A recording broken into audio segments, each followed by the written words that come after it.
Ride the Tiger. By Julius Evola. A Survival Manual for the Aristocrats of the Soul. Part 1. Orientations. Chapter 1. The Modern World and Traditional Man. This book sets out to study some of the ways in which the present age appears essentially as an age of dissolution. At the same time, it addresses the question of what kind of conduct and what form of existence are appropriate under the circumstances for a particular human type. This restriction must be kept in mind. What I am about to say does not concern the ordinary man of our day. On the contrary, I have in mind the man who finds himself involved in today's world, even at its most problematic and paroxysmal points, yet he does not belong inwardly to such a world, nor will he give in to it. He feels himself, in essence, as belonging to a different race from that of the overwhelming majority of his contemporaries. The natural place for such a man, the land in which he would not be a stranger, is the world of tradition. I use the word tradition in a special sense, which I have defined elsewhere. It differs from the common usage, but is close to the meaning given to it by René Guénon in his analysis of the crisis of the modern world. In this particular meaning, a civilization or a society is traditional when it is ruled by principles that transcend what is merely human and individual, and when all its sectors are formed and ordered from above, and directed to what is above. Beyond the variety of historical forms, there has existed an essentially identical and constant world of tradition. I have sought elsewhere to define its values and main categories, which are the basis for any civilization, society, or ordering of existence that calls itself normal in a higher sense, and is endowed with real significance. Everything that has come to predominate in the modern world is the exact antithesis of any traditional type of civilization. Moreover, the circumstances make it increasingly unlikely that anyone, starting from the values of tradition, even assuming that one could still identify and adopt them, could take actions or reactions of a certain efficacy that would provoke any real change in the current state of affairs. After the last worldwide upheavals, there seems to be no starting point either for nations or for the vast majority of individuals, nothing in the institutions and general state of society, nor in the predominant ideas, interests, and energies of this epoch. Nevertheless, a few men exist who are, so to speak, still on their feet among the ruins and the dissolution, and who belong, more or less consciously, to that other world. A little group seems willing to fight on, even in lost positions. So long as it does not yield, does not compromise itself by giving in to the seductions that would condition any success it might have, its testimony is valid. For others, it is a matter of completely isolating themselves, which demands an inner character as well as privileged material conditions, which grow scarcer day by day. All the same, this is the second possible solution. I would add that there are a very few in the intellectual field who can still affirm traditional values beyond any immediate goal, so as to perform a holding action. This is certainly useful to prevent current reality from shutting off every horizon, not only materially but also ideally, and stifling any measures different from its own. Thanks to them, distances may be maintained, other possible dimensions, other meanings of life, indicated to those able to detach themselves from looking only to the here and now. But this does not resolve the practical, personal problem, apart from the case of the man who is blessed with the opportunity for material isolation of those who cannot or will not burn their bridges with current life, and who must therefore decide how to conduct their existence, even on the level of the most elementary reactions and human relations. This is precisely the type of man that the present book has in mind. To him applies the saying of a great precursor, "The desert encroaches. Woe to him whose desert is within." He can in truth find no further support from without. There no longer exist the organizations and institutions that, in a traditional civilization and society, would have allowed him to realize himself wholly, to order his own existence in a clear and unambiguous way, and to defend and apply creatively in his own environment the principal values that he recognizes within himself. Thus there is no question of suggesting to him lines of action that, adequate and normative in any regular, traditional civilization, can no longer be so in an abnormal one, in an environment that is utterly different socially, psychically, intellectually, and materially, in a climate of general dissolution, in a system ruled by scarcely restrained disorder, and anyway lacking any legitimacy from above. Thence come the specific problems that I intend to treat here. There is an important point to clarify at the outset regarding the attitude to be taken toward survivals. Even now, especially in Western Europe, there are habits, institutions, and customs from the world of yesterday, that is, from the bourgeois world, that have a certain persistence.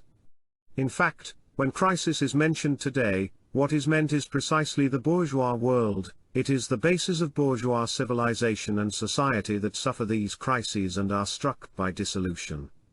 This is not what I call the world of tradition. Socially, politically, and culturally, what is crashing down is the system that took shape after the revolution of the Third Estate and the First Industrial Revolution, even though there were often mixed up in it some remnants of a more ancient order, drained of their original vitality. What kind of relationship can the human type whom I intend to treat here have with such a world? This question is essential.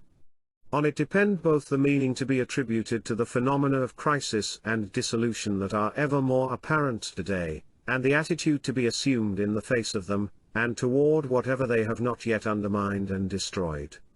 The answer to this question can only be negative. The human type I have in mind has nothing to do with the bourgeois world. He must consider everything bourgeois as being recent and anti-traditional, born from processes that in themselves are negative and subversive. In many cases, one can see in the present critical phenomena a kind of nemesis or rebound effect. Although I cannot go into details here, it is the very forces that, in their time, were set to work against the previous, traditional European civilization that have rebounded against those who summoned them, sapping them in their turn and carrying to a further degree the general process of disintegration. This appears very clearly, for example, in the socio-economic field, through the obvious relationship between the bourgeois revolution of the Third Estate, and the successive socialist and Marxist movements, through democracy and liberalism on the one hand, and socialism on the other. The first revolution simply prepared the way for the second, whereupon the latter, having let the bourgeoisie perform that function, aimed solely at eradicating them. In view of this, there is one solution to be eliminated right away, the solution of those who want to rely on what is left of the bourgeois world, defending and using it as a bastion against the more extreme currents of dissolution and subversion, even if they have tried to reanimate or reinforce these remnants with some higher and more traditional values. In the first place, considering the general situation that becomes clearer every day since those crucial events that are the two world wars and their repercussions, to adopt such an orientation signifies self-deception as to the existence of material possibilities. The transformations that have already taken place go too deep to be reversible. The energies that have been liberated, or which are in the course of liberation, are not such as can be reconfined within the structures of yesterday's world. The very fact that attempts at reaction have referred to those structures alone, which are void of any superior legitimacy, has made the subversive forces all the more vigorous and aggressive. In the second place, such a path would lead to a compromise that would be inadmissible as an ideal, and perilous as a tactic. As I have said, the traditional values in the sense that I understand them are not bourgeois values, but the very antithesis of them. Thus to recognize any validity in those survivals, to associate them in any way with traditional values, and to validate them with the latter with the intentions already described, would be either to demonstrate a feeble grasp of the traditional values themselves, or else to diminish them and drag them down to a deplorable and risky form of compromise.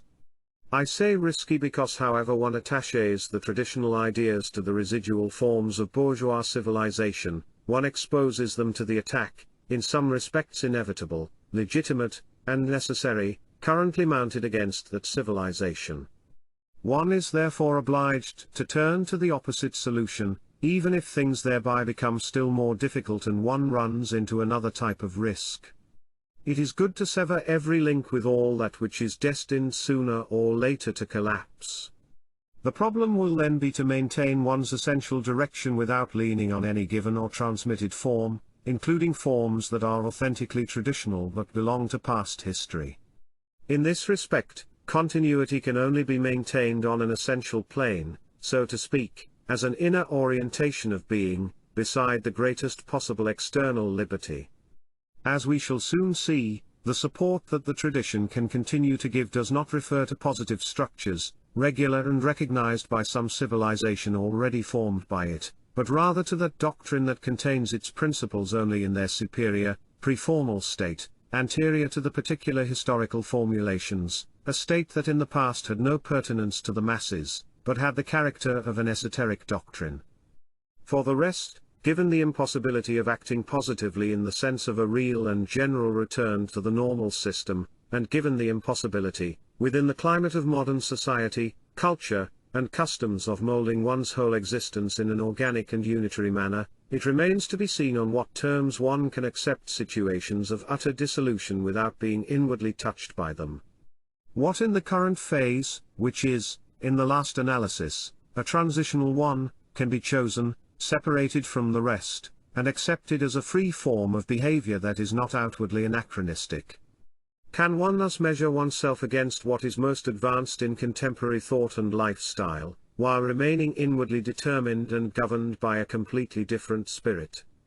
The advice "don't go to the place of defense, but to the place of attack," might be adopted by the group of differentiated men, late children of the tradition, who are in question here. That is to say, it might be better to contribute to the fall of that which is already wavering and belongs to yesterday's world than to try to prop it up and prolong its existence artificially. It is a possible tactic, and useful to prevent the final crisis from being the work of the opposition, whose initiative one would then have to suffer.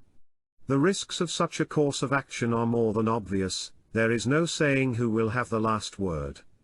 But in the present epoch there is nothing that is not risky. This is perhaps the one advantage that it offers to those who are still on their feet. The basic ideas to be drawn from what has been said so far can be summarized as follows. The significance of the crises and the dissolutions that so many people deplore today should be stated, indicating the real and direct object of the destructive processes, bourgeois civilization and society. But measured against traditional values, these latter were already the first negation of a world anterior and superior to them. Consequently, the crisis of the modern world could represent, in Hegel's terms, a negation of a negation, so as to signify a phenomenon that, in its own way, is positive. This double negation might end in nothingness, in the nothingness that erupts in multiple forms of chaos, dispersion, rebellion, and protest that characterize many tendencies of recent generations, or in that other nothingness that is scarcely hidden behind the organized system of material civilization. Alternatively, for the men in question here, it might create a new, free space that could eventually become the premise for a future, formative action. Chapter 2. The End of a Cycle. Ride the Tiger. The idea just mentioned refers to a perspective that does not really enter into the argument of this book, because it is not concerned with inner, personal behavior, but with outer circumstances, not with present-day reality, but with an unpredictable future upon which one's own conduct should in no wise depend. This is a perspective already alluded to, which sees that the present time may, in the last analysis, be a transitional epoch. I will say only a little about it before approaching our principal problem. The reference point here is given by the traditional doctrine of cycles and by the idea that the present epoch, with all its typical phenomena, corresponds to the terminal phase of a cycle. The phrase chosen as the title of this book, Ride the Tiger, may serve as a transition between what has been said hitherto, and this other order of ideas. The phrase is a Far Eastern saying, expressing the idea that if one succeeds in riding a tiger, not only does one avoid having it leap on one, but if one can keep one's seat and not fall off, one may eventually get the better of it. Those who are interested may be reminded of a similar theme found in the schools of traditional wisdom, such as the ox-herding episodes of Japanese Zen, while in classical antiquity there is a parallel in the trials of Mithras, who lets himself be dragged by the bull and will not let go until the animal stops, whereupon Mithras kills it. This symbolism is applicable at various levels. First, it can refer to a line of conduct in the interior, personal life, then to the appropriate attitude in the face of critical, historical, and collective situations. In the latter case, we are interested in the relation of the symbol to the doctrine of cycles, with regard to both the general structure of history and a particular aspect of it that refers to the sequence of the 4 ages. This is a teaching that, as I have shown elsewhere, bears identical traits in the East, and in the ancient West. Giambattista Vico simply caught an echo of it. In the classical world, it was presented in terms of humanity's progressive descent from the Golden Age to what Hesiod called the Iron Age. In the corresponding Hindu teaching, the final age is called the Kali Yuga, Dark Age. Its essential quality is emphatically said to be a climate of dissolution, in which all the forces, individual and collective, material, psychic, and spiritual, that were previously held in check by a higher law and by influences of a superior order pass into a state of freedom and chaos. The texts of Tantra have a striking image for this situation, saying that it is the time when Kali is wide awake. Kali is a female divinity symbolizing the elementary, primordial forces of the world and of life, but in her lower aspects she is also presented as a goddess of sex and orgiastic rites. In previous ages she was sleeping, that is, latent in the latter aspects, but in the Dark Age she is said to be completely awake and active. Everything points to the fact that exactly this situation has been reached in recent times, having for its epicenter the civilization and society of the West, from which it has rapidly spread over the whole planet. It is not too forced an interpretation to link this with the fact that the present epoch stands under the zodiacal sign of Aquarius, the waters in which everything turns to a fluid and formless state. Thus predictions made many centuries ago, for these ideas go back that far, appear strangely timely today. One finds here an analogy to what I have said above regarding the problem of what attitude is proper to the final age, associated here with riding the tiger. In fact, the texts that discuss the Kali Yuga and the age of Kali also declare that the norms of life, valid during epochs in which divine forces were more or less alive and active, must be considered as cancelled in the final age. During the latter there lives an essentially different human type who is incapable of following the ancient precepts. Not only that, but because of the different historical and even planetary circumstances, such precepts, even if followed, would not yield the same results. For this reason, different norms apply, and the rule of secrecy is lifted from certain truths, a certain ethic, and particular rights to which the rule previously applied on account of their dangerous character and because they contravened the forms of a normal existence, regulated by the sacred tradition. No one can fail to see the significance of this convergence of views. In this as in other points, my ideas, far from having a personal and contingent character, are essentially linked to perspectives already known to the world of tradition, when abnormal situations in general were foreseen and analyzed. We shall now examine the principle of riding the tiger as applied to the external world and the total environment. Its significance can be stated as follows: when a cycle of civilization is reaching its end, it is difficult to achieve anything by resisting it and by directly opposing the forces in motion. The current is too strong, one would be overwhelmed. The essential thing is not to let oneself be impressed by the omnipotence and apparent triumph of the forces of the epoch. These forces, devoid of connection with any higher principle, are in fact on a short chain. One should not become fixated on the present and on things at hand, but keep in view the conditions that may come about in the future. Thus the principle to follow could be that of letting the forces and processes of this epoch take their own course, while keeping oneself firm and ready to intervene when the tiger, which cannot leap on the person riding it, is tired of running. The Christian injunction "resist not evil" may have a similar meaning, if taken in a very particular way. one abandons direct action and retreats to a more internal position. The perspective offered by the doctrine of cyclical laws is implicit here.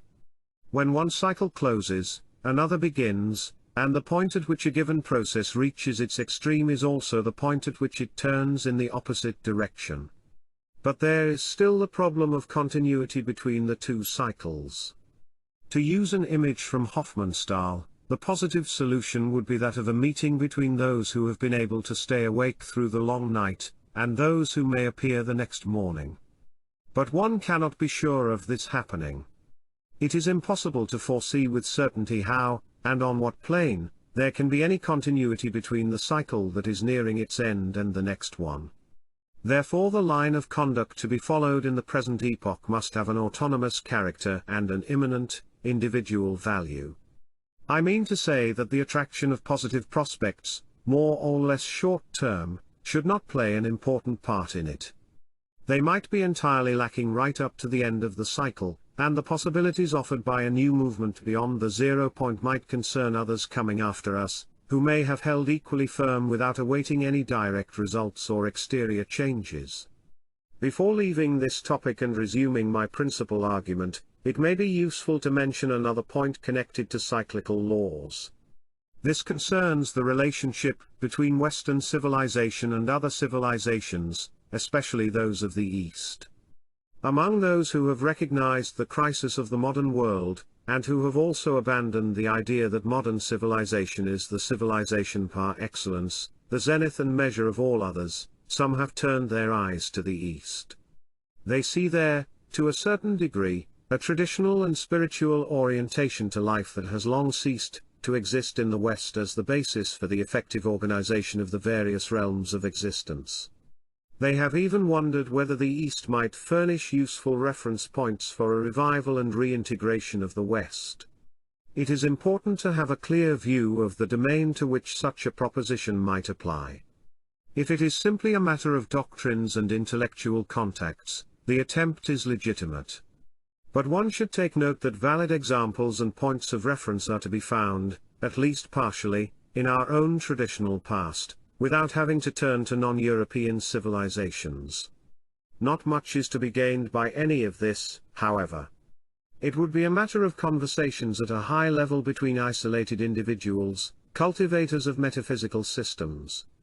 If one is more concerned with real influences that have a powerful effect on existence, one should have no illusions about them.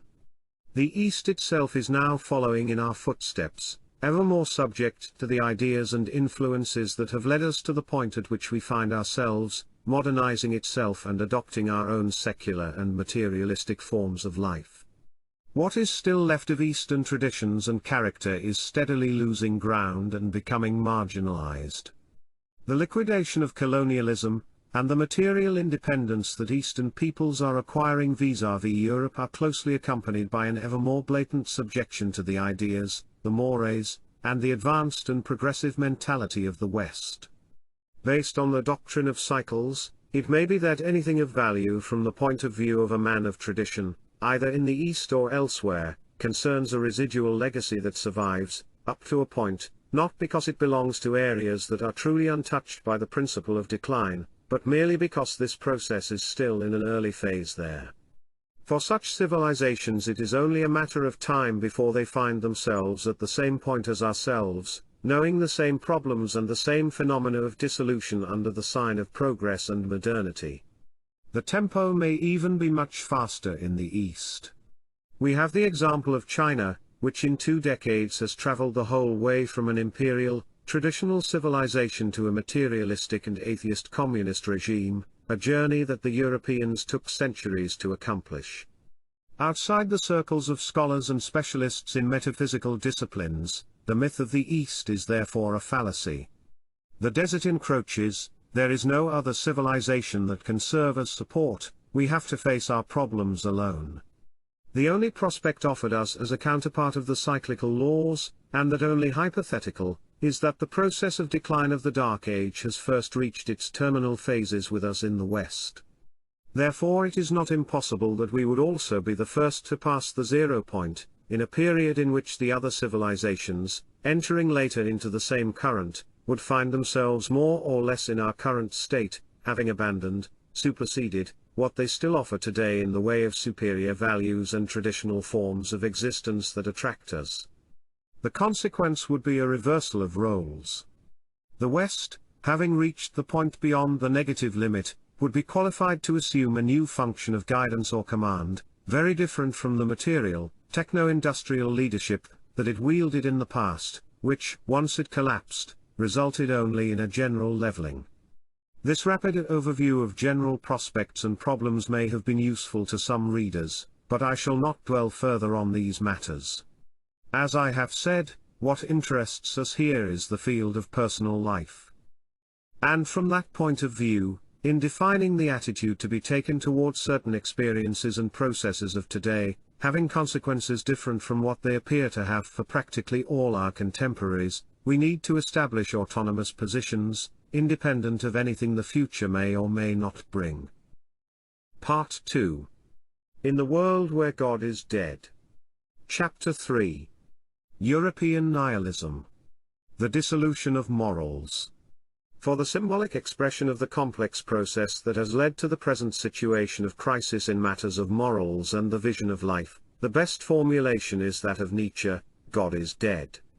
For our purposes, we can take Nietzsche's theme as our point of departure, because it has lost nothing of its validity and relevance. It has been rightly said that Nietzsche's personality and thought also have a symbolic character. Robert Reininger writes, "This is a struggle for the sake of modern man, that man who no longer has any roots in the sacred soil of tradition, wavering in search of himself between the peaks of civilization and the abysses of barbarism, trying to find a satisfactory meaning for an existence completely left to itself." Friedrich Nietzsche is the one who best foresaw European nihilism as a future and a destiny which proclaims itself everywhere by the voice of 1,000 signs and 1,000 presages. The great event, obscurely suspected, that God is dead, is the principle of the collapse of all values. From this point, morality is deprived of its sanction and incapable of maintaining itself, and the interpretation and justification formerly given to all norms and values disappear. Dostoevsky expressed the same idea in the words, "If God does not exist, everything is permitted." The death of God is an image that characterizes a whole historical process. The phrase expresses unbelief turned to daily reality, a desacralization of existence and a total rift with the world of tradition that, beginning in the West at about the period of the Renaissance and Humanism, has increasingly assumed the character of an obvious and irreversible state of affairs for present-day humanity. This state is no less real where it is not yet clearly visible, owing to a regime of doubles and surrogates of the God who is dead. We must distinguish various stages of the process in question. The elementary fact is a fracture of an ontological character, through which human life loses any real reference to transcendence. All the developments of nihilism are already virtually contained in this fact. Morality rendered independent from theology and metaphysics and founded on the sole authority of reason, so-called autonomous morality, is the first phenomenon to take shape after the death of God, trying to hide it from consciousness. When the level of the sacred is lost, the absolute principle descends to the level of pure human morality. This defines the rationalistic phase of the Stoicism of duty and of moral fetishism, which, incidentally, is one of the characteristics of Protestantism. In speculative philosophy, this phase has as its sign or symbol the Kantian theory of the categorical imperative, ethical rationalism, and autonomous morality. But once morality has lost its root, which is the original and effective relationship of man with a higher world, it ceases to have any invulnerable foundation, and the critics soon have the better of it. In autonomous morality, which is secular and rational, the only resistance to any natural impulse is an empty and rigid command, "A thou shalt," that is a mere echo of the ancient, living law. Then at the point where one tries to give this "thou shalt" some firm content, and to justify that content, the ground gives way. There is no support for those capable of thinking it through to the end. This is already the case with Kantian ethics. In reality, there is no imperative at this stage that does not imply the presumed, axiomatic value of certain unexplained premises that depend simply on a personal equation or on the accepted state of affairs in a given society. The phase of dissolution that follows that of ethical rationalism is defined by utilitarian or social ethics. Renouncing any intrinsic or absolute basis for good and evil, the justification proposed for what is left of moral norms is whatever suits the individual for his own advantage and for his material tranquility in social life. But nihilism is already visible behind this morality. When there is no longer any internal restraint, every action and behavior appears licit so long as the outer sanctions of society's laws can be avoided, or if one is indifferent to them. Nothing any longer has an intrinsic norm and an imperative character. It is just a matter of adjusting to society's codes, which take the place of the superseded laws of religion. After Puritanism, and ethical rigorism, this is the orientation of the bourgeois world, towards social idols and conformism founded on convenience, cowardice, hypocrisy, or inertia. But the individualism of the end of the 19th century marked in its turn the beginning of an anarchic dissolution that rapidly spread and intensified. It had already prepared the chaos hiding behind the facade of apparent orderliness. The previous phase, limited in its extent, had been that of the romantic hero, the man who feels himself alone in the face of divine indifference, and the superior individual who despite everything reaffirms himself in a tragic context. He breaks accepted laws, but not in the sense of denying their validity, rather, he claims for himself exceptional rights to what is forbidden, be it good or ill. The process exhausts itself, for example, in a man like Max Stirner, who saw in all morality the ultimate form of the divine fetish that was to be destroyed. He denounced the beyond that exists within man and that tries to give him rules as being a new heaven that is merely the insidious transposition of the external, theological beyond, which has been negated. With this conquest of the interior God, and the exaltation of the unique that is free from rules and rests its cause on nothingness, opposing itself to every value and pretense of society, Stirner marks the end of the road trodden by the nihilistic social revolutionaries, to whom the term nihilism was originally applied, but trodden in the name of utopian social ideas in which they always believed, ideas such as justice, liberty, and humanity, as opposed to the injustice and tyranny that they saw in the existing order. Turning to Nietzsche, the European nihilism that he predicted as a general, not just a sporadic, phenomenon attacks not only the field of morality in a strict sense, but also that of truth, of worldviews, and of ends. The death of God is associated with this loss of any meaning to life, any superior justification for existence. Nietzsche's theme is well known, that a need for evasion and a surrender of life have brought about the invention of a world of truth or a world of values separate from, and in opposition to, this world, now characterized as false and worthless. Another world has been invented, a world of being, goodness, and spirit as a negation or condemnation of the world of becoming, of the senses, and of living reality. But that constructed world dissolved, once it was discovered that it was an illusion. Nietzsche revealed its genesis and pointed out its human, all too human and irrational roots. His contribution to nihilism as a free spirit and immoralist has been precisely his interpretation of certain superior and spiritual values not only as simple vital impulses, but in most cases as the results of a decadent and enfeebled life. On these terms, all that remains real is what had been negated or rejected from the point of view of that other, superior world of God and truth, the world of what ought to be, not of what is. The conclusion is that what ought to be is not, what is what ought not to be. This is what Nietzsche called the tragic phase of nihilism. It is the beginning of the misery of man without God. Existence seems devoid of any meaning, any goal. While all imperatives, moral values, and restraints have fallen away, so have all supports. Once more we find a parallel in Dostoevsky, where he makes Kirillov say that man invented God just to be able to go on living, God, therefore, as an alienation of the I. The terminal situation is given in drastic form by Sartre, when he declares that existentialism is not an atheism in the sense of being reduced to proving that God does not exist. Rather, it says that even if God existed, nothing would change. Existence is reduced to itself in its naked reality, without any reference point outside itself that could give it a real meaning for man. Thus there are two phases. The first is a sort of metaphysical or moral rebellion. The second is the phase in which the very motives that had implicitly nourished that rebellion give way and dissolve. For a new type of man, they are empty. That is the nihilistic phase in the proper sense, whose chief theme is the sense of the absurdity, the pure irrationality of the human condition. Chapter 4. From the precursors of nihilism to the lost youth and the protest movement.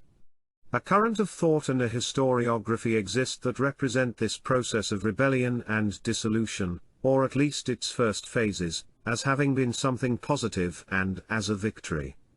It is another aspect of contemporary nihilism, whose undeclared basis is a sort of shipwreck euphoria.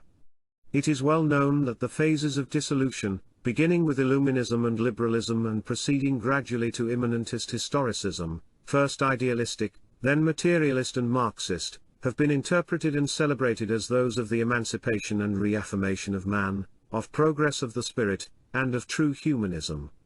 We shall see later how Nietzsche's program for the post-nihilist period arose, in its worst aspects, out of this very mentality. For the present, there is just one point to be made. No God has ever controlled man. Divine despotism is a fantasy, and so is most of that to which, in the Illuminist and revolutionary interpretation, the world of tradition owes its ordering from above and its orientation toward the above, its hierarchical system, its various forms of legitimate authority and sacral power. No, the true and essential foundation of this whole system is the particular inner structure, the capacity of recognition, and the various inborn interests of a type of man who nowadays has virtually disappeared. Man, at a given moment, wanted to be free. He was allowed to be so, and he was allowed to throw off the chains that did not bind him so much as sustain him. Thereupon he was allowed to suffer all the consequences of his liberation, following ineluctably up to his present state in which God is dead, or God has withdrawn, as Bernanos says, and existence becomes the field of absurdity where everything is possible and everything is allowed. Nothing has acted in all of this but the law that is known in the Far East as the law of actions and reactions, which is objectively beyond good and evil and beyond any petty morality. In recent times, the fracture has extended from the moral plane to the existential and ontological. Values that were previously questioned and shaken only by a few precursors in relative isolation now lose all relevance for general consciousness in everyday life. One is no longer dealing with problems but with a state of affairs in which the immoralist pathos of yesterday's rebels seems increasingly old-fashioned and incongruous. For some time, a good part of Western humanity has considered it a natural thing for existence to lack any real meaning, and for it not to be ordered by any higher principle, arranging their lives in the most bearable and least disagreeable way they can. Of course this has its counterpart and inevitable consequence in an inner life that is more and more reduced, formless, feeble, and elusive, and in a growing dissolution of any uprightness and character. Another aspect of the same process is a regime of compensations and anesthetics that is no less deceptive for not being recognized as such. A character in Hemingway summarizes it when he says, "Religion is the opium of the people. And now economics is the opium of the people, along with patriotism. What about sexual intercourse? Was that an opium of the people? But drink was a sovereign opium of the people, oh, an excellent opium. Although some prefer the radio, another opium of the people, a cheap one. But once this sensation occurs, the facade may start to waver, the assemblage to collapse, and the dissolution of values is followed by the denial of everything one has resorted to in order to make up for the senselessness of a life henceforth reduced to itself. Then comes the existential theme of nausea and disgust, of the void that is sensed behind the whole system of bourgeois life, the theme of the absurdity of the whole new, earthbound civilization. Where the sensation is most acute, there occur forms of existential trauma, states that have been called the spectrality of events, the degradation of objective reality, existential alienation. One also notices that the sporadic experiences of intellectuals and artists of the past become modes of behavior occurring in the natural course of things for certain groups of the younger generation. Only yesterday it was a matter of writers, painters, and damned poets living on the edge, often alcoholics, mingling their talents with the climate of existential dissolution, and with irrational rebellion against established values. Typical in this regard is the case of Rimbaud, whose extreme form of rebellion was the renunciation of his own genius, poetic silence, and immersion in practical activity. Another is the case of Lautréamont, driven by existential trauma to the morbid exaltation of evil, horror, and formless elementarity. Maldoror, the personage of his poems, says that Tai has received life like a wound, and forbidden the suicide from curing his injury. Then there are those isolated individuals given to adventure, like Jack London and the early Ernst Jünger, who seek new horizons on distant lands and seas, while for the others everything seems in order, safe and sound, as under the banner of science they hymn the triumphal march of progress, scarcely troubled by the noise of anarchist bombs. Already after World War I, processes of this type had begun to spread, announcing the final phases of nihilism. At first such harbingers remained at the margins of life, on the frontier zone of art. The most significant and radical of them all was perhaps Dadaism, the end result of the deepest impulses that had nourished the various movements of avant-garde art. But Dadaism negated the very categories of art, showing the transition to the chaotic forms of a life deprived of any rationality, any restraint, any coherence. It was not just the acceptance but the exaltation of the absurd and the contradictory, of nonsense and pointlessness taken just as they are. Surrealism took up some similar themes in part, when it refused to adapt life to the derisory conditions of all existence down here. Sometimes the path was in fact followed to the very end, as with the suicide of surrealists like Vache, Crevel, and Rigaud. The latter reproached the others for being able to do nothing but literature and poetry. Indeed, when the young André Breton declared that the simplest surrealist act would be to go out into the street and shoot passers-by at random, he was anticipating what happened more than once after World War II, when some of the younger generation passed from theory to practice. By absurd and destructive actions, they sought to attain the only possible meaning of existence, after rejecting suicide as the radical solution for the metaphysically abandoned individual. With the further traumatization brought about by World War II, and with the collapse of a new set of false values, the same current was effectively diffused in characteristic and endemic fashion among a youth that regarded itself as burned out or lost. Its broad margin of inauthenticity, pose, and caricature does not lessen its value as a living sign of the times now approaching their final nadir. On the one hand there were the rebels without a cause, the angry young men with their rage and aggression in a world where they felt like strangers, where they saw no sense, no values worth embracing and fighting for.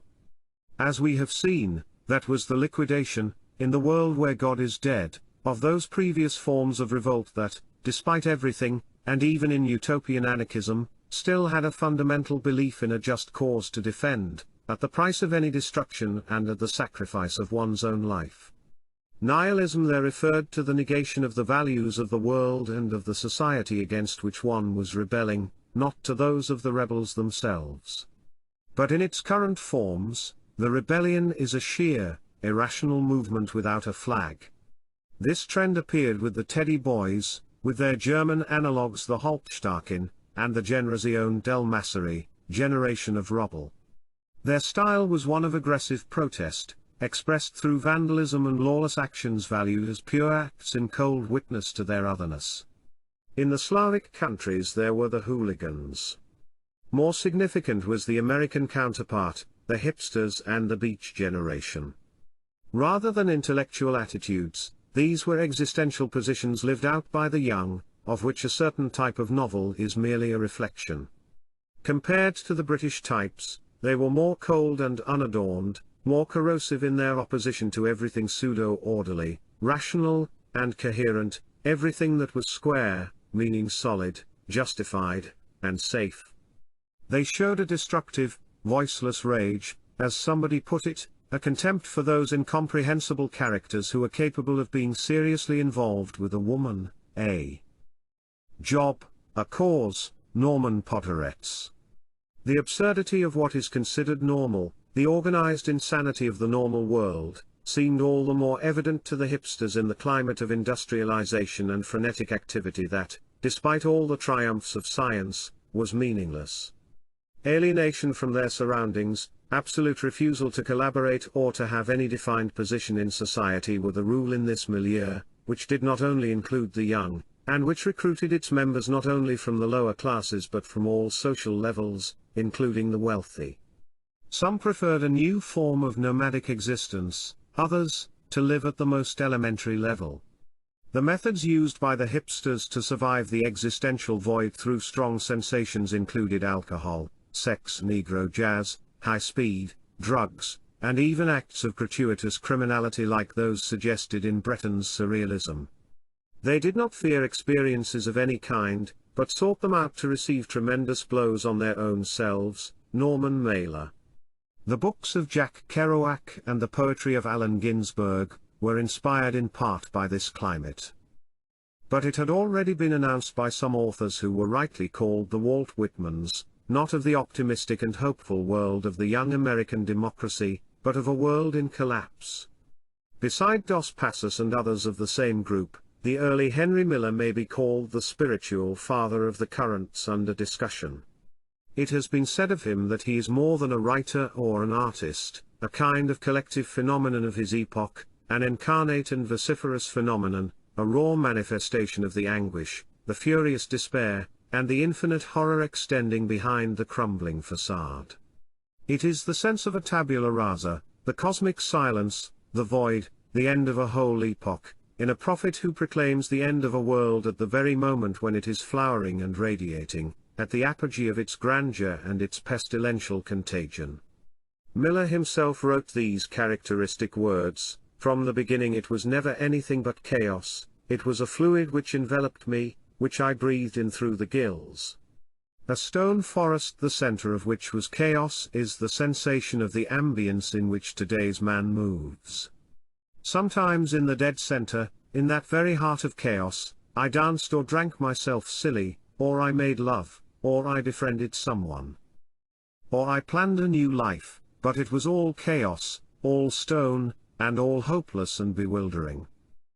A partly convergent testimony from another direction is that which Hermann Hesse puts into the mouth of one of his characters: "I'd rather feel burned by a diabolic pain than to live in these sanely temperate surroundings.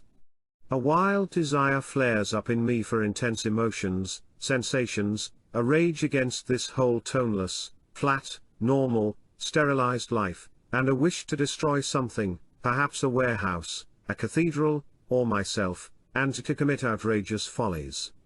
This in fact is what I have always most hated, abhorred, and cursed, this satisfaction, this complacent healthiness, this plump bourgeois optimism, this life of the mediocre, normal, common man."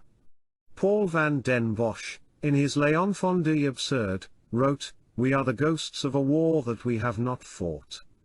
Having opened our eyes on a disenchanted world, we are more than any others the children of the absurd. On certain days, the senselessness of the world weighs on us like a deformity. It seems to us that God has died of old age, and we exist without a goal. We are not embittered, we start from zero. We were born among the ruins. When we were born, the gold was already transmuted into lead. The heritage of the precursors of European nihilism has largely been translated, in these movements of ruined youth, into the crude forms of life as it is lived. An important trait here is the absence of any social revolutionary motive and the belief that no organized action can change things. That is the difference from the left-wing intellectuals who condemn bourgeois society, and from the nihilists of the past. Work, read, prepare in groups, believe, then have your back broken. No thanks, that's not for me, says one of Kerouac's characters. This is the end result at which the revolution of the left has practically arrived after its triumph, after passing the phase of simple revolt.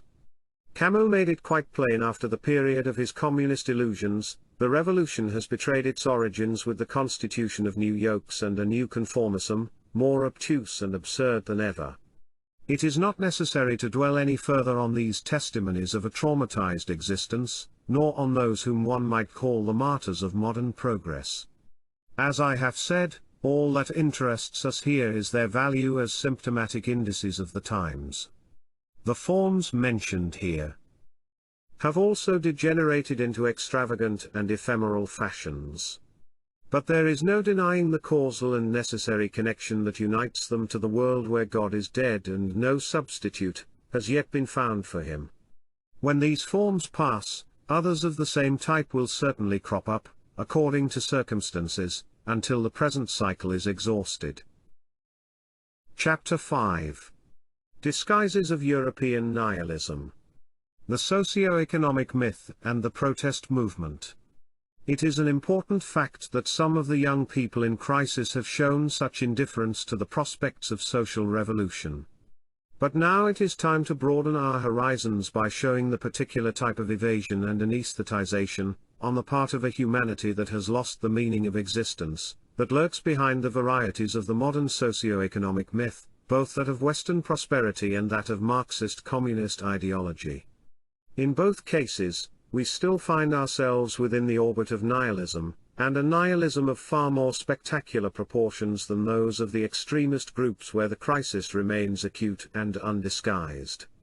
I have already shown that the actual basis of the myth in question is the interpretation, on the part of a well-organized historiography, of the processes that prepared for European nihilism as constituting progress. This basis is essentially identical both in the Western myth and in that of communism.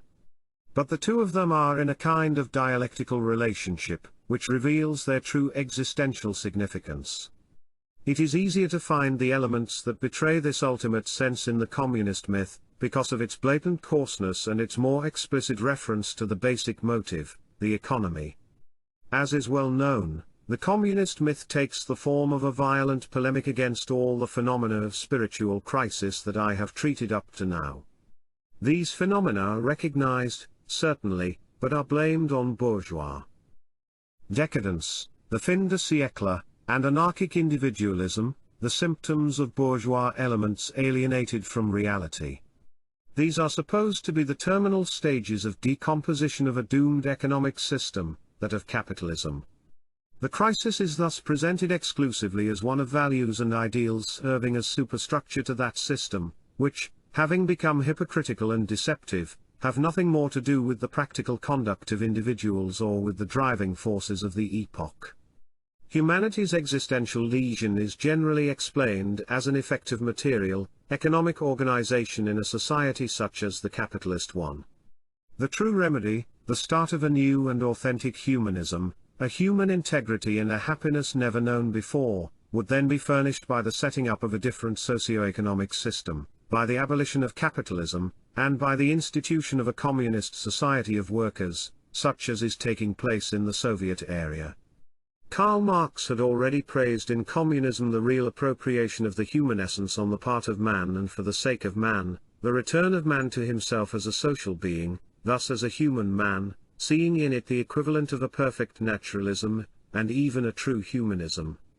In its radical forms, wherever this myth is affirmed through the control of movements, organizations, and people, it is linked to a corresponding education, a sort of psychic lobotomy intended methodically to neutralize and infantilize any form of higher sensibility and interest, every way of thought that is not in terms of the economy and socio-economic processes.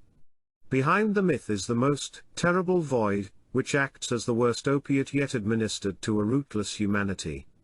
Yet this deception is no different from the myth of prosperity, especially in the form it has taken in the West. Oblivious of the fact that they are living on a volcano, materially, politically, and in relation to the struggle for world domination, Westerners enjoy a technological euphoria, encouraged by the prospects of the second industrial revolution of the atomic age. I have mentioned a type of dialectic that leads to the demolition of this theory from the inside, insofar as in the communist world the myth has drawn most of its energy from a misrepresentation.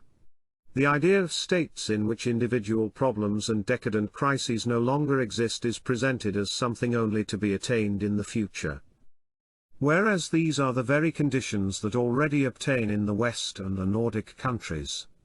It is the fascination of a goal that vanishes at the moment one reaches it. In fact, the future socio-economic ideal of proletarian humanity already exists, spiritually bought and paid for, in Western society, where, to the shame of Marx and Engels' prognosis, a climate of prosperity has spread to vast social strata in the form of a plentiful, easy, and comfortable existence, a condition that Marxism does not condemn as such, but only because it thinks of it as the privilege of an upper class of capitalist exploiters, not as the common property of a homogenized society. But the horizons are essentially the same, and in regard to recent developments, we shall see what conclusions the so-called protest movement has drawn from them. At all events, the error and the illusion are the same in both socio-economic ideologies, namely the serious assumption that existential misery can be reduced to suffering in one way or another from material want, and to impoverishment due to a given socio-economic system. They assume that misery is greater among the disinherited or the proletariat than among those living in prosperous or privileged economic conditions, and that it will consequently diminish with the freedom from want and the general advance of the material conditions of existence.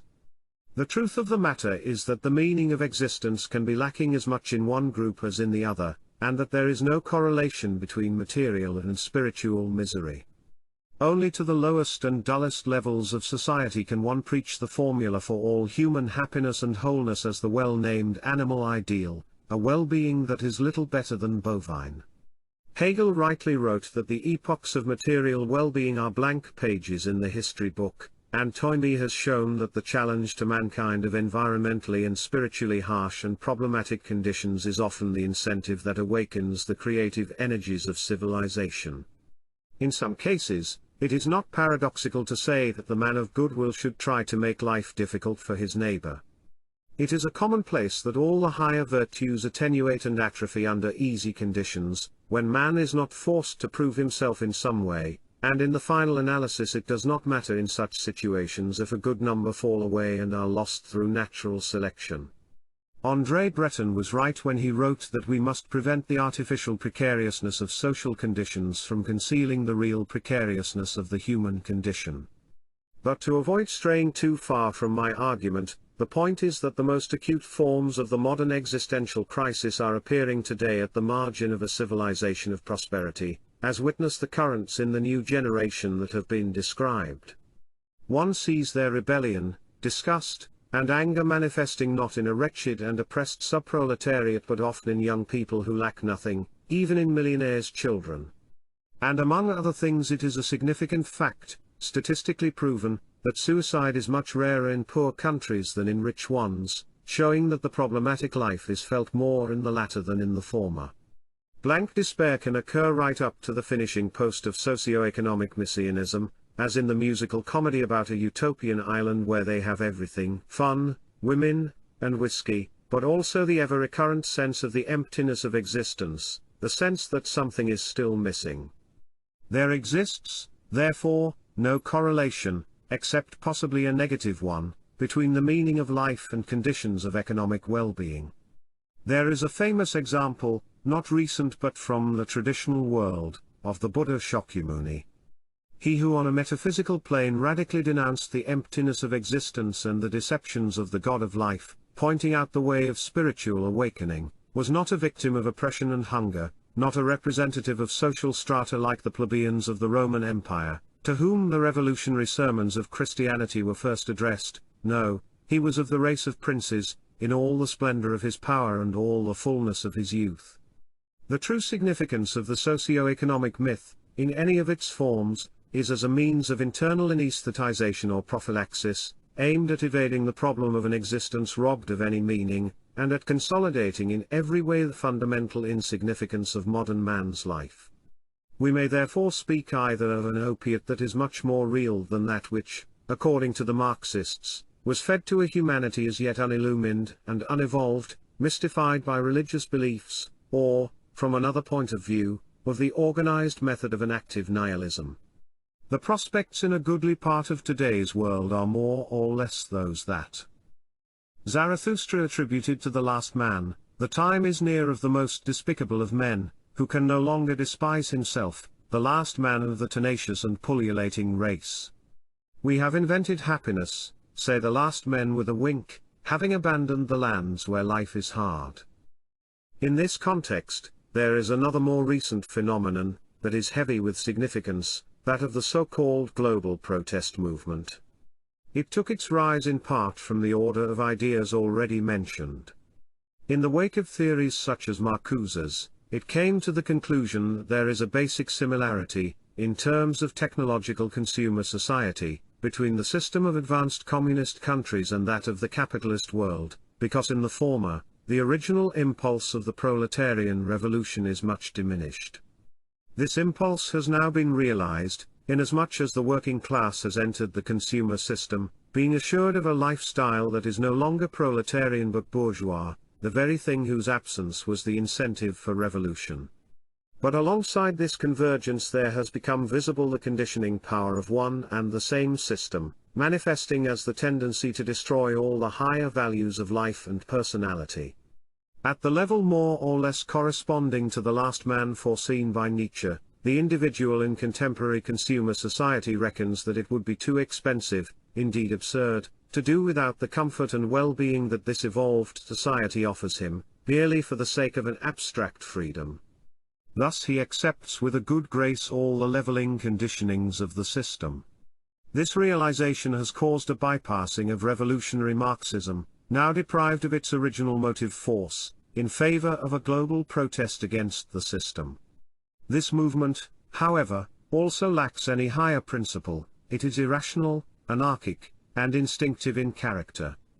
For want of anything else, it calls on the abject minorities of outsiders, on the excluded and rejected, sometimes even on the third world, in which case Marxist fantasies reappear, and on the blacks, as being the only revolutionary potential. But it stands under the sign of nothingness. It is a hysterical revolution of the void and the underground, of maddened wasps trapped in a glass jar, who throw themselves frenetically against the walls.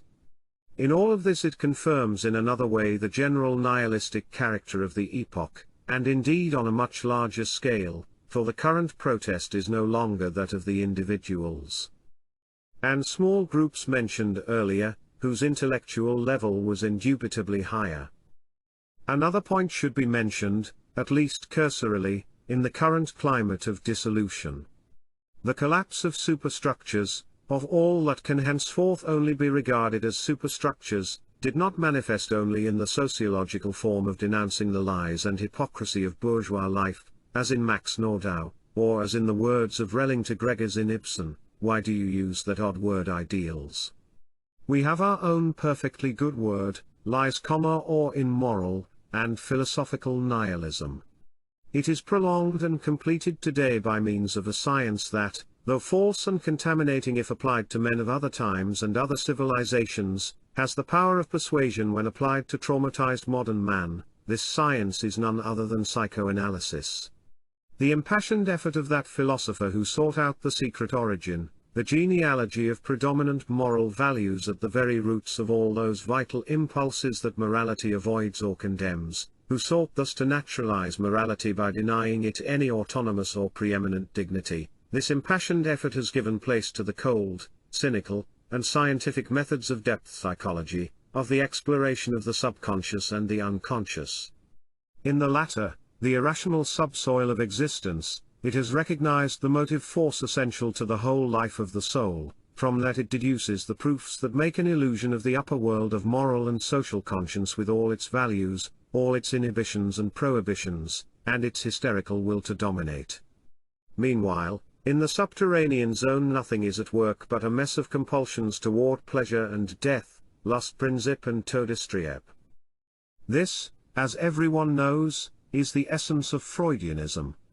Other psychoanalytic currents that diverge in part from Freud are not substantially different. The evident theme in all of them is the regression to the psychic subsoil, together with a profound traumatization of the human personality. It is one further aspect of contemporary nihilism, and, moreover, the symptom of a sickly consciousness, too weak to hold in check the lower regions of the soul with their so-called archetypes, and which might well be compared to Goethe's world of the mothers. It is hardly worth pointing out how these destructions converge with the atmosphere of another typical genre of contemporary literature, in which the sense of the speciality of existence is associated with that of an obscure, incomprehensible destiny, a fatality, and an absurd condemnation hanging over man's eternal solitude, taken to be the actual human condition. It is like the sense of an incomprehensible foundation of human life that fades into impenetrable and anguish-filled darkness. This theme, shown in its typical form by Kafka, is not foreign to speculative existentialism, to which I shall return in due course. What I wish to underline at this point is that we are not dealing with a truth discovered by someone who has been able to feel more and see more deeply. It is merely what is perceived in the very atmosphere of European nihilism, and of a humanity that has taken shape after the death of God. Chapter 6. Active Nihilism. Nietzsche. We can now return to the problem that really interests us. In all the critical situations treated up to now, their predominant trait is that of being the objects, indeed the victims, of the destructive processes set in motion, processes which are simply suffered by current humanity. This holds good both for those who have adapted to a life based on nothing and lacking any true direction, helping themselves with a system of anesthetics and surrogates, and eventually resorting to the surviving forms of a secure bourgeois existence, and for those who feel the existential crisis of modern man in all of their being, and are consequently driven toward the kinds of revolt or risky existence that were mentioned above. This applies, therefore, to the vast majority of our contemporaries. In contrast, there is a different and much smaller category of modern men who, instead of submitting to the nihilist processes, seek to accept them actively. In particular, there are those who not only admit that the processes of dissolution are irreversible and that there is no going back, but who would not want to follow that path even if it existed. They willingly accept their condition of being without support or roots. Then the problem arises of how far the negative can be transformed into something positive. To someone who has the necessary character to assume such an attitude, the possibility opens of a new interpretation of the adventure of mankind wanting to be free, and of the crisis that is the consequence of this adventure. Thus arises the idea of a trial, and of destructions that are simply the consequence of not being equal to it, or as one might say, not being equal to one's own action. Those who are interested may recall the ancient myths concerning an audacious sacrilege in which it is not the sacrilege in itself that brings about the ruin of some symbolic personage, but lack of the necessary dignity or strength to accomplish an act that frees one from the divine bonds. The special human type who concerns us here and who partially fits the category in question may adopt the same point of view. As we recall, his differentiated character consists in facing the problems of modern man without being a modern man himself. He belongs to a different world and preserves within himself a different existential dimension. Unlike the others, his problem is not the dramatic search for a basis. In principle, he already possesses one, but that of his own expression and confirmation in the modern epoch, in his life here and now. With this human type in mind, let us examine the theme of positive nihilism, or, if one prefers, the transition to the post-nihilist stage. Since it is better to do so from a standpoint inside the modern world, rather than outside it, we can take as a provisional basis some of Nietzsche's fundamental ideas, to test their solidity. We may find, in fact, that the more recent exponents of modern thought have gone little further than Nietzsche in their search for a new meaning of life, despite all that is inconsistent and negative in his philosophy. Nietzsche considered himself the first perfect nihilist in Europe, because he has already overcome nihilism, having lived it in his soul, having it behind himself, beneath himself, outside himself. Having seen that nihilism is the final, logical conclusion of our great values and ideals, and having asserted that we must pass through this nihilism in order to grasp the true nature of the values of the past, he nevertheless considered nihilism as a pathological, transitional stage and proclaimed the counter-movement that was destined to supplant it, without giving up the ground already won. Nietzsche showed that the point at which one realizes that God is dead, that the whole world of spirit, of good and evil, is only an illusion, and that the only true world is that which was negated or rejected in the name of the former, is the crux of a decisive test. The weak shatter, the strong destroy what does not shatter them, while those stronger still go beyond the values that once served them. Nietzsche calls this the tragic phase of nihilism, which leads to a reversal of perspectives. Nihilism at this point appears as a sign of strength, signifying that the power to create, to will, has developed far enough that one has no further need for this general interpretation of existence, of this introduction of a meaning into it. It is a measure of one's strength of will to know how far one can do without a meaning to things, how far one can bear to live in a meaningless world, for then one will organize part of it. Nietzsche calls this positive pessimism, or the pessimism of strength, and makes it the premise of a higher ethic. If at first man needed a god, now he is thrilled with a universal, godless disorder, with a world of chance, where the fearful, the ambiguous, and the seductive are part of his very existence. In this world once again made pure and uniquely itself he stands erect, conqueror of God and of nothingness. The problem of the meaning of life is thus resolved with the affirmation that life is and can be a value in itself. This brings us to the precise point made above. The significance of all the crises of recent times can be summarized as follows: a man wanted to be free, for whom a life of freedom could spell only ruin. To say God is dead is only an emotional way of stating the basic fact of the epoch. But Nietzsche himself remarks that having killed God, wasn't that perhaps rather too grand of us? Shouldn't we become gods in order to be worthy of it? After recognizing that nothing exists, all is permitted, and the freedom of the spirit, the inevitable consequences the challenge, now prove the nobility of your nature. A famous passage of Zarathustra gives the most pregnant formulation to the essence of the crisis. You call yourself free. Let me hear your ruling thoughts, and not that you have escaped bondage. Are you one who deserved to escape from it? There are many who threw away their only worth when they threw away their servitude. Free from what? Why should Zarathustra care? Your eyes should answer plainly, free for what?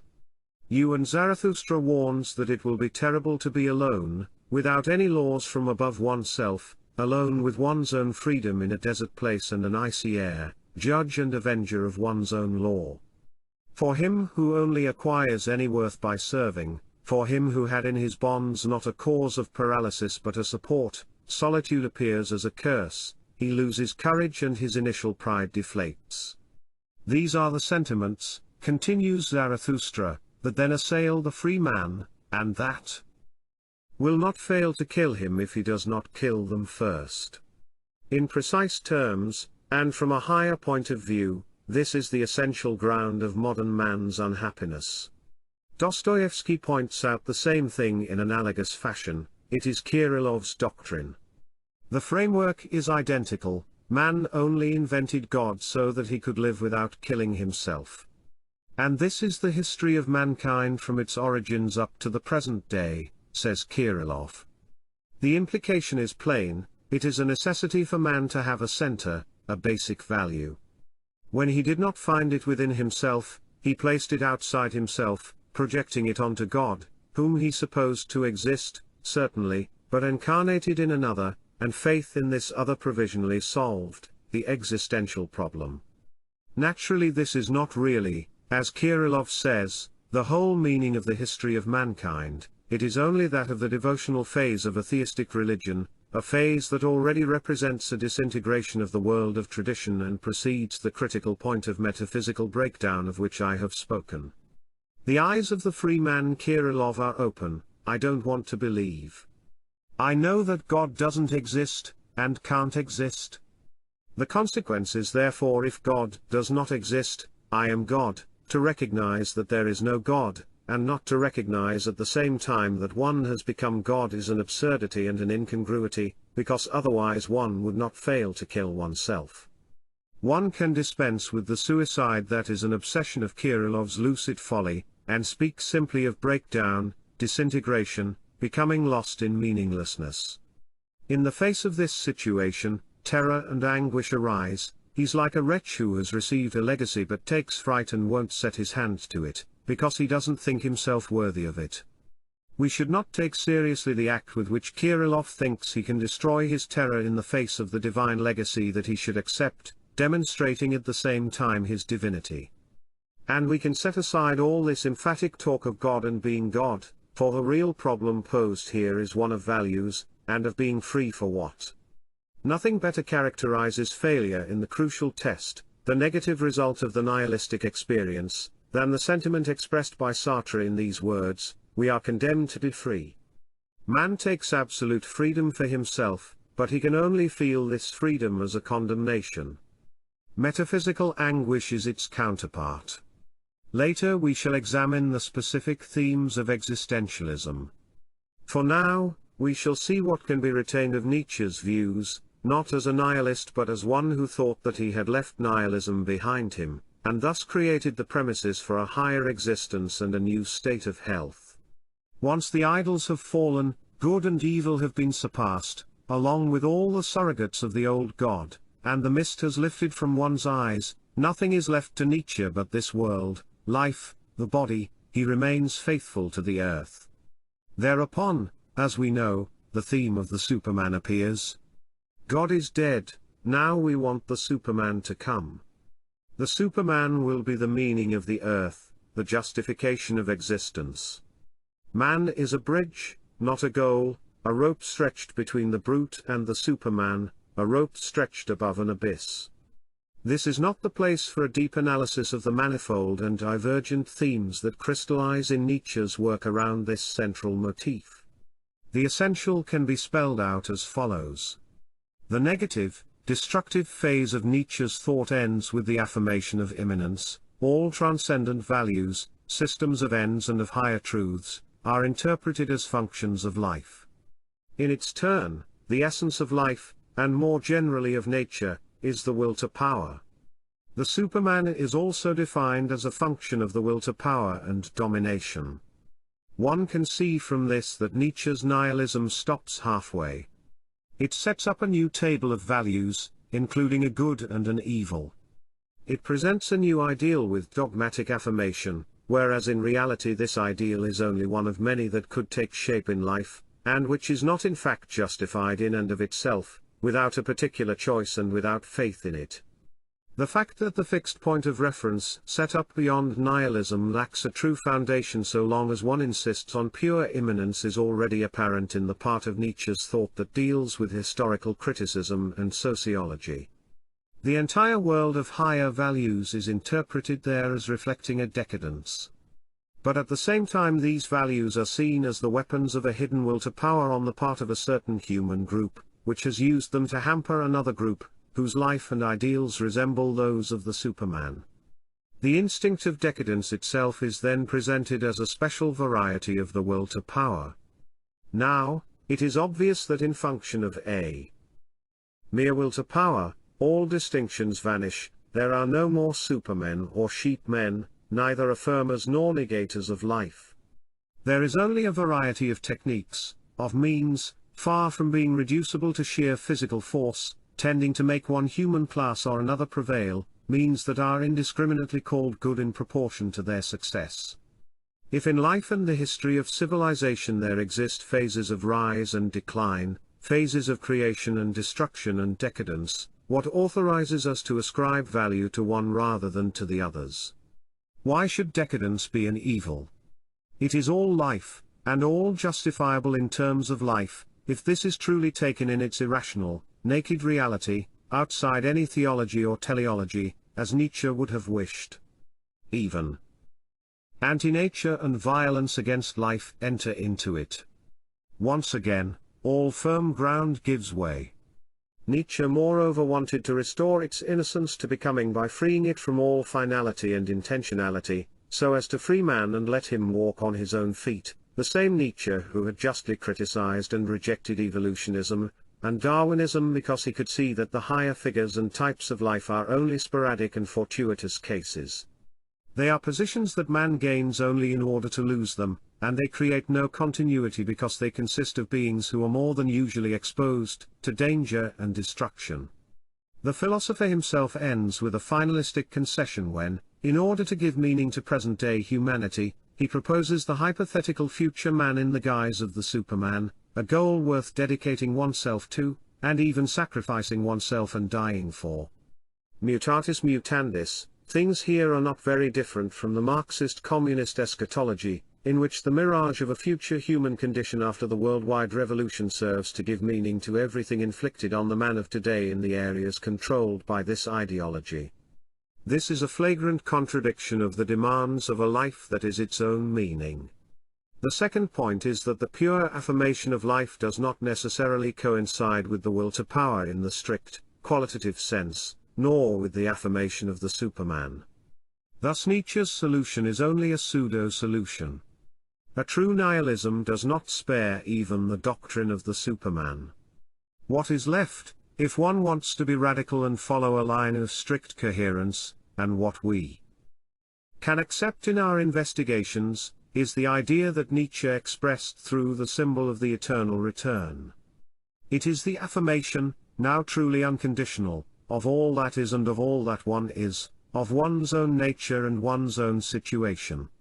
It is the attitude of one whose self-affirmation and self-identity come from the very roots of his being, who is not scared but exalted by the prospect that for an indefinite repetition of identical cosmic cycles he has been what he is, and will be again, innumerable times. Naturally we are dealing with nothing more than a myth, which has the simple, pragmatic value of a test of strength. But there is another view that in fact leads beyond the world of becoming and toward an eternalization of the being. Nietzsche differs little from Neoplatonism when he says, "For everything to return is the closest approximation of a world of becoming to a world of being." And also, to impose the character of being upon becoming is the supreme test of power. At its base, this leads to an opening beyond immanence unilaterally conceived, and toward the feeling that all things have been baptized in the font of eternity and beyond good and evil. The same thing was taught in the world of tradition, and it is uncontestable that a confused thirst for eternity runs through Nietzsche's works, even opening to certain momentary ecstasies. One recalls Zarathustra invoking the joy that wills the eternity of everything, a deep eternity like the heavens above, pure, profound abyss of light. Chapter 7. Being oneself. For now we must set aside such allusions to a higher dimension of experience of a liberated world in order to define more precisely what such a vision of existence offers us in realistic terms. It is, in fact, the principle of purely being oneself. This is what remains after the elimination of what philosophy calls heteronymous morality, or morality based on an external law or command. Nietzsche said this about it: "They call you destroyers of morality, but you are only the discoverers of yourselves, and also, we must liberate ourselves from morality so that we can live morally." By the latter phrase, he means living according to one's own law, the law defined by one's own nature. This may result in the way of the Superman, but only as a very special case. This is on the same lines as the autonomous morality of Kant's categorical imperative, but with the difference that the command is absolutely internal, separate from any external mover, and is not based on a hypothetical law extracted from practical reason that is valid for all and revealed to man's conscience as such, but rather on one's own specific being. Nietzsche himself often presented these issues as though they were equivalent to naturalism.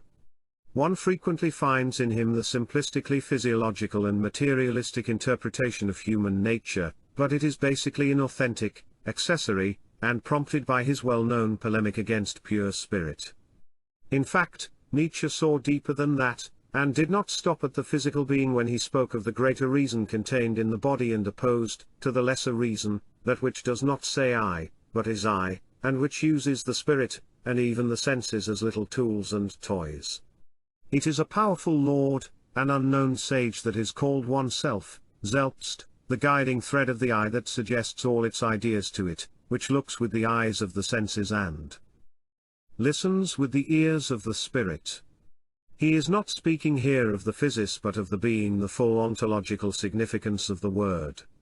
The term he uses, das Selbst, can also be rendered by the self as opposed to the I, ich, an opposition that recalls that of the traditional doctrines already mentioned between the supra-individual principle of the person, and that which they call the physical I. Once the crude physiological interpretation is cleared away, there emerges a valid attitude for the man who must stay standing as a free being, even in the epoch of dissolution, to assume his own being into a willing, making it his own law, a law as absolute and autonomous as Kant's categorical imperative, but affirmed without regard for received values, for good or evil, nor for happiness, pleasure, or pain. Nietzsche too regarded hedonism and eudaimonism, the abstract, inorganic search for pleasure and happiness, as symptoms of weakening and decadence. The man in question affirms and actualizes his own being without considering rewards or punishments, either here or in an afterlife, saying, "The way does not exist, this is my will, neither good nor bad, but my own." In short, Nietzsche hands on the ancient sayings "be yourself, become what you are," as propositions for today, when all superstructure has fragmented. We shall see that the existentialists take up a similar theme, albeit less confidently. Stirner is, however, not to be counted among its antecedents, because in his idea of the unique there is virtually no opening of the deepest dimensions of existence. One has to go back to M. Guillot, who equally posed the problem of a line of conduct beyond any sanction or duty. He wrote, "Authoritarian metaphysics and religion are leading strings for babies, it's time to walk by oneself. We should look for revelation in ourselves. Christ is no more, each of us must be Christ for himself, and be joined to God as far as he will or can be, or even deny God. It is as though faith still existed, but without a heaven waiting for us or a positive law to guide us, as a simple state. Strength and responsibility must be no less than they were long ago, when they were born from religious faith and from a given point of support, in a different human type and a different climate." Nietzsche's idea is identical. For our part, if this system is to be made acceptable as valid for the problem in hand, every unspoken but limiting implication has to be eliminated from it, everything from which one might draw a new, illusory support.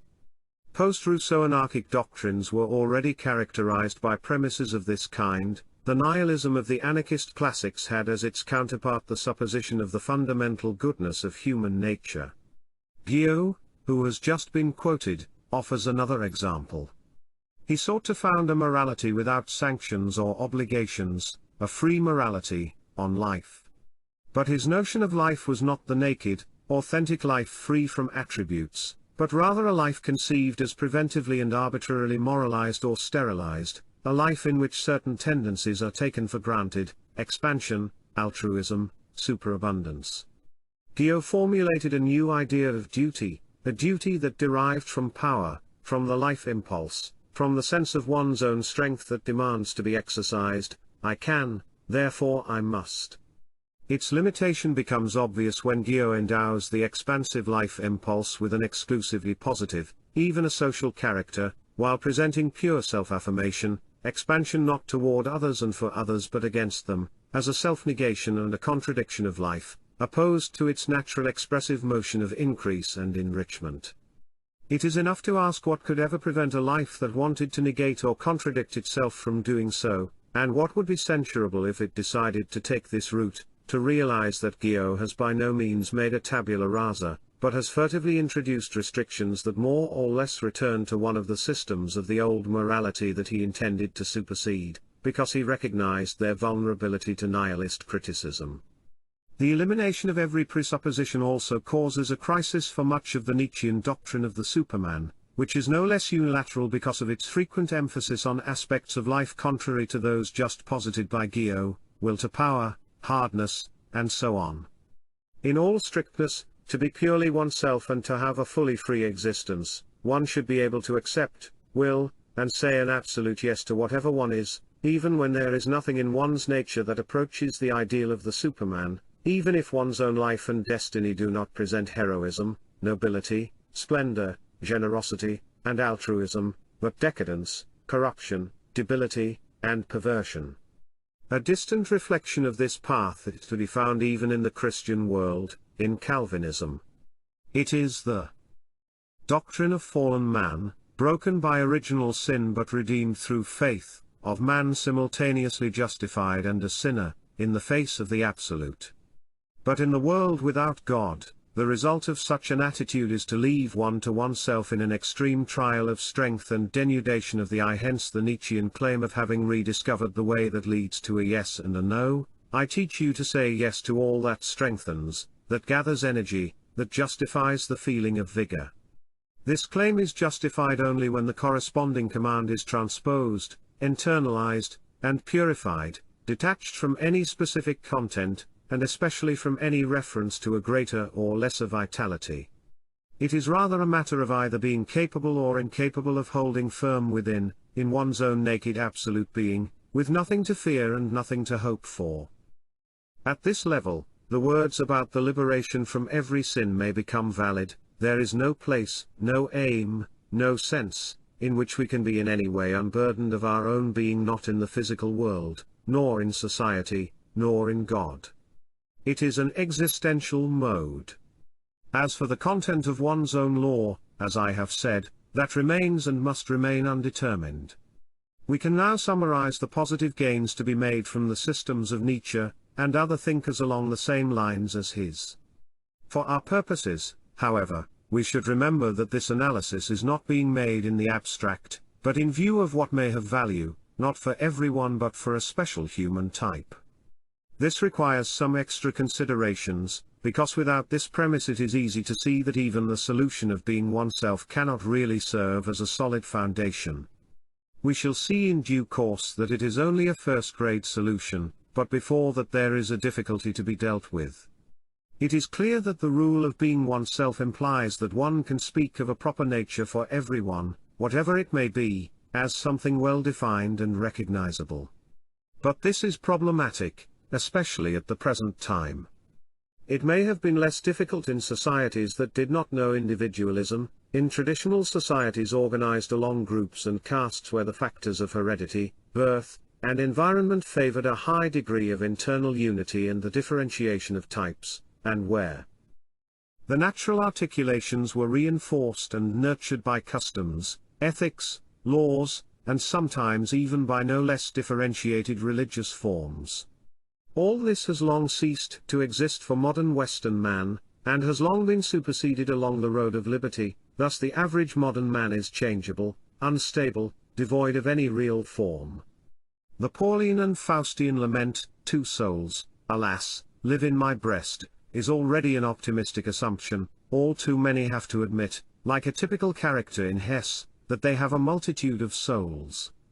Nietzsche himself admitted this state of affairs when he wrote, "One should not assume that many men are persons. There are also men composed of several persons, but the majority possess none at all." And again, "Become yourself," an injunction addressed only to a few, and which to an even smaller number appears redundant.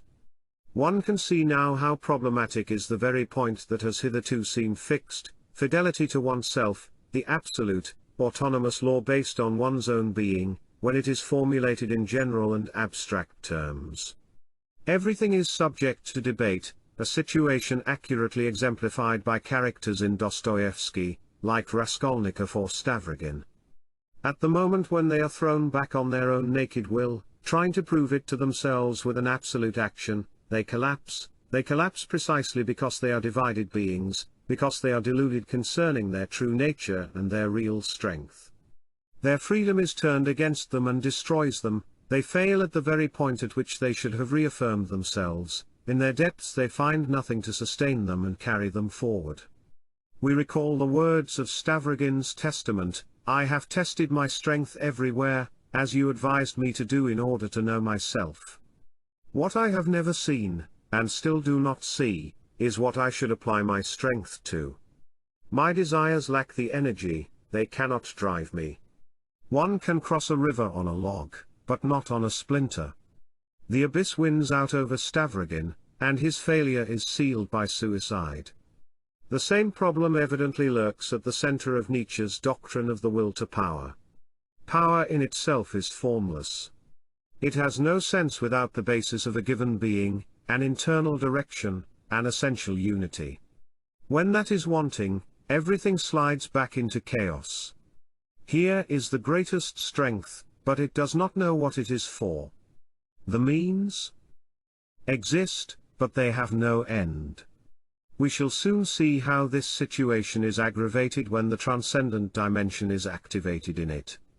For the moment, we note that in general, the phenomenon of remorse is closely linked to the situation of a divided and self-contradictory being.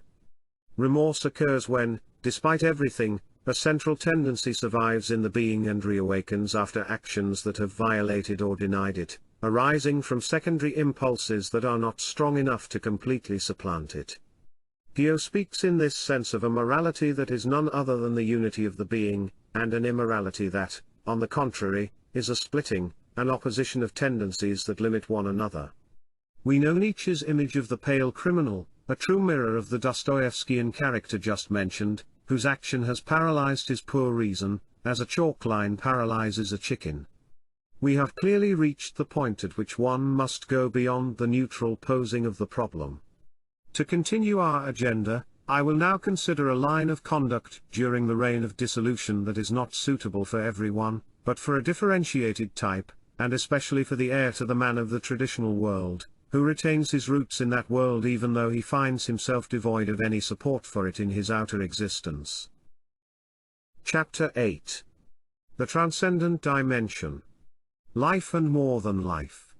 Only this kind of man can use those positive aspects gleaned from the preceding analysis as his elementary basis, because when he looks within himself, he does not find a changeable and divided substance, but a fundamental direction, a dominant, even though shrouded or limited by secondary impulses. What is more, the essential thing is that such a man is characterized by an existential dimension not present in the predominant human type of recent times, that is, the dimension of transcendence. The problems raised by these last considerations can be exemplified with reference to Nietzsche himself, for the tacit assumption of many of his attitudes is no different, it is the action, albeit unconscious, of the transcendent dimension. This alone can explain the otherwise arbitrary and contradictory quality of some of his statements. Only this point of view also offers the possibility of integrating and consolidating them by not taking the wrong path of naturalism. On the one hand, Nietzsche really felt the vocation of the particular human type just mentioned, both in his destructive role and in his effort to get beyond the 0 point of values. On the other hand, rather than consciously taking up the existential dimension of transcendence, he was, as it were, its victim, the object rather than the subject of the corresponding energy in action. This gives one a sure guide for orientation throughout Nietzsche's philosophy, for recognizing both its limitations and its high value for our purposes. No less evident here is the solution given by turning the tragic and absurd vision of life into its opposite. Nietzsche's solution of the problem of the meaning of life, consisting in the affirmation that this meaning does not exist outside of life, and that life in itself is meaning, from which derive all the themes already mentioned, including the myth of the eternal return, is valid only on the presupposition of a being that has transcendence as its essential component. This is no place for the detailed proof of this thesis, which would belong in a special study of Nietzsche. We have already seen with regard to the will to power that it is not so much the general characteristic of life, but one of its possible manifestations, one of its many faces. To say that life always surpasses itself, wants to ascend, and to regenerate itself by rising and surpassing itself, or that the life's secret is I am that which must always conquer itself, all that is simply the result of a very unusual vocation projecting itself to the dimensions of a worldview. It is merely the reflection of a certain nature, and by no means the general or objective character of every existence. The foundation that really prevails in existence is much closer to Schopenhauer's formulation than to this one of Nietzsche's, that is, the will to live as eternal and inexhaustible desire, not the will to power in the true sense, or the positive, ascending drive to dominance. It is only, in fact, through the other dimension, that of transcendence, that life presents those characteristics that Nietzsche mistakenly generalizes and thinks he can attribute to it when he sets up his new values. His imperfect understanding of what was going on inside him explains not only the oscillations and limitations of his philosophy, but also the tragic side of his human existence. On the one hand, we have the theme of a pure, naturalistic exaltation of life, albeit in forms that betray a surrender of being to the simple world of instincts and passions, for the absolute affirmation of the latter on the part of the will runs the danger of their asserting themselves through the will, making it their servant. On the other hand, many and indeed prevalent are the testimonies to a reaction to life that cannot arise out of life itself, but solely from a principle superior to it, as revealed in a characteristic phrase: Spirit is the life that cuts through life, Geist ist das Leben, das selber ins Leben schneidet. All the positive aspects of the way of the Superman belong to this second aspect, the power to make a law for oneself, the power to refuse and not to act, when one is pressed to affirmation by a prodigious force and an enormous tension, the natural and free asceticism moved, to test its own strength by gauging the power of a will according to the degree of resistance, pain, and torment that it can bear in order to turn them to its own advantage. So that from this point of view everything that existence offers in the way of evil, pain, and obstacles, everything that has nourished the popular forms of savior religions, is accepted, even desired, the principle of not obeying the passions, but of holding them on a leash. Greatness of character does not consist in not having such passions, one must have them to the greatest degree, but held in check, and moreover doing this with simplicity, not feeling any particular satisfaction thereby. The idea that the superior man is distinguished from the inferior by his intrepidity, by his defiance of unhappiness, it is a sign of regression when pleasure begins to be considered as the highest principle, the responding with incredulity to those who point the way to happiness in order to make man follow a certain behavior. But what does happiness matter to me? The recognition that one of the ways to preserve a superior species of man is to claim the right to exceptional acts as attempts at victory over oneself and as acts of freedom, to assure oneself, with a sort of asceticism, a preponderance and a certitude of one's own strength of will, without refusing any privation, to affirm that freedom whose elements include keeping the distance which separates us, being indifferent to difficulties, hardships, privations, even to life itself, and the highest type of the free man being seen in he who always overcomes the strongest resistances, great danger making him a being worthy of veneration, to denounce the insidious confusion between discipline and enfeeblement. The goal of discipline can only be a greater strength. He who does not dominate is weak, dissipated, inconstant, and holding that indulgence can only be objected to in the case of him who has no right to it.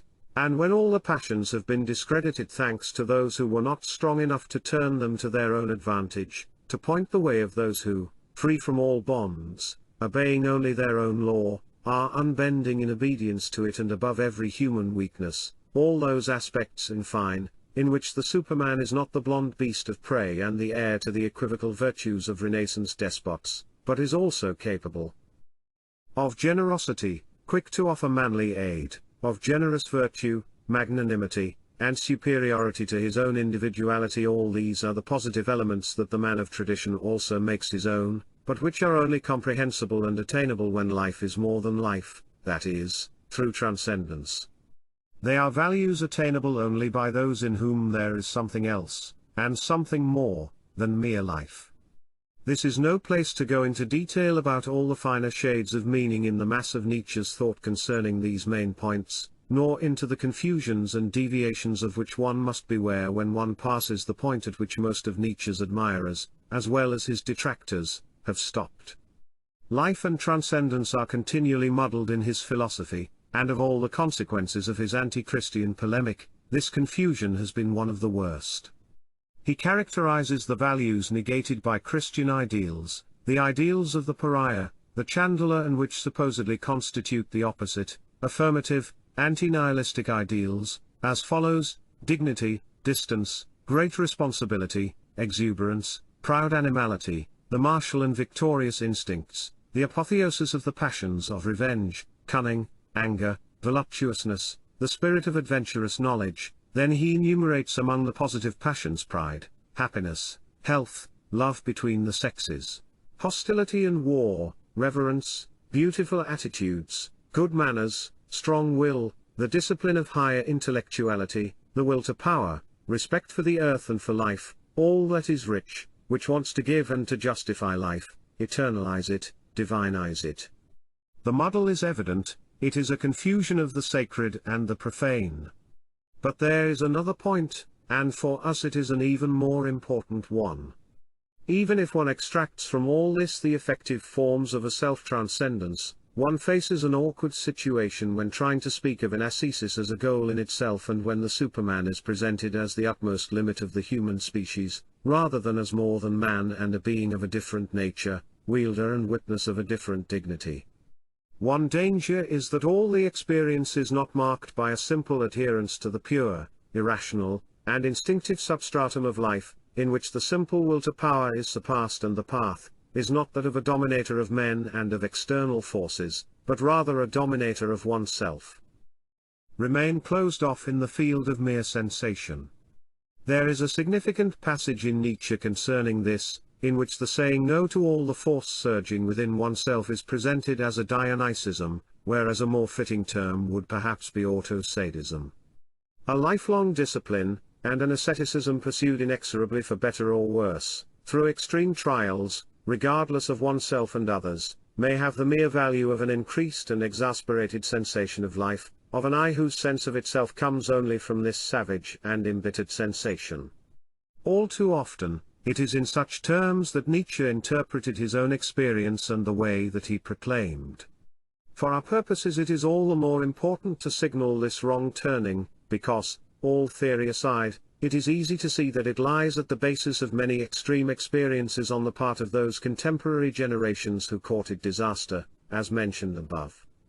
As for the internal, esoteric interpretation of Nietzsche's personal experience, taken as a whole beyond this pseudo-solution, I have already indicated that the key to it is given by a passive experience of transcendence, and of its activation. The cutting of all bonds, the intolerance of all limits, the pure and incoercible impulse to overcome without any determined goal, to always move on beyond any given state, experience, or idea, and naturally and even more beyond any human attachment to a given person, fearing neither contradictions nor destructions, thus pure movement, with all that that implies of dissolution, advancing with a devouring fire that leaves nothing behind itself, to use an expression from an ancient wisdom tradition. Though it applies to a very different context, these essential characteristics that some have already recognized in Nietzsche can be explained precisely as so many forms in which the transcendent acts and manifests.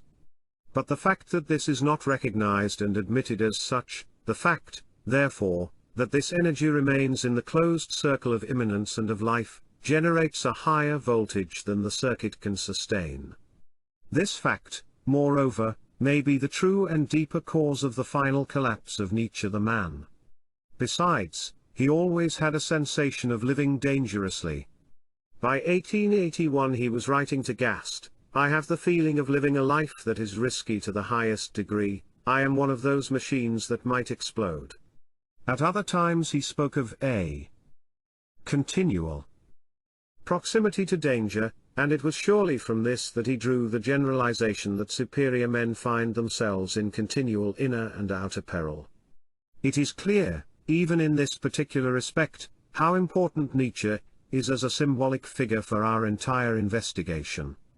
His case illustrates in precise terms what can, and indeed must, occur in a human type in which transcendence has awakened, yes, but who is uncentered with regard to it.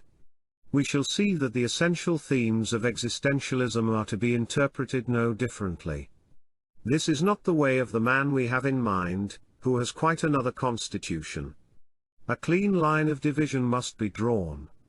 But first it is useful to see what is to be expected in the case of those who remain on this side of the life, that is, in those who follow the way of immanence unflinchingly, without turning back, without lowering their level, but also without the capacity to reach the turning point that alone can make good their lack, from the very start, of the quality I have indicated in the man of tradition, in the man who is constitutionally not modern. Once they have entered on the way of absolute affirmation, and have mastered all those forms of ascesis and the activation of a higher intensity of life that we have mentioned, their only saving solution is in a conscious change of polarity, in the possibility that at a given point, in given situations or environments, by a kind of ontological rupture of level, their life would be turned upside down, as it were, and transformed into a different quality. The mere Leben, living more, would give place to a mere als Leben, more than living, to use the neat expression suggested in another context by Georg Simmel.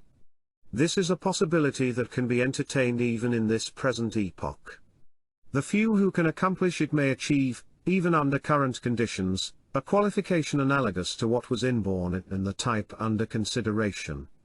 Certain gropings toward openings of the kind are not unknown today, alongside the traumatization of existence. One typical sign, for example, is the interest in Zen felt by some members of the Beat generation. The condition for it is something like a sudden illumination, the satori of Zen. Without it, the path of those who have undergone experiences like Nietzsche's, and, in general, of those in whom, for one reason or another and with or without their volition, transcendence has awakened in the human circuit as an energy in the world where God is dead, is a path that leads to the abyss. It is cold comfort in such cases to speak of the damned saints of our time or of angels with the face of a criminal or a pervert. That is pure, gratuitous romanticism. In the contrary and positive case, the result might be expressed as a transition from the plane of Dionysus to that of a spiritual superiority, known in antiquity under the Apollonian or Olympian symbol. It is of capital importance to recognize that this is the only solution that does not involve a regression, and that it is the antithesis of any solution of the religious or devotional type. The conversion of certain contemporaries who found themselves unable to sustain the tension of the nihilistic climate, or who faced the experiences in question superficially, as mere intellectuals, represent cases of surrender that are devoid of any interest for us. Chapter 9? Beyond Theism and Atheism. Following on from this, and before taking up the positive part of our subject, I should return to what was said earlier, when specifying what had reached, or was reaching, the point of crisis in the modern world. I have explained that the crisis on the social plane concerned bourgeois society and civilization. From the spiritual point of view, I spoke of the double aspect of the process of emancipation that has led to the present situation, first of its solely destructive and regressive aspect, then of how it faces a differentiated human type with the risky ordeal of a complete internal liberation. Pursuing the latter aspect, I would make another point, namely that one of the causes favoring the processes of dissolution has been the confused sense of a true fact, the sense that everything in the recent West of a religious nature, especially Christianity, belongs to the all-too-human, and has little to do with really transcendent values, beside being fairly incompatible, as a general climate, and an internal attitude, with the dispositions and vocations proper to a higher human type.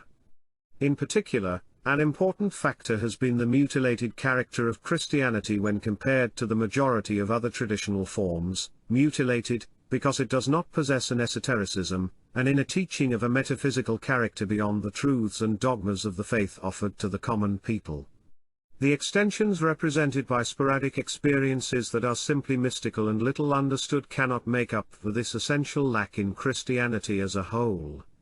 This is why the work of demolition was so easy with the rise of so-called free thought, whereas in a different, complete tradition the presence of a body of teachings above the simply religious level would probably have prevented it.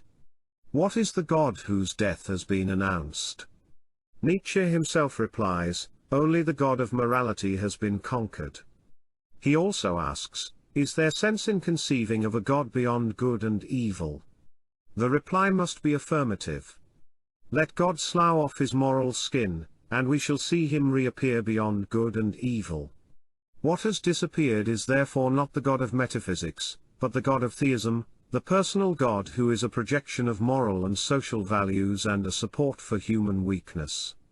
Now, the conception of a God in different terms is not only possible but essential within all the great traditions before and beside Christianity, and the principle of non-duality is also evident in them. These other traditions recognized as the ultimate foundation of the universe a principle anterior and superior to all antitheses, including those of immanence and transcendence considered unilaterally. This conferred on existence, on all of existence, including that part of it that appears problematic, destructive, and evil, the supreme justification that was being sought through a liberated worldview, to be affirmed beyond the demolitions of nihilism. Zarathustra in fact announces nothing new when he says, "Everything that becomes seems to me divine dance and divine whim, and the liberated world returns to itself." It is the same idea that Hinduism casts in the well-known symbol of the dance and play of the naked god Shiva. As another example, we might recall the doctrine of the transcendent identity of samsara, the world of becoming, with nirvana, the unconditioned, that ultimate peak of esoteric wisdom. In the Mediterranean region, the saying of the final mystery initiation, Osiris as a black god, refers to a similar level, and one could also include the teachings of Neoplatonism, and of a few mystics of high stature concerning the metaphysical, impersonal, and superpersonal one, and so forth, right up to William Blake's allegory of the marriage of heaven and hell and the Goethean idea of the god of the free glance who does not judge according to good and evil, an idea encountered from the ancient West right up to Far Eastern Taoism. We see one of the most drastic proofs of this wisdom in the words of an ascetic on the point of being murdered by a European soldier, "Don't deceive me. You too are God." In the course of the involutional process described in the introduction, such horizons have gradually vanished from view. In cases like Buddhism and Taoism, it is very evident that they have passed from the metaphysical plane to the religious and devotional one, in terms of a regression due to the diffusion and profanation of the original inner doctrine, which most people are incapable of understanding and following. In the West, the conception of the sacred and the transcendent in devotional and moral terms, which in other systems belonged only to the popular or regressive forms, became predominant and all but exclusive. We should mention, however, that even in the Christian world there have been some allusions on the margins of Johannine mysticism to a future epoch of a higher freedom. Joachim de Flor gave out that the third age, the age of the Spirit following those of the Father and the Son, would be that of freedom, and the Brethren of the Free Spirit, along similar lines, proclaimed an enemy, a liberty from the law, from good and evil, in terms that even Nietzsche's Superman would not have dared to profess. Echoes of these anticipations are to be found in Jacopone de Todi himself, when in his hymn to Holy Poverty and its threefold heaven he tells us, "Do not fear hell, do not hope for heaven, and that one should not rejoice in any good, nor mourn any adversity," when he refers to a virtue that asks not why and goes so far as to dispense with virtue itself, possessing all things in freedom of spirit, this being for him the inner and symbolic sense of true poverty. The conclusion to be drawn from all of this is that a group of concepts considered in the Christian West as essential and indispensable for any true religion, the personal God of theism, the moral law with the sanctions of heaven and hell, the limited conception of a providential order and a moral and rational finalism of the world, faith resting on a largely emotional, sentimental, and sub-intellectual basis. All of these are foreign to a metaphysical vision of existence such as is well attested in the world of tradition. The God who has been attacked is God conceived as the center of gravity of all this merely religious system. But in fact this may open the horizon of a new essentiality for those who accept as a trial of their strength, one might even say, of their faith in the higher sense, all the dissolving processes brought about by the direction that civilization has taken in recent times. The moral skin falls off a God who has finished up as opium of the people, or as the counterpart of the petty morality that the bourgeois world substitutes for the greater morality. But the essential core, represented by metaphysical teachings such as those just mentioned, remains inviolate for those who can perceive and live them, remains inaccessible to all those nihilistic processes, and withstands any dissolution. After this essential clarification and widening of perspectives, we are now ready to gather up everything from the themes considered hitherto that may have a positive value today for the human type with whom we are concerned. As far as worldviews are concerned, we are dealing with a conception of reality freed from the categories of good and evil, but with a metaphysical foundation, not a naturalistic or pantheistic one. Being knows nothing of good or evil, nor do the great laws of things, nor the absolute. A good or an evil exists solely in function of an end, and what is the standard by which to judge this end and thereby fix the ultimate legitimacy of an action or a being? Even the theology of providence and the efforts of theistic theodicy to prop up the concept of the moral God cannot do away with the idea of the great economy that includes evil, in which evil is only a particular aspect of a higher order, transcending the little human categories of the individual, and the collectivity of individuals. The other world attacked by European nihilism, presented by the latter as sheer illusion or condemned as an evasion, is not another reality, it is another dimension of reality in which the real, without being negated, acquires an absolute significance in the inconceivable nakedness of pure being. In an epoch of dissolution, this is the essential basis of a vision of life that is appropriate for the man reduced to himself, who must prove his own strength. Its counterpart is to be central or to make oneself so, to know or discover the supreme identity with oneself.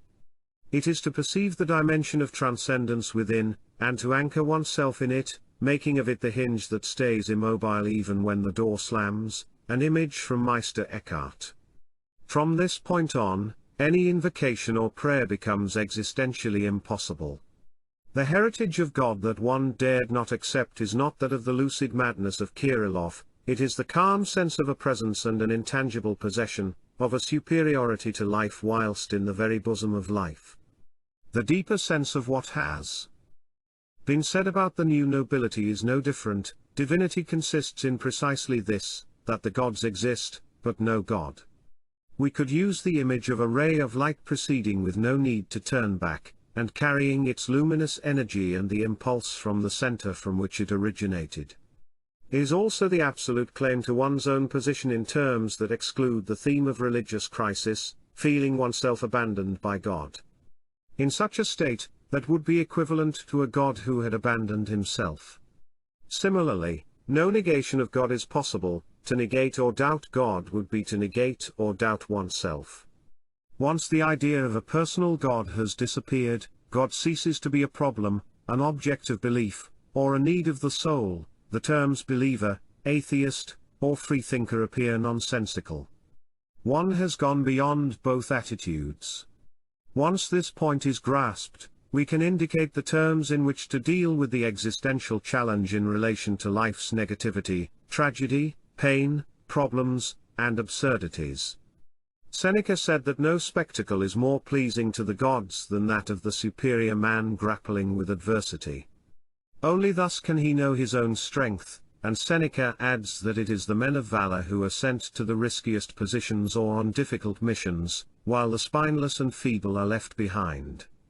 There is the well-known maxim, that which does not destroy us makes us stronger. In our case, the basis for this courage refers to the dimension of transcendence in oneself. It is attested and confirmed in all situations of chaos and dissolution, thus turning them to our own advantage. It is the antithesis of an arrogant hardening of the physical individuality in all its forms, whether unilaterally Stoic or Nietzschean. Instead, it is the conscious activation in oneself of the other principle and of its strength, in experiences, moreover, that are not merely undergone but are also sought, as I shall explain later. This must be kept firmly in mind. In some cases nowadays, the shock of reality and the consequent trauma may serve not to validate and increase a strength that is already present, but to reawaken it. These are the cases in which only a thin film separates the principle of being in a person from that of the merely human individuality. Situations of depression, emptiness, or tragedy whose negative solution is the return to religion may through a positive reaction lead to this awakening. Even in some of the most advanced modern literature one finds curious testimonies of moments of liberation realized in the midst of disintegration. One example will suffice, from an author already cited. Henry Miller, after all the signs of the chaotic disintegration of a meaningless life, after stupefaction at the grandiose collapse of a whole world, speaks of a vision that justifies everything as it is, a sort of eternity in suspense in which everything is justified, supremely justified. One looks for a miracle outside, he says, while a counter counts within, and there is no hand that can reach it or stop it. Only a sudden shock can do it. Then a new current arises in the being. This makes him say, perhaps in reading this, one has still the impression of chaos, but this is written from a live center, and what is chaotic is merely peripheral, the tangential shreds, as it were, of a world which no longer concerns me. This brings us back, in a way, to the rupture of levels mentioned above, which has the virtue of instilling a different quality in the circuit of mere life. Chapter 10. Invulnerability, Apollo and Dionysus. Up to now we have been establishing the rule for being oneself. Now we must bring to light the rule for proving oneself, then unite and specify the two principles with particular reference to the human type that concerns us. Just as this type is dual in its essential structure, in its determination as an individual, and its dimension of transcendence, being itself, and knowing itself through proving itself, present to quite distinct degrees. With regard to the first degree, we have already noted the difficulty, especially in our times, that the principle of being oneself encounters in the vast majority of individuals, given their lack of a basic unity or even of one predominant and constant tendency among a multitude of others. Only in exceptional cases are these words of Nietzsche's valid: one does best never to speak of two very lofty things, measure and mean. A few know their powers and their signs, thanks to the mystery paths of inner experiences and conversions. They venerate something divine in them, and abhor speaking out loud. But in an age of dissolution, it is difficult even for one who possesses a basic internal form to know it, and thereby to know himself, otherwise than through an experiment. Hence we recall the line already mentioned, to be understood now as the search for, or the acceptance of, those situations or alternatives in which the prevailing force, one's own true nature, is compelled to manifest and make itself known. The only actions that can be valid for this purpose are those that arise from the depths. Peripheral or emotional reactions do not qualify, for those are like reflex movements provoked by a stimulus, arising long before the depth of one's own being has been touched or questioned, as Nietzsche himself said, seeing in this very incapacity for deep impressions and engagement, and in this skin-deep reactivity at the mercy of every sensation, a deplorable characteristic of modern man. For many people it is as though they have to relearn how to act in the true sense, actively, as one might say, and also typically. Even for the man whom we have in mind, taken in his worldly aspect, this is an essential requirement today. We might note the corresponding discipline that is so important in traditional inner teachings, that of self-remembering or self-awareness. G.I. Gurdjieff, who has taught similar things in our time, describes the contrary state as that of being breathed or sucked into ordinary existence without any awareness of the fact, without noticing the automatic or somnambulistic character that this existence has from a higher point of view. I am sucked in by my thoughts, my memories, my desires, my sensations, by the steak I eat, the cigarette I smoke, the love I make, by the sunshine, the rain, by this tree, by that passing car, by this book. Thus one is a shadow of oneself. Life in a state of being, the active act, active sensation, and so on are unknown states.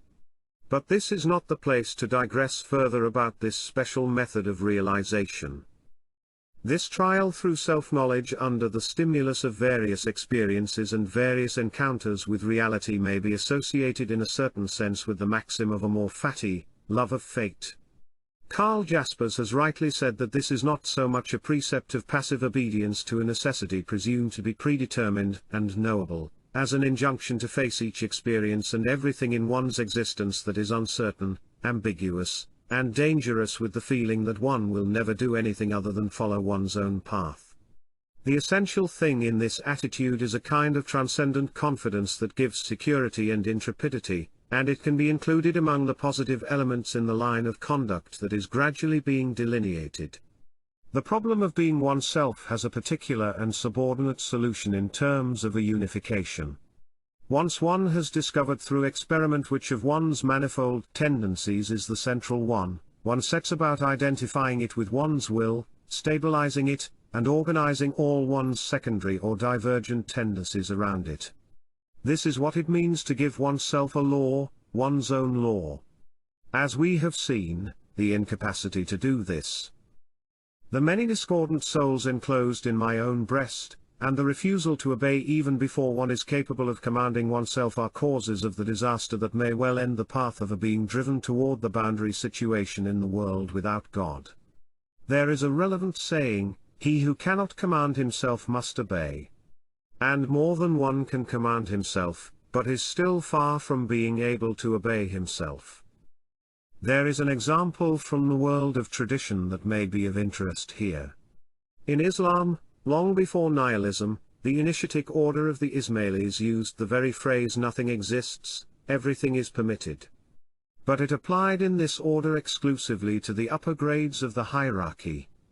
Before attaining these grades and having the right to adopt this truth for oneself, one had to pass 4 preliminary grades that involved, among other things, a rule of unconditional, blind obedience, taken to limits that are almost inconceivable for the Western mentality. For example, at a word from the Grand Master one had to be prepared to throw one's life away without any reason or purpose. This brings us to the consideration of the second degree of the trial through self-knowledge, which belongs to the transcendent dimension and which conditions the final solution of the existential problem. With the first degree, in fact, with the recognition of one's own nature and the making of one's own law, this problem is only resolved partially, on the formal plane. That is the plane of determination, or, if one prefers, individuation, which furnishes one with an adequate base for controlling one's conduct in any circumstances. But this plane has no transparency for one who wants to get to the bottom of things. Absolute meaning is not yet to be found therein. When the situation remains at this stage, one is active in wanting to be oneself, but not with regard to the fact of being thus and not otherwise. To a certain type, this can seem like something so irrational and obscure as to set in motion a crisis that endangers everything he has gained hitherto along the lines indicated. It is then that he must undergo the second degree of self-proving, which is like an experimental proof of the presence within him, in greater or lesser measure, of the higher dimension of transcendence. This is the unconditioned nucleus that in life does not belong to life's sphere, but to that of being. It depends on this last trial to resolve, or not to resolve, the problem of the ultimate meaning of existence in an ambience lacking any support or sign. After the whole superstructure has been rejected or destroyed, and having for one's sole support one's own being, the ultimate meaning of existing and living can spring only from a direct and absolute relationship between that being, between what one is in a limiting sense, and transcendence in itself. This meaning is not given by anything extrinsic or external, anything added to the being when the latter turns to some other principle. That might have occurred in a different world, a traditionally ordered world. But in the existential realm under consideration, such a meaning can only be given by the transcendent dimension directly perceived by man as the root of his being and of his own nature. Moreover, it carries an absolute justification, an indelible and irrevocable consecration, which completely destroys the state of negativity, and the existential problem. On this basis alone does being what one is cease to constitute a limitation. Otherwise every path will be limited, including that of supermen and any other kind of being that serves with its outward traits to deflect the problem of ultimate meaning, thereby hiding its own essential vulnerability. This unity with the transcendent is also the condition for preventing the process of self-unification from taking a regressive path. There is in fact a possibility of a pathological unification of the being from below, as in the case of an elementary passion that takes over the whole person, organizing all his faculties to its own ends. Cases of fanaticism and possession are no different in kind. One must consider this possible reduction to absurdity of being oneself and of the unity of the self. This is a further reason to require our particular type of man to undergo the trial of self-knowledge at the second degree, which concerns, as we have said, the presence of the unconditioned and the supra-individual as his true center. It is easy to see how this requires one to surpass and prove oneself, beyond one's own nature and one's own law. The autonomy of him who makes his own will coincide with his own being is not enough. Moreover, it requires a rupture of levels that can sometimes have the character of violence done to oneself, and one has to be sure to remain on one's feet even in the void and the formless. This is positive anomie, beyond autonomy. In less qualified types, in those in which the original inheritance, as I called it, is not sufficiently alive existentially, this trial almost always requires a certain sacrificial disposition. Such a man has to feel ready to be destroyed, if need be, without being hurt thereby. The result of trials or experiences of this kind remains undetermined, and has always been so, even when the ultimate consecration of inner sovereignty was sought within the institutional frameworks provided by tradition. It is all the more so in today's social climate, in circumstances where it is almost impossible to create a magical circle of protection in this confrontation with transcendence, with that which is in fact not human. But we repeat, in a meaningless world, the absolute sense of being depends almost exclusively on this experience. If it has a positive outcome, the last limit falls away, transcendence and existence, freedom and necessity, possibility and reality coincide. A centrality and invulnerability are realized without restriction in any situation, be it dark or light, detached or apparently open to every impulse or passion of life. Above all, the essential conditions are thereby created for adapting, without losing oneself, to a world that has become free but left to its own devices, seized by irrationality and meaninglessness. And this is exactly the problem with which we began. Having established this basic point regarding the ultimate clarification of oneself, I turn now to some special aspects of the integrated man's orientation within current experience. If we follow the method used up to now and take some of Nietzsche's categories as our provisional reference point, we might immediately relate this to Dionysianism. But in fact, the philosopher of the Superman has given this term differing and contradictory meanings. One of the signs of his incomprehension of ancient traditions is his interpretation of the symbols of Dionysus and Apollo on the basis of a modern philosophy like Schopenhauer's. As I have already pointed out, he uses the term Dionysus for a sort of divinized immanence, an intoxicated and frenetic affirmation of life in its most irrational and tragic aspects. On the other hand, Nietzsche makes Apollo into the symbol of a contemplation of the world of pure forms, as though taking flight to free oneself from the sensations and tensions of this irrational and dramatic substratum of existence. All of this is without foundation. Without entering into the special field of the history of religions and ancient civilization, I will limit myself to recalling that the Dionysian way was a way of the mysteries, apart from a few decayed and spurious popular forms. Just like other mysteries that correspond to it in other cultural areas, it can be defined in the terms already used, an experience of life raised to a particular intensity that emerges, overturns, and frees itself in something more than life, thanks to an ontological rupture of levels. But this conclusion, which is equivalent to the realization, revival, or reawakening of transcendence in oneself, can equally well be referred to the true content of the symbol of Apollo, hence the absurdity of Nietzsche's antithesis between Apollo and Dionysus. This serves as a preliminary to our real intention, which can only concern a Dionysianism that is integrated, as one might say, with Apollonism. Here one possesses the stability that is the result of the Dionysian experience not as a goal before oneself, but in a certain sense behind oneself.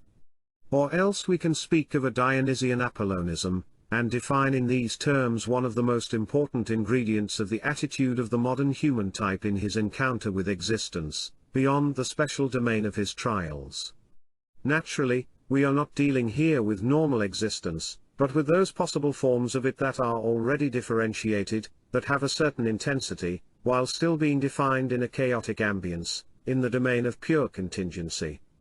They are not infrequent today, and in the times to come they will surely proliferate. The state in question is that of the man who is self-confident through having as the essential center of his personality not life, but being. He can encounter everything, abandon himself to everything, and open himself to everything without losing himself.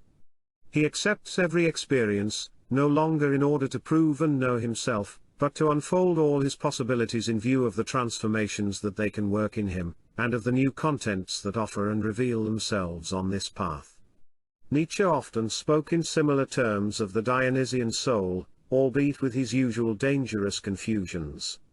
It was for him the soul that, having being, plunges into becoming, that which can run beyond itself, almost fleeing from itself, and find itself in a vaster sphere, the soul that feels the need and joy of adventuring in the world of chance or even the irrational.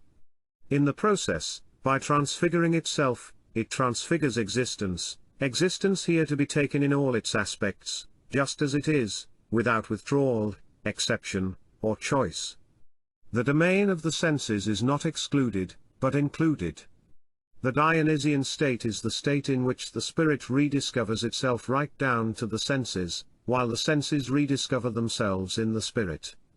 This concerns superior types in which even experience is largely tied to the senses end by turning into the image and inebriation of the highest spirituality. One could show many correspondences between the latter point, and the doctrines, paths, and very elaborate practices of the world of tradition. One of the aspects of Dionysianism in the broad sense can in fact be seen in its capacity to overcome the antithesis of spirit and senses, an antithesis typical of the previous Western religious morality that is now in crisis. That which enables this antithesis to be overcome is the other quality, introduced into the sense domain to transform its motive force as it were catalytically. Moreover, the capacity to open oneself without losing oneself takes on a special importance in an epoch of dissolution. It is the way to master every transformation that may occur, even the most perilous ones. A passage in the Upanishads marks its extreme limit, speaking of him against whom death is powerless, because it has become part of his being. In this state, outside events that might affect or upset his being can become the stimulus that activates an ever greater freedom and potential. The transcendent dimension, which holds firm through all turns of the tide, all ups and downs, will also play the part here of a transformer. It prevents any intoxicated self-identification with the life force, not to mention what might be induced by a thirst for life, or by the disorderly impulse to seek in mere sensation a surrogate for the meaning of existence, and to lose oneself in actions and achievements. Detachment coexists with a fully lived experience, a calm being is constantly wedded to the substance of life. The consequence of this union, existentially speaking, is a most particular kind of lucid inebriation, one might almost say intellectualized and magnetic, which is the absolute opposite of what comes from the ecstatic opening to the world of elementary forces, instinct, and nature. In this very special inebriation, subtilized and clarified, is to be seen the vital element necessary for an existence in the free state, in a chaotic world abandoned to itself. Later on, I may have occasion to enter into more detail about this inebriation. The important point here is to grasp the essential opposition between this state and attitudes that have taken shape in the modern world alongside the rebellion against rationalism or Puritanism. It often calls itself a new paganism and follows a path like that of Nietzsche's worst Dionysianism, exuberance, innocence, plenitude, the joy of life, the agape, ecstasy, eros, cruelty, intoxication, springtime, a whole scale of lights and colors going from semi-divine forms, in a sort of divinification of the body, to those of a healthy semi-animality and the simple pleasures of uncorrupted natures, as he wrote with particular reference to the ancient world. We have noticed a similar spirit pervading much of the modern cult of action, despite the mechanical and abstract traits often present in it. But the perspective that interests us here is one of clarity and presence of mind in every encounter and evocation, and a calm that coexists with movement and transformations. It imparts stability to every step of the way, and a continuity that is also that of invulnerability and an invisible sovereignty. This also demands a kind of freedom from the past and the future, the intrepidity of a soul free from the bonds of the lesser I, the being that manifests itself in the form of being in action. The naturalness required by this mode of being prevents NS from using the term heroism to describe some of its incidental features, for there is nothing in it of the pathos, romanticism, individualism, rhetoric, and even exhibitionism that nearly always accompany the current idea of heroism. And we hardly need underline the difference between this use of the word act and a certain empty academic philosophy, an outmoded neo-Hegelianism that took the concept as its center. Chapter 11. Acting without desire. The causal law. I now address a particular aspect of the attitude in question, applicable to a wider and less exclusive field, that of life seen as the field of works, activities, and achievements in which the individual deliberately takes the initiative. We are not dealing now with simple, lived experiences, but with procedures aimed at a goal. The character of the human type I have been describing must result in a certain orientation whose essence was defined in the traditional world by two basic maxims. The first of these is to act without regard to the fruits, without being affected by the chances of success or failure, victory or defeat, winning or losing, any more than by pleasure or pain, or by the approval or disapproval of others. This form of action has also been called action without desire. The higher dimension, which is presumed to be present in oneself, manifests through the capacity to act not with less, but with more application than a normal type of man could bring to the ordinary forms of conditioned action. One can also speak here of doing what needs to be done, impersonally. The necessary coexistence of the two principles is even more distinct in the second traditional maxim, which is that of action without acting. It is a paradoxical, Far Eastern way of describing a form of action that does not involve or stir the higher principle of being in itself. Yet the latter remains the true subject of the action, giving it its primary motive force and sustaining and guiding it from beginning to end. Such a line of conduct obviously refers to the domain in which one's own nature is allowed to function, and to that which derives from the particular situation that one has actively assumed as an individual. This is the very context in which the maxims of acting without regard to the fruits and of doing what needs to be done apply. The content of such action is not what is given by initiatives that arise from the void of pure freedom, it is what is defined by one's own natural inner law. Whereas the Dionysian attitude mainly concerns the receptive side of the testing and confirmation of oneself while in the midst of becoming, and perhaps when facing the unexpected, the irrational, and the problematic, the orientation of which I have been speaking concerns the active side, in the specific and, in a way, external sense of personal behavior and expression. Another saying from the world of tradition may apply here: be whole in the broken, straight in the bent. I have already alluded to it when evoking a whole category of actions that are really peripheral and passive, which do not engage the essence but are automatic reflexes, unreflecting reactions of the sensibility. Even the supposed plenitude of pure living, which is largely biologically conditioned, does not belong to a much higher plane. Very different is the action that arises from the deep and in a way supra-individual core of being, in the form of being inasmuch as one acts. Whatever their object, one is involved in these actions.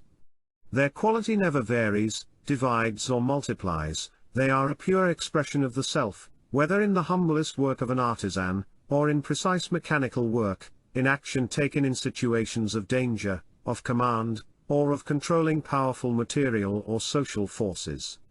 Charles Peggy was only stating a principle of broad application in the world of tradition when he said that a work well done is a reward in itself, and that the true artisan puts the same care into a work to be seen, and into one that remains unseen. I will return to this theme in a later chapter. A particular point that deserves to be highlighted concerns the real significance of the idea that neither pleasure nor pain should enter as motives when one must do what must be done. It might easily make one think along the lines of a moral stoicism, with all the aridity and soullessness inherent in that concept. In fact, it will be difficult for someone who is acting from a basis in life and not from being to imagine the possibility of this kind of orientation, in which one obeys no abstract rule, no duty superimposed on the natural impulse of the individual, because his impulse would instead be to seek pleasure and avoid pain. This, however, is a commonplace derived from the false generalization of what only applies to certain situations, where pleasure and pain are rightly viewed as detached ideas, which a preliminary rational consideration transforms into goals and motives of action. Situations of this kind are rarer than one might think in any sane nature. And the expression rightly applies here. There are many cases in which the starting point is not a reflection, but a vital motion that resonates as pleasure or pain as it develops. One can in fact speak of a vital decadence when values of hedonism and comfort take first place in one's conduct of life. It implies a splitting and a loss of soul that are analogous to the form sexual pleasure takes for depraved and vicious types. In them, what otherwise arises naturally from the motion of eros and concludes with the possession and embrace of the woman becomes a separate end, to which the rest serves as a means. In any case, the important thing is to make the distinction, well known to traditional teachings, between the happiness or pleasure that is ardent, and that which is heroic, using the latter term with due reservation. The distinction corresponds to that between two opposite attitudes and two opposite human types.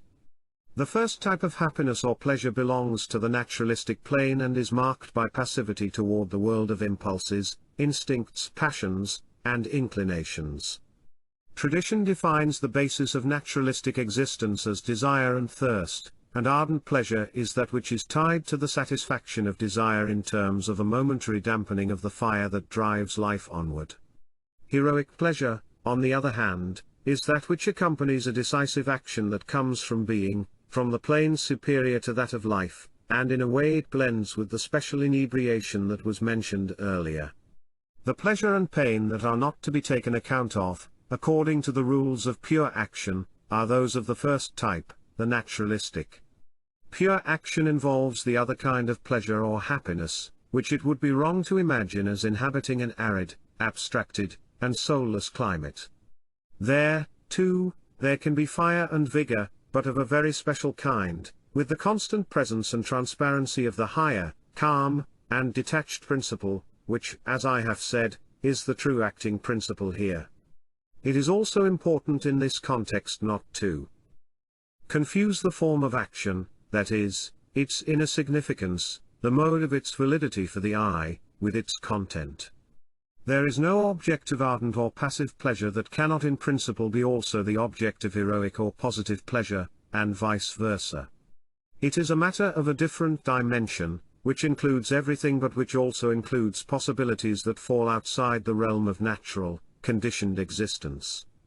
In practice, there are many cases in which this is true and possible on the sole condition of this qualitative change, this transmutation of the sensible into the hypersensible, in which we have just seen one of the principal aspects of the orientation of an integrated and rectified Dionysianism.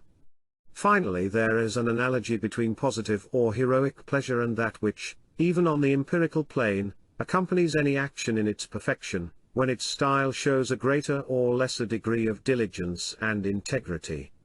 Everyone has experienced the particular pleasure obtained from the exercise of an acquired skill, when after the necessary efforts to develop it, without being driven by the idea of ardent pleasure, it becomes an ability, a spontaneity of a higher order, a mastery, a sort of game. Thus all the elements considered in this paragraph complement each other. There are some further observations to be made in a more external field, that of the interactions to which the individual is exposed, even if he is integrated in our sense, by virtue of being placed in a specific society, a civilization, and a cosmic environment. Pure action does not mean blind action. The rule is to care nothing for the consequences to the shifting, individualistic feelings, but not in ignorance of the objective conditions that action must take into account in order to be as perfect as possible, and so as not to be doomed to failure from the start. One may not succeed, that is secondary, but it should not be owing to defective knowledge of everything concerning the conditions of efficacy, which generally comprise causality, the relations of cause to effect, and the law of concordant actions and reactions. One can extend these ideas to help define the attitude that the integrated man should adopt on every plane, once he has done away with the current notions of good and evil. He sets himself above the moral plane not with pathos and polemics but with objectivity, hence through knowledge the knowledge of causes and effects, and through conduct that has this knowledge as its only basis. Thus for the moral concept of sin he substitutes the objective one of fault, or more precisely, error. For him who has centered himself in transcendence, the idea of sin has no more sense than the current and vacillating notions of good and evil, licit and illicit. All these notions are burnt out of him, and cannot spiritually germinate again. One might say that they have been divested of their absolute value, and are tested objectively on the basis of the consequences that in fact follow from an action inwardly free from them. There is an exact correspondence with traditional teachings here, just as there was in the other behavioral elements suggested for an epoch of dissolution. To name a well-known formula that is nearly always misunderstood, thanks to overblown moralizing, there is the so-called law of karma. It concerns the effects that happen on all planes as the result of given actions, because these actions already contain their causes in potentiality, effects that are natural and neutral, devoid of moral sanction either positive or negative. It is an extension of the laws that are nowadays considered appropriate for physical phenomena, laws that contain no innate obligation concerning the conduct that should follow once one knows about them. As far as evil is concerned, there is an old Spanish proverb that expresses this idea: God said, "Take what you want and pay the price," also the Quranic saying, "He who does evil, does it only to himself." It is a matter of keeping in mind the possibility of certain objective reactions, and so long as one accepts them even when they are negative, one's action remains free. The determinism of what the traditional world called fate, and made the basis of various forms of divination and oracles, was conceived in the same way. It was a matter of certain objective directions of events, which one might or might not take into account in view of the advantage or risk inherent in choosing a certain course. By analogy, if someone is intending to make a risky alpine climb or a flight, once he has heard a forecast of bad weather he may either abandon or pursue it. In the latter case, he accepts the risk from the start. But the freedom remains, no moral factor comes into play. In some cases the natural sanction, the karma, can be partially neutralized. Again by analogy, one may know in advance that a certain conduct of life will probably cause harm to the organism. But one may give it no thought and eventually resort to medicine to neutralize its effects. Then everything is reduced to an interplay of various reactions, and the ultimate effect will depend on the strongest one. The same perspective and behavior are also valid on the non-material plane. If we assume that the being has reached a high grade of unification, everything resembling an inner sanction can be interpreted in the same terms. Positive feelings will arise in the case of one line of action, negative in the case of an opposite line, thus conforming to good or evil according to their meanings in a certain society, a certain social stratum, a certain civilization, and a certain epoch. Apart from purely external and social reactions, a man may suffer, feel remorse, guilt, or shame when he acts contrary to the tendency that still prevails in his depths. For the ordinary man, nearly always through hereditary and social conditioning active in his subconscious, and which has only apparently been silenced by other tendencies and by the dictate of the physical eye. On the other hand, he feels a sense of satisfaction and comfort when he obeys that tendency.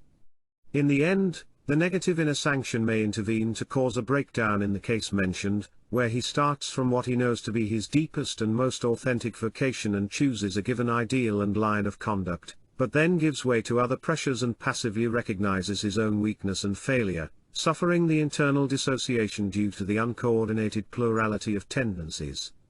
These emotional reactions are purely psychological in character and origin. They may be indifferent to the intrinsic quality of the actions, and they have no transcendent significance, no character of moral sanctions. They are facts that are natural in their own way, on which one should not superimpose a mythology of moral interpretations if one has arrived at true inner freedom. These are the objective terms in which Guillaume, Nietzsche, and others have treated in realistic terms such phenomena of the moral conscience, on which various authors have tried to build a kind of experimental basis, moving illegitimately from the plane of psychological facts to that of pure values, for an ethics that is not overtly founded on religious commandments. This aspect disappears automatically when the being has become one and his actions spring from that unity. In order to eliminate anything implying limitation or support, I would rephrase that, when the being has become one through willing it, having chosen unity, because a choice is implied even here, whose direction is not obligatory. One might even accept and will non-unity, and in the same class of superior types that we are concerned with here, there may be those who permit themselves to do so. In such a case their basal unity does not cease to exist, but rather dematerializes and remains invisibly on a deeper plane. Incidentally, in the same tradition to which the doctrine of karma belongs, there is the possibility not only of eliminating the emotive reactions mentioned above, through impeccability, in a neutrality toward good and evil, but also of the magical neutralization of karmic reactions in the case of a being who has really burnt out his naturalistic part, and thereby become actively de-individualized. This partial digression may serve to clarify how the moral plane can be eliminated impersonally, without any pathos, through considering the law of cause and effect in its fullest extension. Earlier on, I examined the field of external actions in which this law must be taken into account. In the inner realm it is a question of knowing what blows to one's own self may result from certain behaviors, and of acting accordingly, with the same objectivity. The sin complex is a pathological formation born under the sign of the personal God, the God of morality. The more metaphysical traditions, on the other hand, are characterized by consciousness of an error committed, rather than by the sense of sin, and this is a theme that the superior man of our own time should make his own, beyond the dissolution of religious residues, by following the course I have described. An additional clarification comes from these observations of Fritjof Schuon. The Hindus and Far Easterners do not have the notion of sin in the Semitic sense. They distinguish actions not according to their intrinsic value but according to their opportuneness in view of cosmic or spiritual reactions, and also of social utility. They do not distinguish between moral and immoral, but between advantageous and harmful, pleasant and unpleasant, normal and abnormal, to the point of sacrificing the former, but apart from any ethical classification, to spiritual interests. They may push renunciation, abnegation, and mortification to the limits of what is humanly possible, but without being moralists for all that. With that we can conclude the principal part of our investigation. To sum up, the man for whom the new freedom does not spell ruin, whether because, given his special structure, he already has a firm base in himself, or because he is in the process of conquering it through an existential rupture of levels that re-establishes contact with the higher dimension of being, this man will possess a vision of reality stripped of the human and moral element, free from the projections of subjectivity and from conceptual, finalistic, and theistic superstructures. This reduction to pure reality of the general view of the world and of existence will be described in what follows. Its counterpart is the return of the person himself to pure being. The freedom of pure existence in the outside world is confirmed in the naked assumption of his own nature, from which he draws his own rule.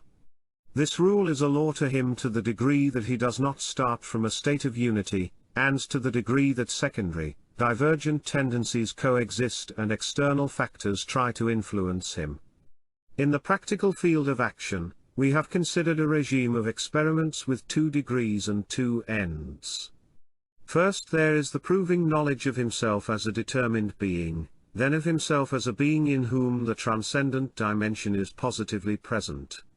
The latter is the ultimate basis of his own law, and its supreme justification. After everything has collapsed and in a climate of dissolution, there is only one solution to the problem of an unconditioned and intangible meaning to life, the direct assumption of one's own naked being as a function of transcendence. As for the modes of behavior toward the world, once a clarification and confirmation of oneself has been achieved as described, the general formula is indicated by an intrepid openness, devoid of ties but united in detachment, in the face of any possible experience. Where this involves a high intensity of life and a regime of achievement that enliven and nourish the calm principle of transcendence within, the orientation has some features in common with Nietzsche's Dionysian state, but the way in which this state should be integrated suggests that a better term would be Dionysian Apollonism. When one's relations with the world are not those of lived experience in general, but of the manifestation of oneself through works and active initiatives, the style suggested is that of involvement in every act, of pure and impersonal action, without desire, without attachment. Attention was also drawn to a special state of lucid inebriation that is connected with this entire orientation and is absolutely essential for the type of man under consideration, because it takes the place of that animation that, given a different world, he would receive from an environment formed by tradition, thus filled with meaning, or else from the sub-intellectual adhesion to emotion and impulses at the vital base of existence, in pure bios. Finally, I devoted some attention to the reality of actions and the regime of knowledge that should take the place of the mythology of inner moral sanctions and of sin. Those who know my other works will be aware of the correspondence between these views and certain instructions of schools and movements in the world of tradition, which almost always concerned only the esoteric doctrine. I repeat here what I have said already, that it is only for incidental and opportune reasons that I have taken into consideration themes from modern thinkers, especially Nietzsche. They serve to create a link with the problems that preoccupy Europeans who have already witnessed the arrival of nihilism, and of the world without God, and have sought to go beyond these in a positive way. It must be emphasized that such references could have been dispensed with altogether. With the intention of creating a similar link to what some contemporary thinkers have presented in a more or less muddled way, it seems useful to treat briefly that contemporary current known as existentialism, before proceeding to some particular sectors of today's culture and lifestyles, and to the proper attitude to take toward them. Part 3. The Dead End of Existentialism. Chapter 12. Being and Inauthentic Existence. It is well known that there are two different types of existentialism. The first belongs to a group of philosophers by trade, whose ideas until recently were unknown outside their narrow intellectual circles. Second, there is a practical existentialism that came into vogue after World War II with groups that borrowed a few themes from the philosophical existentialists. They adapted them for literary purposes or as grounds for anti-conformist, pseudo-anarchist or rebellious behavior, as in the well-known case of yesterday's existentialists of Saint-Germain-des-Prés, and other Parisian locales, inspired above all by Jean-Paul Sartre.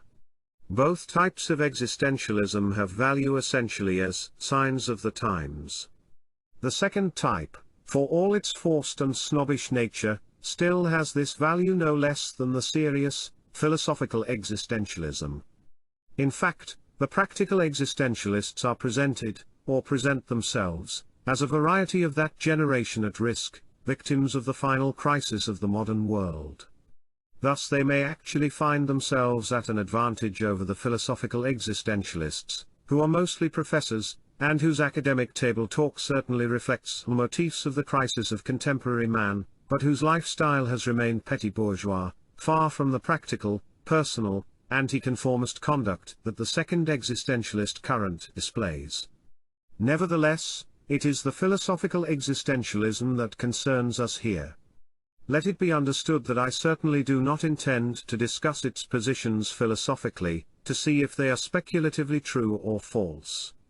Apart from the fact that this would require a much longer treatment than I can give it here, it would be of no interest for our purposes.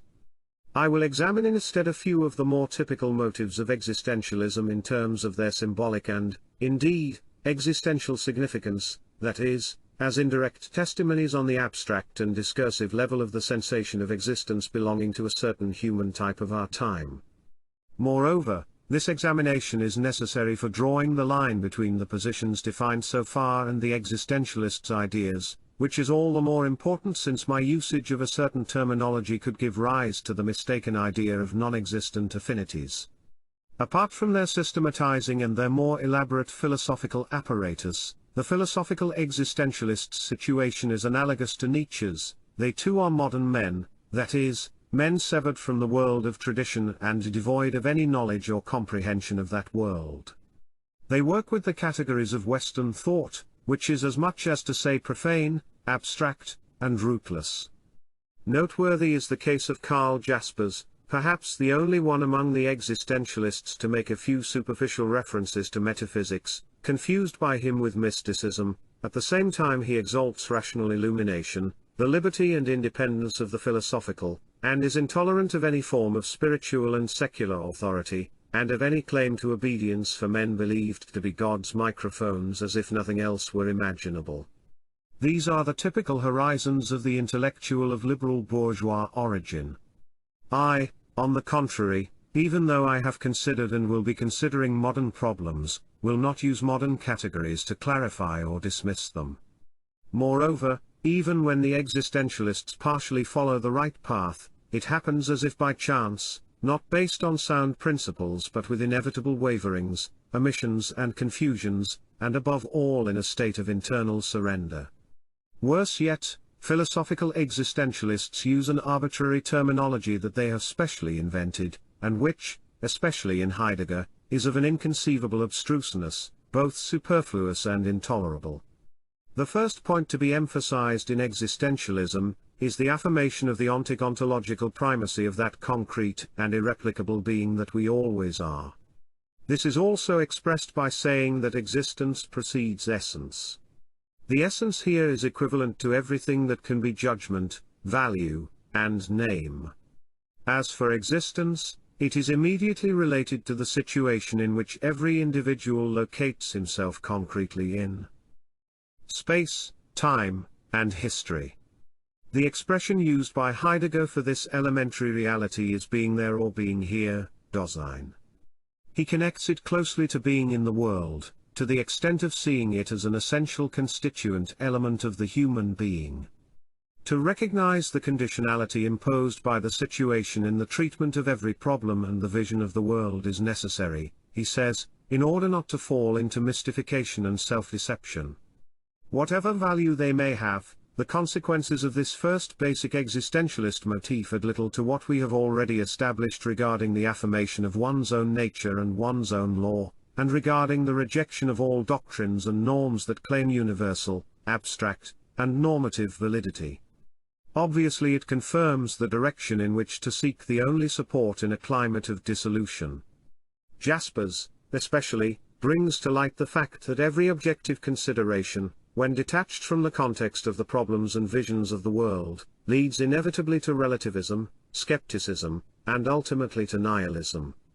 The only viable path is that of an elucidation, a Erhellung, of the ideas and principles on the basis of their existential foundation, or of the truth of the being that each one is.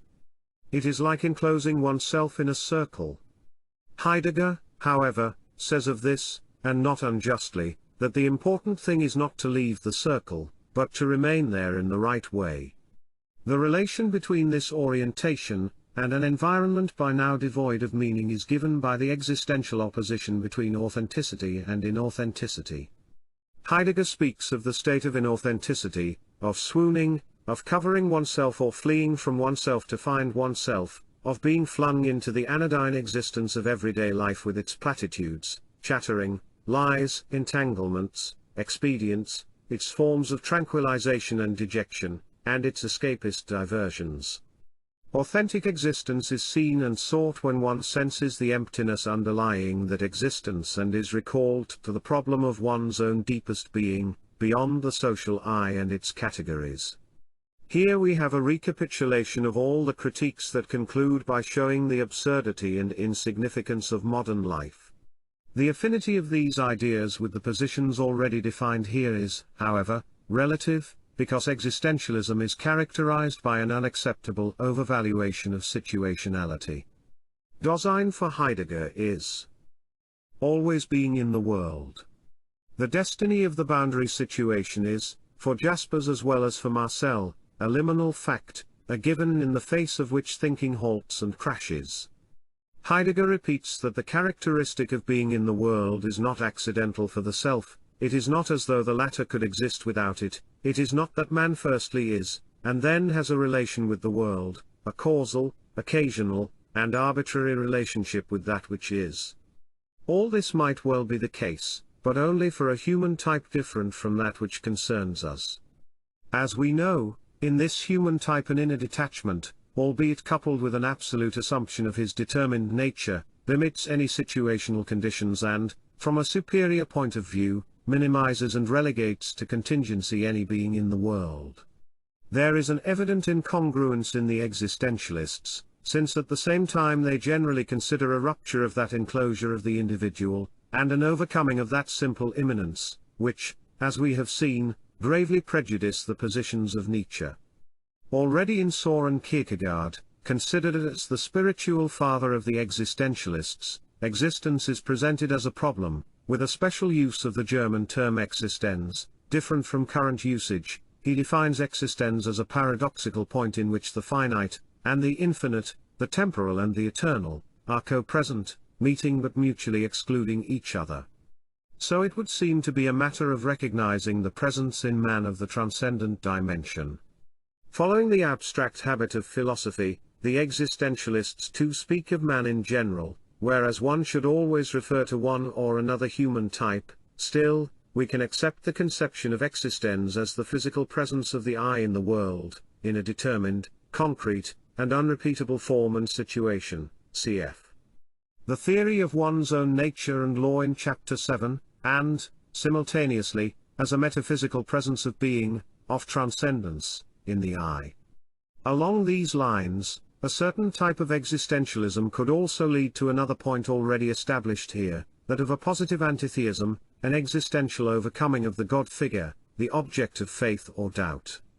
Since the center of the I is also mysteriously the center of being, God, transcendence, is a certainty, not as a subject of faith or dogma, but as presence in existence and freedom.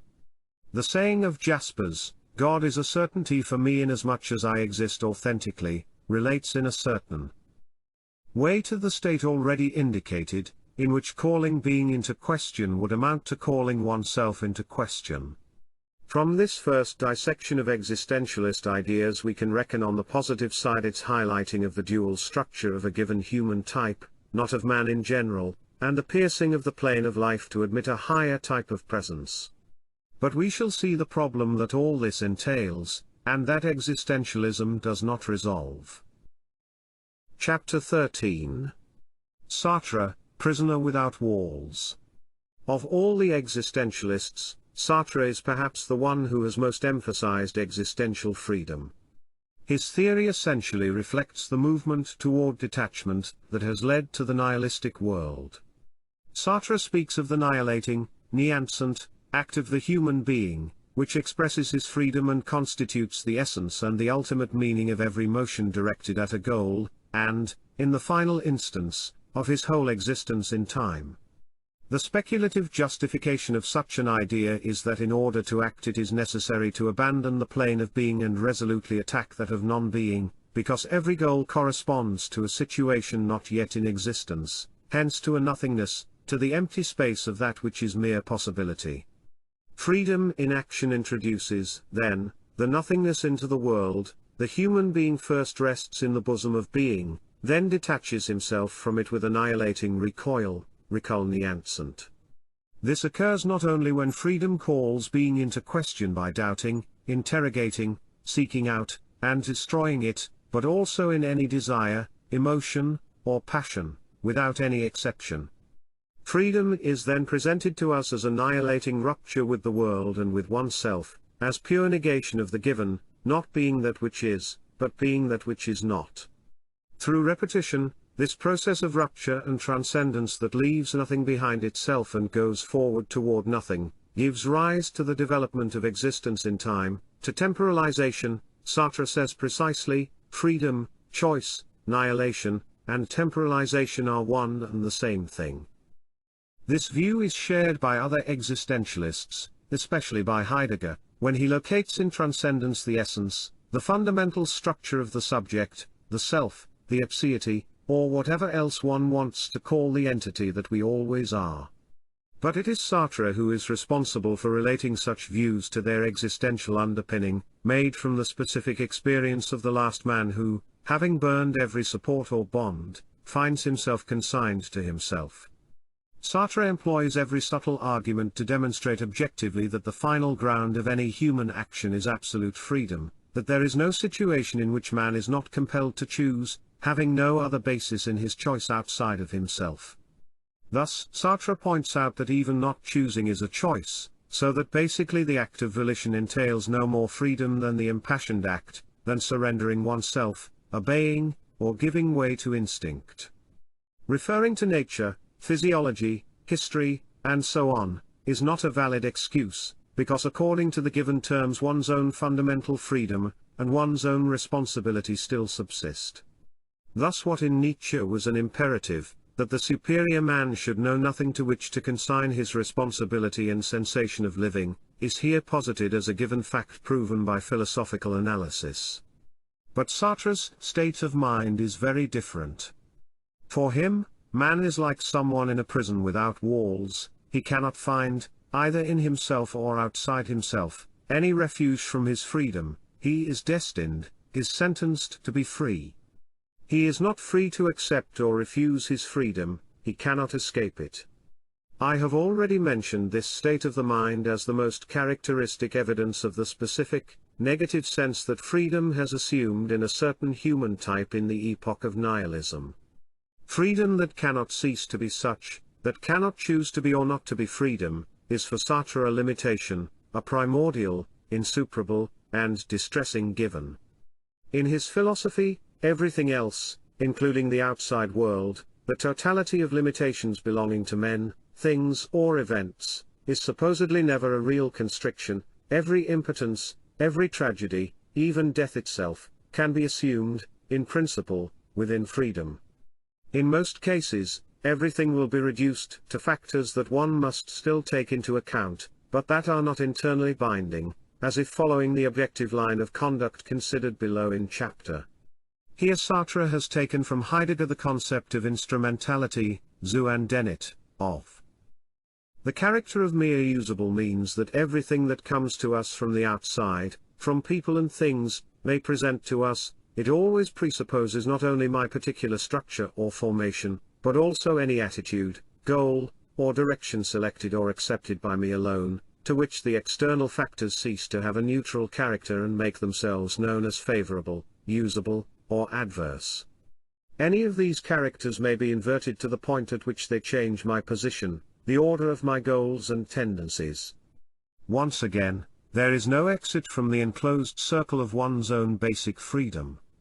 Man has only done what he willed, he has only willed what he has done. I will not digress here over the details of Sartre's often paradoxical arguments on this subject.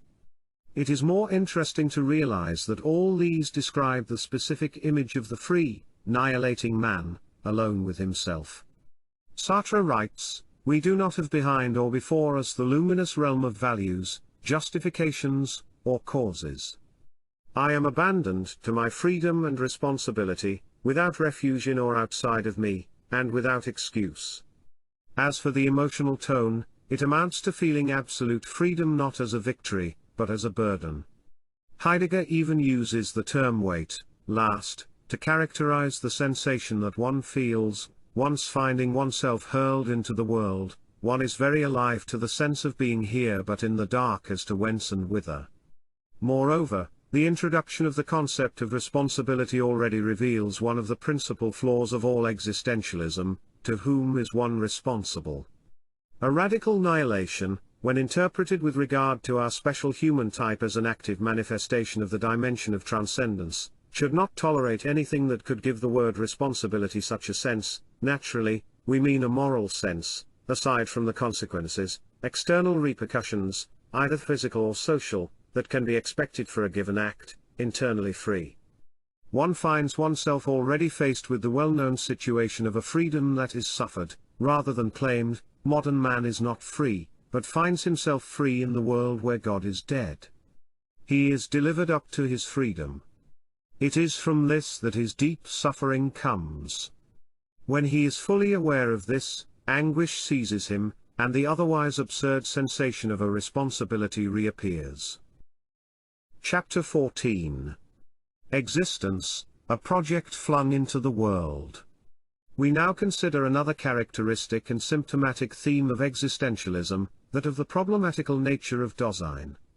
For Heidegger, the basis of Dasein is nothingness, one is only flung into the world as a mere possibility of being. In existence, for the entity that I am, the metaphysical question concerns my own being. I may either attain it, or fail to do so. Heidegger's odd definition of what the individual represents is an existent potentiality of being, and also a project flung into the world, and a mere project is not necessarily realized. Sartre, the I which I am depends, in itself, on the I that I have not yet become, precisely as the I that I have not yet become depends on the I that I am. Here we meet the existential angst, which Heidegger rightly distinguishes from fear. Fear arises in the face of the world, due to external, physical situations or perils. It would not exist if angst did not exist, caused by the feeling of the generally problematic nature of one's own being, and by the feeling that one not yet is, that one might be, but also might not be. This theory is another witness to the climate of modern existence, and to a basic traumatization of being. It goes without saying that it would be absolutely incomprehensible in an integrated human type, who is ignorant of angst, hence also of fear.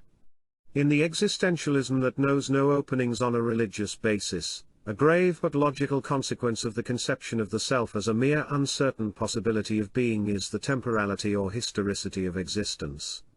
If I am nothing, if I lack a pre-existent metaphysical basis, if I only am if that mere project of myself becomes realized, evidently I exist only in time, wherein that actuation of my project of being will unfold, or not, as the case may be.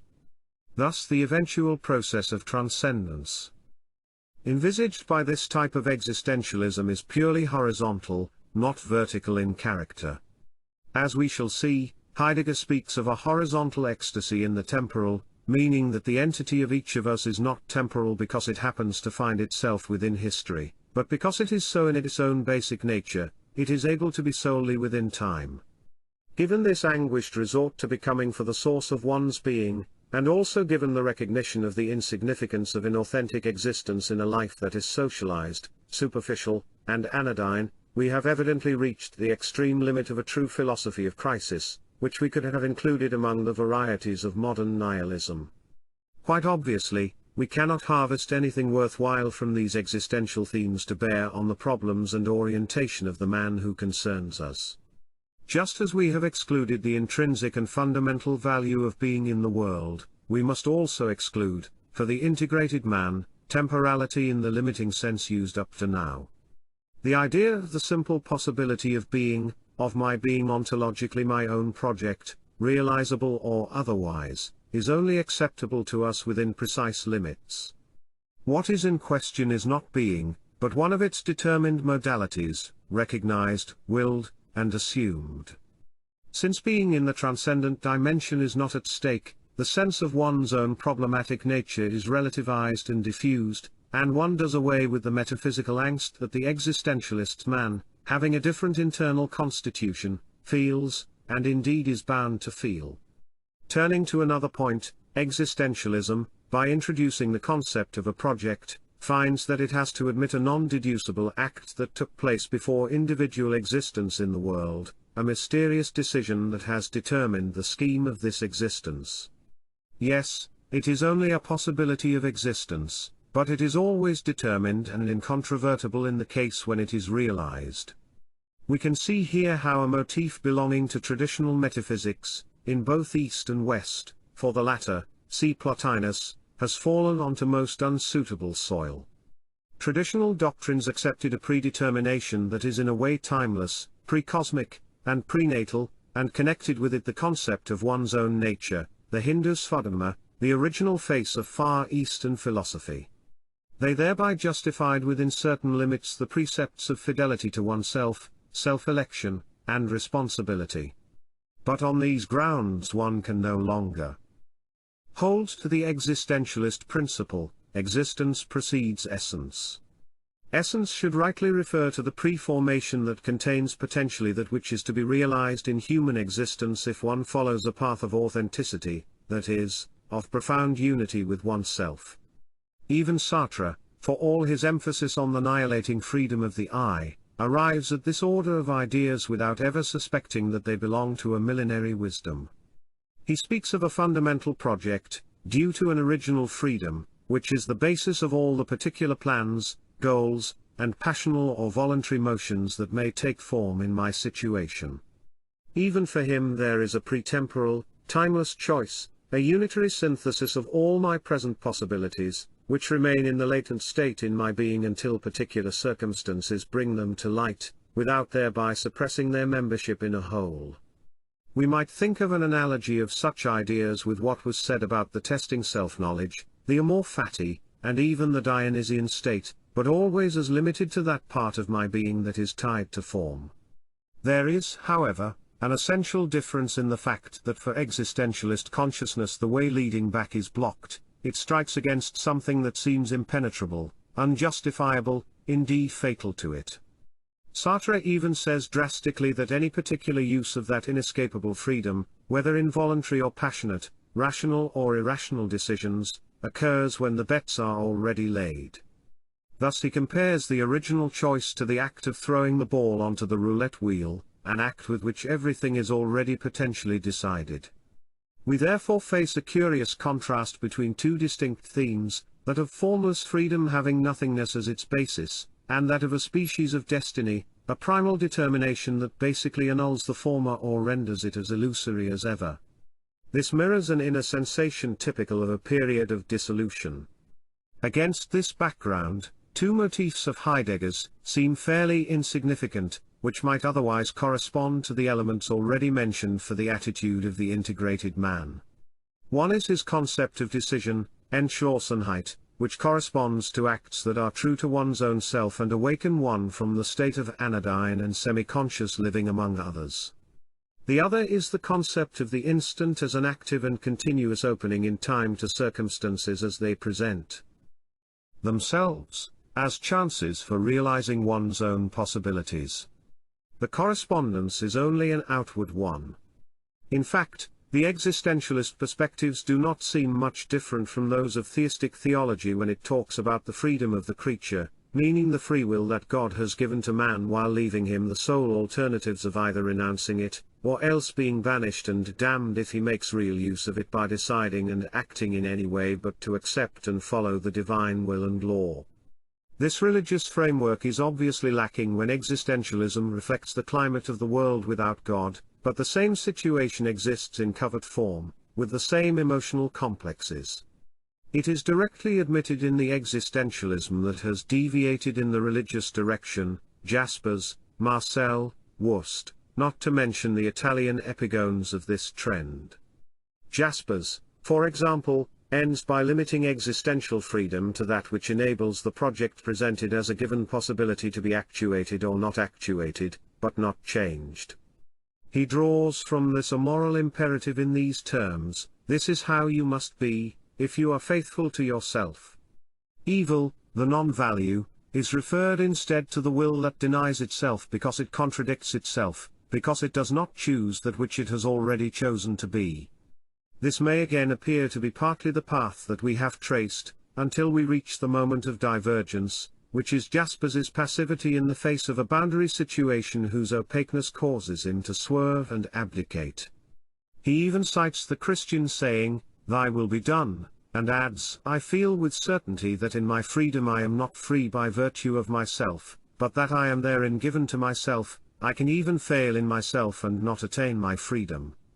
For him, the supreme freedom is to be aware of oneself as freedom from the world and as supreme dependence on the transcendent, and he also mentions the hidden and ever uncertain demand that comes from the divinity. Heidegger also speaks of having oneself before one as an inexorable enigma, of the possible being, of the I, delivered or entrusted to itself, involved in a given possibility about which free will can no longer be indifferent. Yet this author denies that there is any entity from which to derive Dasein, that is, my concrete and determined being in the world and in time. Worse yet, Heidegger can find nothing better than to revive the concept of the voice of conscience, interpreted as a call that comes from myself, and yet from above me when I am deafened by the din of inauthentic, anodyne, exterior life, and have no heart for the choice already made. The fact that Heidegger sees in the voice of conscience an objective, constitutional phenomenon of Dasein and abstains, following his phenomenological method, from interpreting it in a religious or moral sense, does not in the least affect the passivity of the experience and the relative transcendence, above me, of this voice. Thus he treats as non-existent the critical effort of the nihilistic period, which showed how indeterminate and relative this voice is, lacking any normative, objective, or unequivocal value.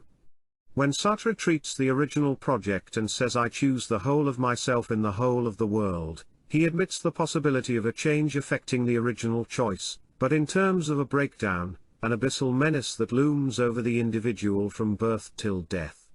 We, on the other hand, have seen that it is only through such awakenings that the norm of absolutely being oneself can receive its confirmation and its supreme legitimization as freedom, unconditionality, and transcendence. It is the second degree of the testing knowledge of oneself that was considered earlier. How distant it is from the existentialist's horizons will become clear from once more addressing Jaspers. Jaspers speaks of the unconditioned demand through which is manifested the being, the eternal, or whatever one likes to call the other dimension of being. It is a command to act in a way that has no motive or justification in objective, rational, or naturalistic terms. One might almost think that it was the detached, pure action that I have described. The framework, in itself, is acceptable. The loss of positions falsely believed to be safe opens up a possibility of wavering that reveals not an abyss but a realm of freedom. That which appeared to be nothingness manifests as the place from which the most authentic being speaks.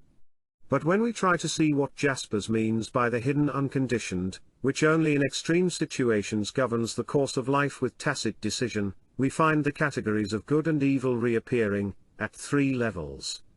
At the first level, what appears as evil is the existence of the man who remains in the conditioned state where animal life unfolds, ruly or unruly, mutable, and void of decision. Up to this point I might agree, if Jaspers did not add that such an existence must be subject to moral values. Where do these come from? What justifies them? And if he would make it clear that this is not a matter of the particular contents of action, but of the various forms in which any action whatever, without restrictions or exclusions, can be lived. Thus it would not necessarily exclude those actions that in a different human type would belong to naturalistic or conditioned life. At Jasper's second level, evil is human weakness in the face of what ought to done. It is the self-deception and impurity of motives with which we justify certain actions and behaviors in our own eyes. Here too I find nothing to object to. But at the third level, evil is the will to evil, defined as the nihilistic will to destruction for its own sake, the impulse to cruelty, the nihilistic will to destroy all that is and has value. On the other hand, good is love, which carries one toward being and creates a relationship with transcendence that in the opposite case would be dissolved in the egotistic affirmation of the I. No comment is needed to indicate how little unconditioned is the unconditioned demand of which Jaspers speaks. One does not have to go as far as Nietzsche in exalting the opposite kind of behavior, such as lawlessness, cruelty, and superhuman hardness, in order to realize that Jaspers has fallen headfirst into the orbit of religious or social moralizing, and that the case of a deconditioning rupture that I have described, which incurs the extreme test of one's own ontological status and the verification of one's sovereignty, has no place in his system. To conclude this part of my analysis, it can be said that existentialism leaves the fundamental problem unresolved, that of a specific, positive, and central relationship with the transcendent dimension. for it is only the place of transcendence within us that can decide on the value and ultimate sense of the existential tasks relating to the absolute mastery of Dasein, that is, what I am or can be in a determinate way. That we have to call a draw in this regard is evident from the way the existentialists conceive of the pretemporal act, if they do conceive of it, and not simply leave it to the oblivion of absurdity, which they have rightly posited as the origin of individuation, real or possible as the case may be. We see motifs here that seem to replicate those of Orphic or Schopenhauerian pessimism. Existence, Dasein, is felt not only as expulsion and as being flung, Guaphenet, irrationally into the world, but also as a fall, Heidegger's a fallen, verfallen, and even as a debt or a fault, which is the double meaning of the German word should. Existential angst, then, is caused by the act or choice with which one obscurely willed to be what one now is, or what one ought to be, if one can. It is caused by the use made of a freedom that is in a way transcendent, for which there is no meaning or explanation, but for which one remains responsible.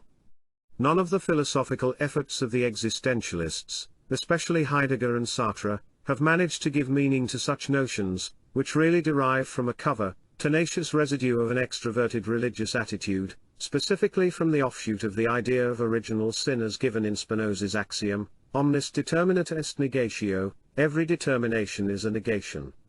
This comes down to saying that Dasein is blameworthy just by the simple fact of existing. Existence, both in fact and as a simple project, is in every case determined and finite, hence it necessarily excludes all the infinite possibilities of pure being, which might equally well have been the object of the original choice.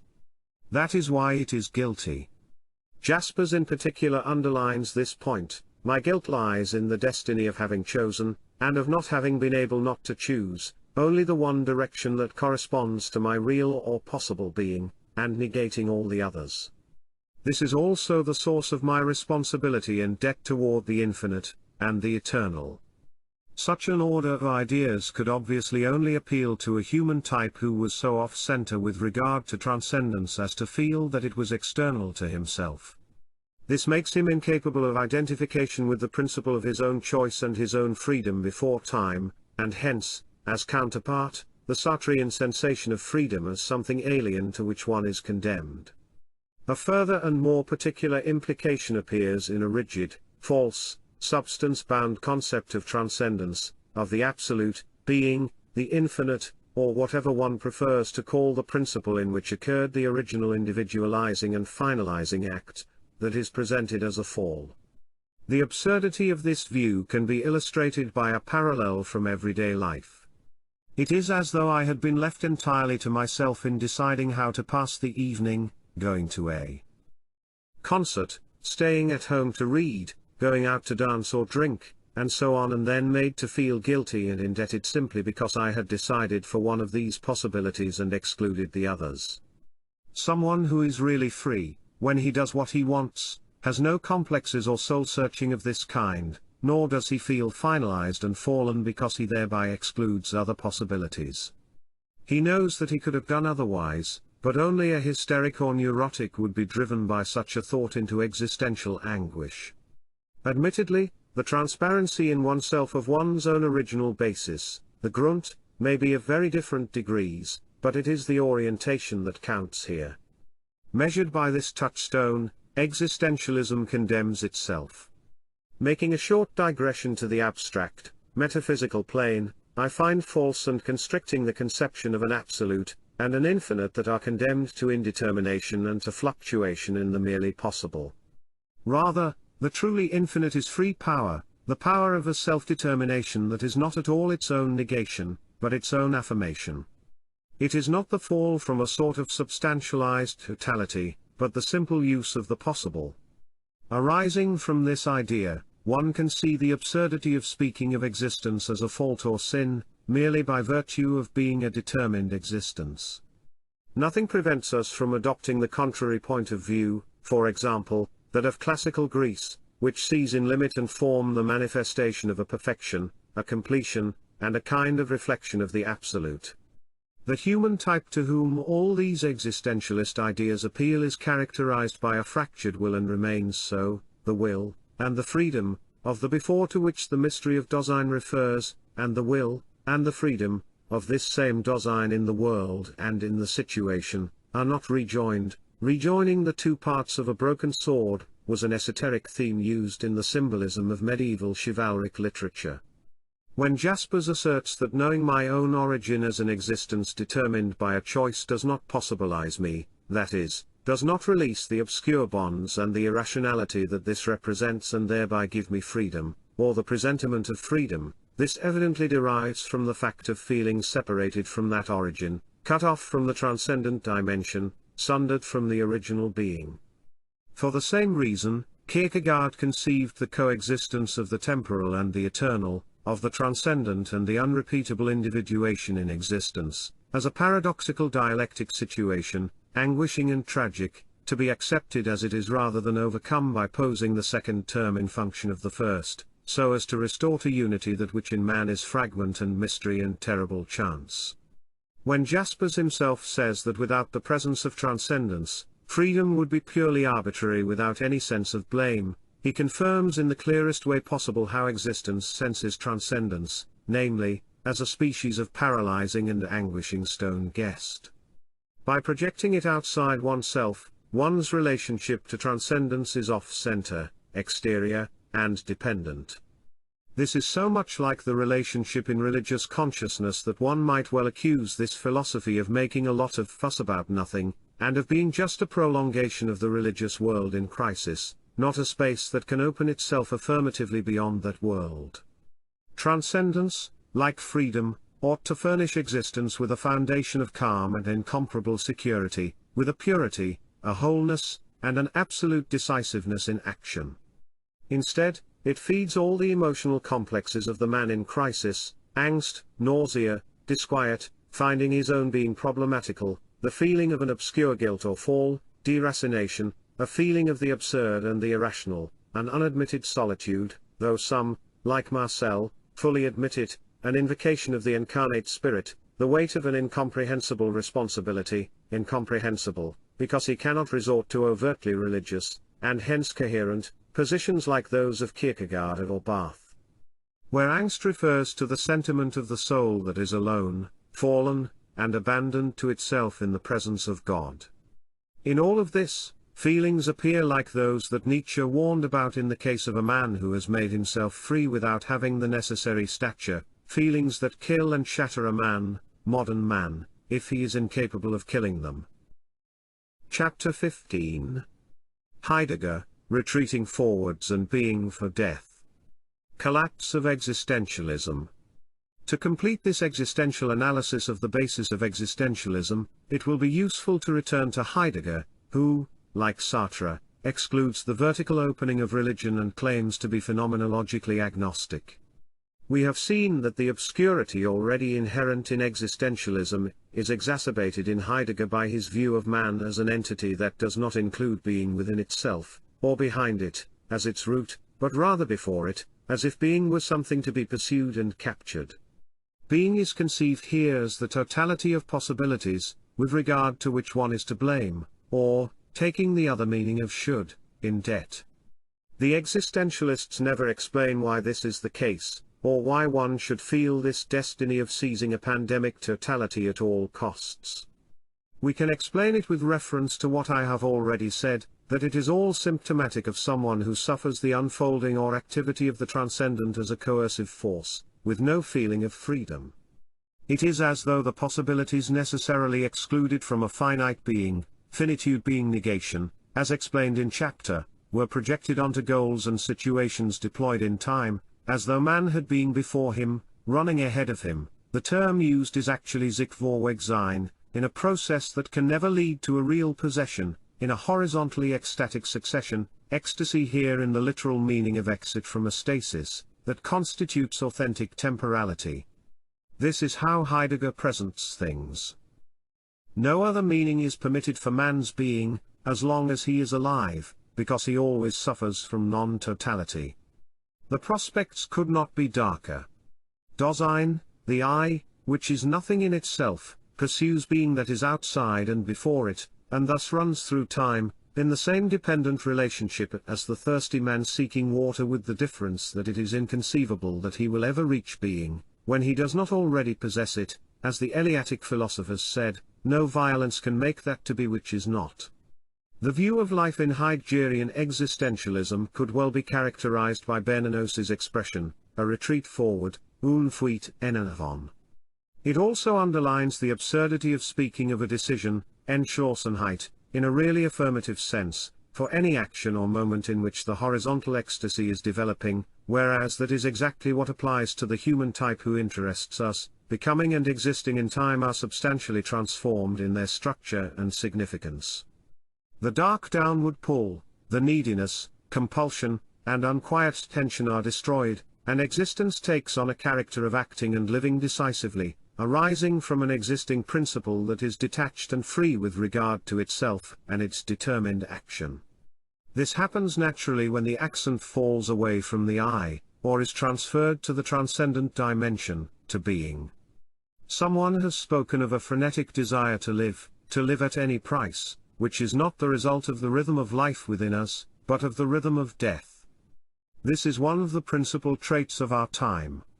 One would not be rash in saying that this is the ultimate meaning of Heidegger's existentialism, when thought through to its foundations, that is, of existentialism that admits no religious opening. This is its effective existential content, however it may seem to the philosopher himself. This significance seems to be confirmed by the ideas one meets within Heidegger concerning death, which are otherwise fairly strange. Basically, it is only in death that he sees, and problematically confines, the possibility of capturing this that is always escaping and fleeing before us in time. Therefore Heidegger speaks of existence in general as a being towards death, as a being for the end. Death overcomes being because it halts its constant, irremediable privation and non-totality, and offers it its very own possibility, unconditioned and insuperable. And the individual's anguish in the face of death, which deals the death blow to Dasein, is the anguish in the face of this possibility. This emotional coloring is again typical and significant, showing how the condition of passivity persists even here, in the face of that end that represents the accomplishment, as in the dual sense of the Greek word telos, in the context of the traditional doctrine of mors triumphalis, triumphal death. Heidegger proceeds with an accusation of a form of inauthenticity and diversionary tranquilization aimed not only at the stupid indifference to death but also at the attitude that judges the preoccupation with death, and anguish in the face of it, as effeminate and cowardly, preferring to face it with impassibility. He speaks of the courage to have anguish in the face of death, which is absolutely inconceivable, not to say ridiculous, for an integrated human type.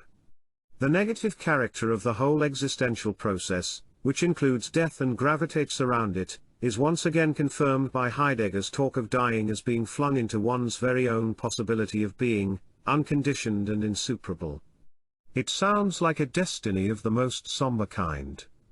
And just as what lies before Dasein, the prior state of what we are, falls outside the zone illuminated by Heideggerian, and non-Heideggerian, existential awareness, so everything after death is left in obscurity, including the problems of survival and posthumous states, of a higher or lower existence after this mortal one. Even less attention is given to that typology of death that had such an important part in traditional doctrines. They have seen in the various ways of approaching death a most important factor regarding what death itself might represent, and, moreover, what may occur post-mortem in each case. The few positive motifs casually touched on by Heidegger are thus neutralized by an essential limitation. Remarks such as that freedom is the foundation, that is, the basis of that being which is our truth, and as such is also the bottomless abyss of Dasein, turn out to lack any real significance, no more than the need to free oneself from egoity, Leibniz. The quality of being an I, to conquer oneself in an authentic selfhood, which would return to that abyssal freedom. Replying to the accusation of affirming an anthropocentric freedom, Heidegger hastens to recall that for him the essence of Dasein is ecstatic, hence eccentric, sick, and that thus the feared freedom is an error, so that after all there remains the simple alternative of inauthentic existence, which is fleeing from oneself and dissolving in the irrelevant and anodyne life of everyday society, or else the obedience to the demand of being that translates into accepting one's being towards death. After spending one's life in the vain pursuit of that fata morgana, the totality of being, that is, after having experienced transcendence solely as that which unfolds and urges from within the individual, and his becoming, acting almost as a vis a tergo, force from behind. As a last point, I would mention the final collapse of existentialism as seen in Jaspers's views on foundering, defeat, and failure, das Scheitern. One must first accept two fairly incompatible conditions. One concerns that free realization of the being that we are not, but are able to be, and strictly speaking, we could stop here and resolve the existential problem in these terms, which is the elementary or partial solution that I have repeatedly considered. At the same time, Jaspers, like Heidegger, speaks of man's impulse to embrace being, not as this or that particular being, but as pure and total being. This impulse is destined to fail in all its positive forms. Pure being may present itself outside us through a ciphered language, by means of symbols, but in its essence it is transcendent in the negative sense, thus impossible to be attained in any way. This character of the object of our deepest metaphysical impulse manifests itself in the boundary situations against which we are powerless. For Jaspers, examples of these are guilt, chance, death, the ambiguity of the world, and being taken by surprise. In the face of all these situations that transcend us, one can supposedly react either inauthentically with self-mystifications, deceptions, and attempted evasions, or else authentically, facing up to reality with desperation and anguish. It is hardly necessary here to point out the absolute falsity of these alternatives, because there are other reactions possible, such as those I have defined for the integrated man, not to mention everything Sartre has discovered about the fundamental freedom and intangibility of the I. But it is interesting to see what solution appears to Jaspers as the authentic reaction. This solution consists of recognizing one's own defeat, one's own checkmate or foundering, even in the effort of gaining or somehow attaining being. Only at that point, as the negative somersaults into the positive, does one enter the presence of being, and existence opens itself to being. It is decisive how man lives defeat, or failure or foundering, Scheitern, whether it remains hidden in order to crush him in the end, or whether it appears unveiled, placing itself in front of the inescapable limits of his own Dasein. Either he seeks solutions and palliatives that are inconsistent and fantastic, or else he frankly keeps silence on account of the presence of the inexplicable. At that point, nothing is left but faith. For Jaspers, the way consists precisely in desiring one's own defeat, one's foundering, more or less like the gospel principle of losing one's life in order to find it. Let go, quit the game, the will to eternity, far from refusing failure, recognizes there its own goal. The tragic collapse of the self is identified with the epiphany or opening to transcendence. At the very moment when I, as myself, see being escaping me, it reveals itself to me, and thereupon I attain the supreme enlightenment of the existential duplicity in itself, the point of departure for all existentialism since Kierkegaard, which is supposed to clarify the relationship between my finite existence and transcendence. It is a sort of ecstatic and believing opening, in defeat. This is the price of superseding the anguish and disquiet of living, seeking, and striving, with a state of peace, of which one can hardly miss its basis in Christianity, and specifically in the dialectical theology of Protestantism. Jaspers's only attempt to go beyond this truly creaturely level concerns the concept of the all-encompassing, das Umgreifende. This is a far echo of ideas that also belong to traditional teaching.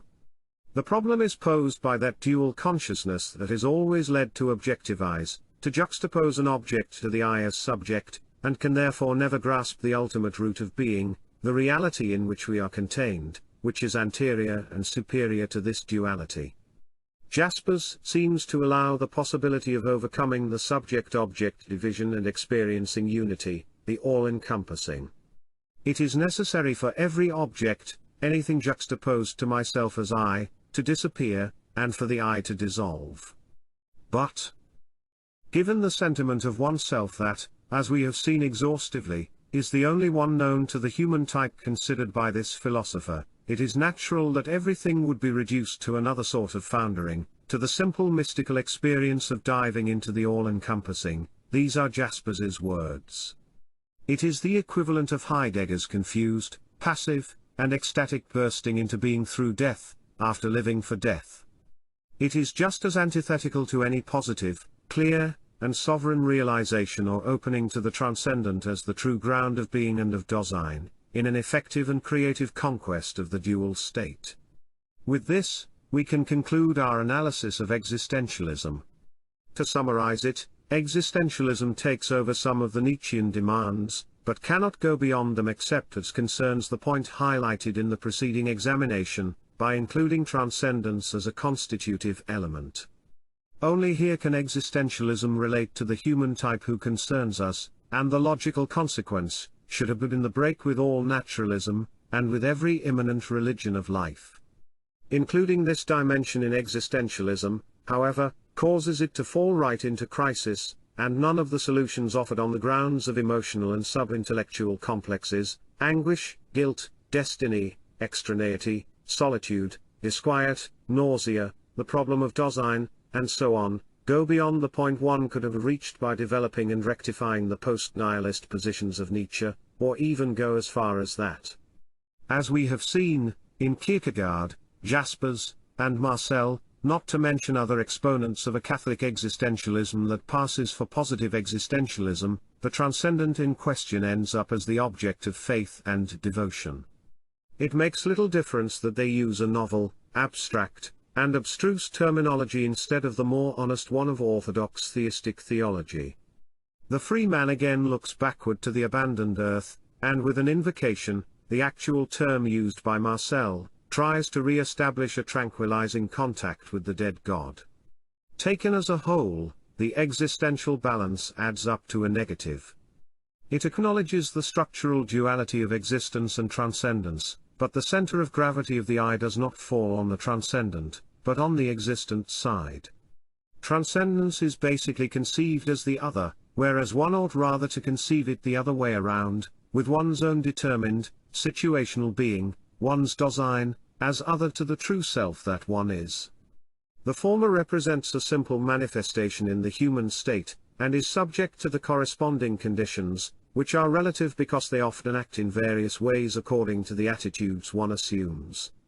As I have said, this is the positive contribution of Sartre's analysis, even though the relation between the terms may often seem obscure and problematic, and that is the only real problem of the inner life. It does not destroy the feeling that the integrated man has of centrality, calm, sovereignty, superiority over himself, and transcendent confidence. This confirms the fundamental difference between the human type who finds his reflection in existential philosophy, and the one who still preserves, as an indelible character, the substance of the man of tradition. Existentialism is a projection of modern man in crisis, rather than of modern man beyond crisis. Anyone who already possesses that inner dignity described above, as natural as it is detached, or who has long wandered in a strange land, lost among things and contingencies, finds this philosophy absolutely alien to him. Through crises, tests, errors, destructions, and successes he has rediscovered the self, and he is re-established in the self, in being, in a calm and unshakable mode. Equally distant is the man who has learned to give a law to himself from the heights of a superior freedom, so that he can walk on that rope stretched over an abyss, of which it is said, it is perilous to cross from one side to the other, perilous to find oneself in the middle, perilous to tremble or to stop. It is perhaps not so unkind to think that little else was to be expected from the speculations of men who, like almost all the serious existentialists, as distinct from those of the new generation at risk, are professors, mere armchair intellectuals whose lifestyle, aside from their so-called problems and positions, has always been of the petty bourgeois type. They are far from being burned out or beyond good and evil in their actual existence, which is conformist except in the few cases that flaunt a political plumage, sometimes liberal, sometimes communist. Men in revolt within the chaotic life of the great cities, or men who have passed through the storms of steel and fire and the destructions of the last total wars, or have grown up in the bombed-out zones, are the ones who possess in greater measure the premises for the reconquest of a higher sense of life and for an existential overcoming, not theoretical but genuine, of all the problems of man in crisis, and these are also the points of departure for any corresponding speculative expressions. In conclusion, it may be interesting to give an example of the value that some themes touched on in existentialism may have, when assimilated to a different human type and integrated into traditional teaching. The example is offered by the idea of that sort of transcendent decision or choice that, as we have seen, many existentialists place at the foundation of every individual's Dasein in the world. It underlies his having a certain range of possibilities and types of experience, and not others, and his awareness of having come from far away. Thus it also supplies him at least with a line of less resistance, and maybe even with the basis for authentic existence and fidelity to himself. I have already mentioned the presence of a similar teaching in the traditional world. I would add that it is not only part of the esoteric doctrine of that world, but often of the general, exoteric view of life, where it takes the form of the doctrine of pre-existence, not to be confused with that of reincarnation, which is only a popular symbolic formulation, and absurd if taken literally. The rejection of the doctrine of pre-existence must be counted among the limitations of the theistic and creationist theology that has come to predominate in the West. On the one hand, this has mirrored, and on the other, it has furthered a suppression or silence about the pre-human, and non-human dimension of the person, of Dasein.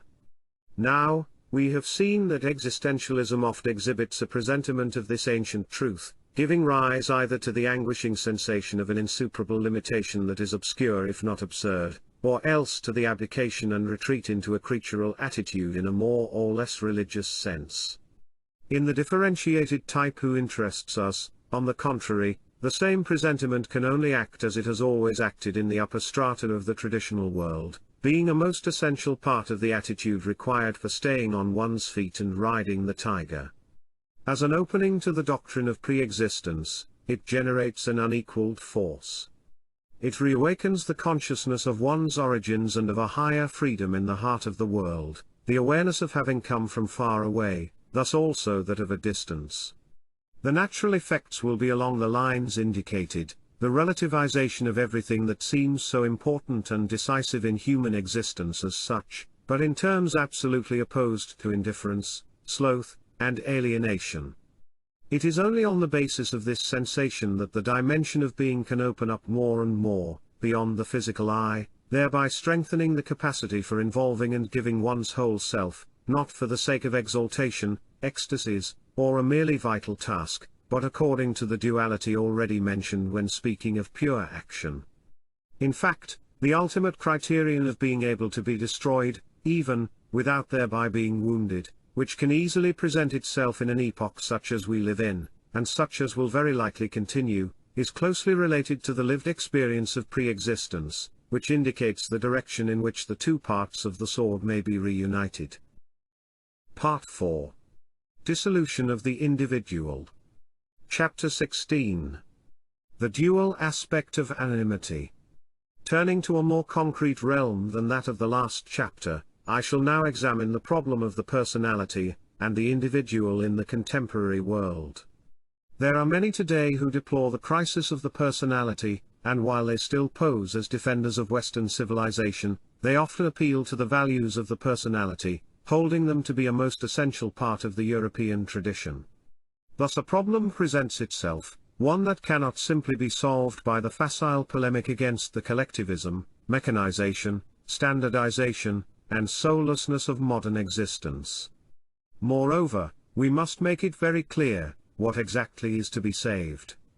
Today's intellectuals who have at heart the defense of the personality give no satisfactory reply, because they hold on to what I have called the regime of residual forms, see Chapter 1, and, almost without exception, they think and evaluate in terms of liberalism, natural law, or humanism. The true point of departure should instead be the distinction between person and individual. Strictly speaking, the concept of the individual is that of an abstract, formless, numerical unity. As such, the individual has no quality of its own, hence nothing that really distinguishes it. Considered simply as individuals, one can assume that all men and women are equal, so that we can ascribe equal rights and responsibilities to them and presumably equal dignity as human beings. The concept of human being is only a dignified version of that of the individual. In social terms, this defines the existential level proper to natural rights, liberalism, individualism, and absolute democracy. One of the principal and most apparent aspects of modern decadence refers, in fact, to the advent of individualism as a consequence of the collapse and destruction of the former organic and traditionally hierarchical structures, which have been replaced primarily by the atomic multiplicity of individuals in the world of quantity, that is to say the masses. The defense of the personality appears insignificant and absurd when measured on any individual basis. It makes no sense to position oneself against the world of the masses and of quantity without realizing that it is individualism itself that has led to it, in the course of one of those processes of liberation that historically have ended by taking the opposite direction. In our epoch this process has already had irreversible consequences. When we turn from the social to the cultural arena, things only seem to present themselves in a different way. The cultural field has remained somewhat isolated, detached from the larger forces in motion today, and that is the only reason the misunderstanding exists.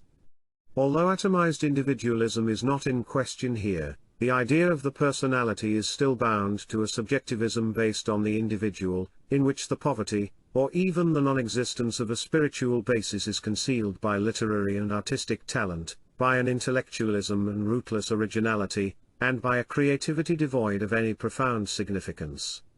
In fact, in the West there has been a collusion between individualism, subjectivism, and personality that goes back to the Renaissance period and which developed in the light of that discovery of man exalted by anti-traditional historiography.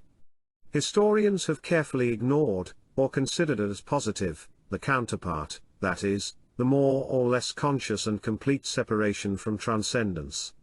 All the splendor and power of creativity of that period should not blind us to this basic tendency.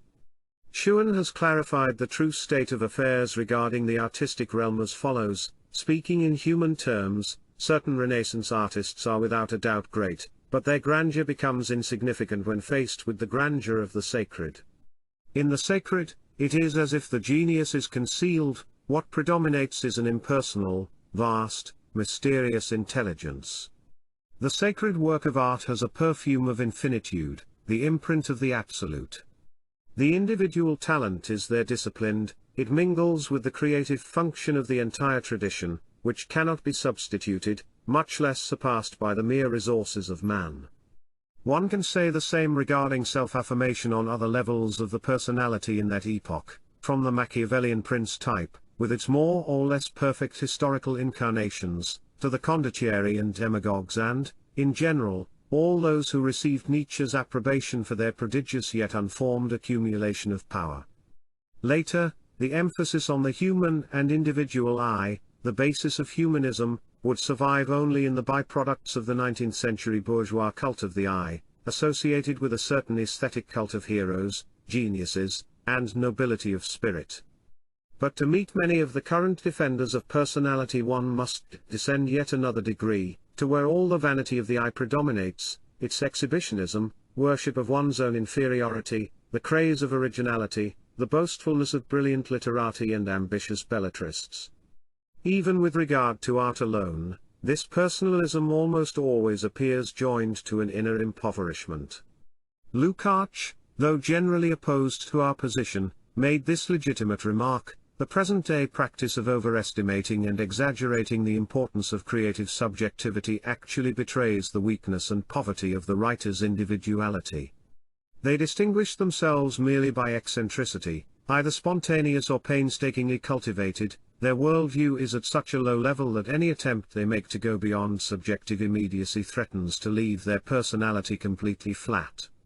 The more that this is the case, the more weight is placed on pure, immediate subjectivity, which sometimes is in fact identified with literary talent.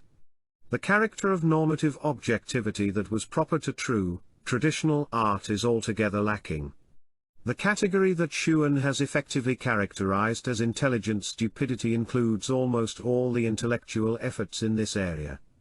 But I will not dwell further on considerations at this level. I will return to the subject later, beyond pointing out that in contemporary celebrity worship we can see the popular, updated edition that takes the former cult of the personality to ridiculous lengths.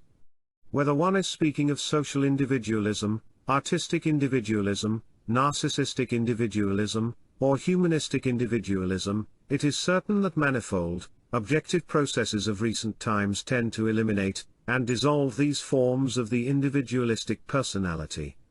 In view of the only human type who concerns us, and of the general situation, we cannot see this as a negative phenomenon, but on the contrary, I would even say that the further the dissolution of the values of the personality goes, whether due to intrinsic or extrinsic causes, the better it will be. This is the premise. In order to go further in our analysis, we need to leave ambiguity behind and clarify its terms, which is only possible if we restore the original and proper meaning to the term person. Originally persona signified mask, the mask that ancient actors wore in playing a given part, in incarnating a given personage. Thereby the mask possessed something typical, non-individual, especially in the case of divine masks and even more clearly when used in many archaic rites. At this point I can resume and apply the ideas of the preceding chapter about the dual structure of the being. The person is that which the man presents concretely and sensibly in the world, in the position he occupies, but always signifying a form of expression and manifestation of a higher principle in which the true center of being is to be recognized, and on which falls, or should fall, the accent of the self. A mask is something very precise, delineated, and structured. So man as person, equals mask, is already differentiated thereby from the mere individual. He has a form, is himself, and belongs to himself. Consequently, whenever a civilization has had a traditional character, the values of the person have made of it a world of quality, diversity, and types. And the natural consequence has been a system of organic, differentiated, and hierarchical relationships, something that cannot be said of mass regimes, but also not of regimes of individualism, of values of the personality, or of real or pretended democracy. Like the individual, the person itself is in a certain sense closed to the external world, and in relation to it, all the existential situations whose legitimacy we have already recognized can be of value in the present age. Unlike the individual, the person is not closed to the above. The personal being is not himself, but has himself, like the relation between the actor and his part. It is presence to that which he is, not coalescence with that which he is. Moreover, a kind of antinomy is brought to light. In order to be truly such, the person needs a reference to something more than personal. When this reference is absent, the person transforms itself into an individual, and individualism and subjectivism come into play. Then, in a first phase, the impression may even arise that the values of personality have survived and are even stronger, because the center, so to speak, is more displaced toward the outside, is more externalized, and this is in fact the position of the cultural and creative humanism just mentioned, and in general of the so-called great individuals. One can see, however, that the defense of the personality at this level is a precarious thing, because it has already passed into the realm of contingency. Nothing acts anymore that has deep roots and the force of the original. Henceforth, that which is personal loses its symbolic value as a sign of something that transcends it and by which it is sustained. It loses also, little by little, the typical characteristics, that is, the positively anti-individualistic ones due solely to that higher reference. Where an independent and distinct form still subsists, it affirms itself in a disordered, arbitrary, and purely subjective regime. As a last aid to orientation, I shall now define the meaning of typicality in a traditional environment. It represents the meeting point between the individual, the person, and the supra-individual, the boundary between the two corresponding to a perfect form. typicality de-individualizes, in the sense that the person then essentially incarnates an idea, law, or function. In such a case, one cannot speak of the individual in the modern sense. The individual disappears in its casual features, when faced with a meaningful structure that could even reappear almost identically wherever the same perfection is reached. The individual is in fact made typical, that is to say suprapersonal. By virtue of the Far Eastern saying, the absolute name is no longer a name. He is likewise anonymous. Traditionality in the higher sense is a type of confirmation of such anonymity, or an approach to it within a particular field of action. One could even speak of the universalization and eternalization of the person, but these expressions have deteriorated through rhetorical and abstract usages that have concealed any possible concrete or existential meaning.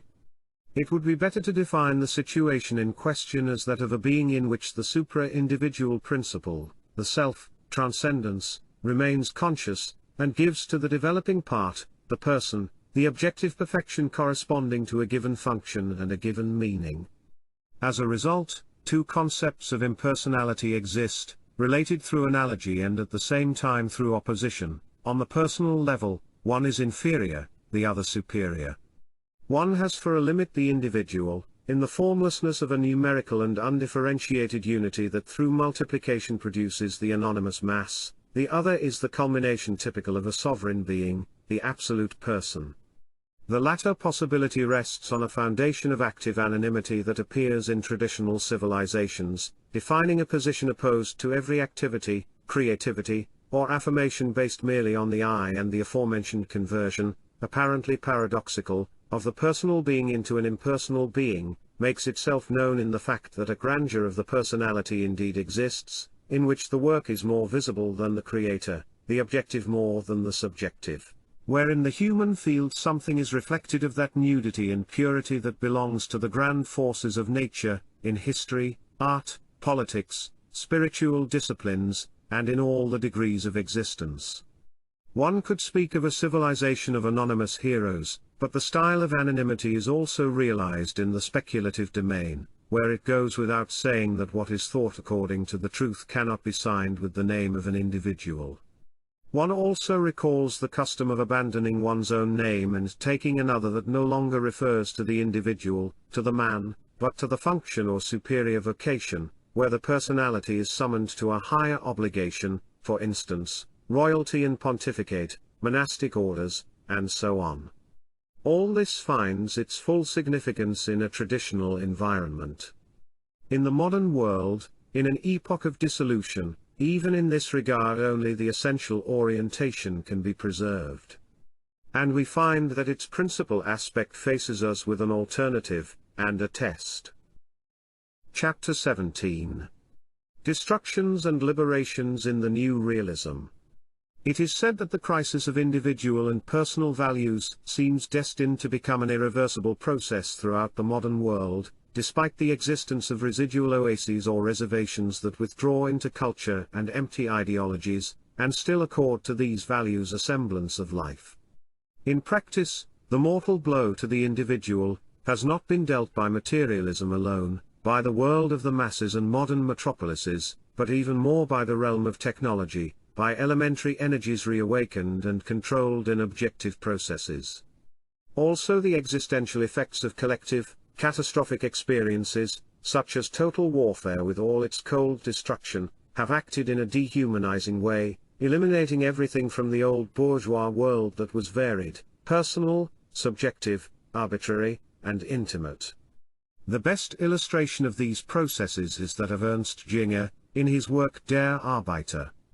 I can certainly agree with Jünger when he says that these processes of the current world have caused the individual to be superseded by the type, together with an essential impoverishment of his traits and ways of life, and a dissolution of cultural, human, and personal values. In the vast majority of cases, the destruction is suffered passively, the man of today is the mere object of it. The result is an empty, mass-produced human type, marked by standardization and flat uniformity, a mask in the negative sense, an insignificant, multiple product. The de-individualization that stems, however, from these very causes, this environment, these spiritual ravages, may actually take an active and positive course. This is the case that concerns us, and which the differentiated type of man whom we have in view should consider. Jing himself refers to that which sometimes manifested in recent times in extreme, life-threatening situations, mainly in modern warfare.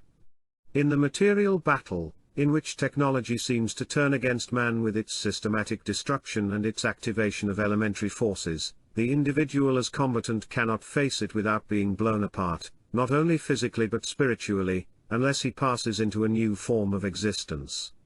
This form is characterized by two things: first, by an extreme lucidity and objectivity, and second, by a capacity to act and stay upright that is drawn from profound forces, beyond the categories of the individual, of ideals, of values, and of the goals of bourgeois civilization. What is important here is a natural union of life with risk, beyond the instinct of self-preservation, including situations in which one's own physical destruction is parallel to the attainment of the absolute sense of existence, and actualizes the absolute person. We might call this the ultimate case of riding the tiger. Jing believed that he could recognize a symbol of this style in the unknown soldier, adding that there are not only unknown soldiers, but also unknown officers. Apart from situations of which no report ever comes to light, anonymous actions at the limits of the life of the physical individual, that remain without spectators and have no pretense to recognition or glory, nor are attributable to romantic heroism. Apart from these, Jing showed that through processes of this kind men of a recognizably new type often tend to take form and differentiate themselves, not only by their behavior but by their actual physical traits, their mask. This modern type contains the destruction within himself and is no longer comprehensible in terms of the individual. He is outside the values of humanism. But the essential thing is to recognize the reality of processes that, if they act in extreme mode during modern total warfare, may repeat in other forms and other degrees of intensity when they encounter a suitable substance. This can even occur in peacetime, in all of today's highly mechanized existence, striking the individual and supplanting him with an impersonal type marked by a certain uniformity. The faces of men and women take on the appearance of masks, metallic masks in the one, cosmetic masks in the other. In their gestures and expressions there is a sort of abstract cruelty, correlating with the ever-increasing space in today's world that is taken up by technology, quantity, geometry, and everything that refers to objective relationships. These are indubitably some of the essential aspects of contemporary existence, in view of which people have spoken of a new barbarism.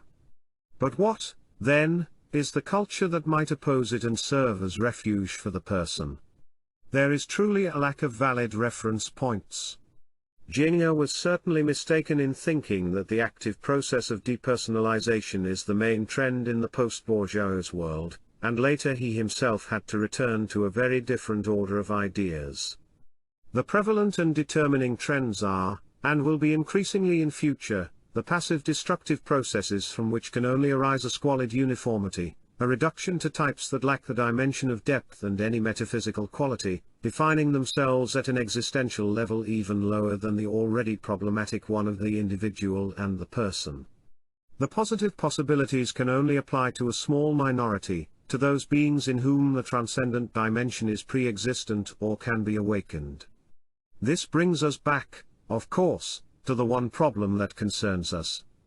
These are the only ones who can give new values to a soulless world of machines, of technology, of modern megacities, and of all that is sheer reality and objectivity, which appears cold, inhuman, menacing, devoid of intimacy, depersonalizing, and barbaric.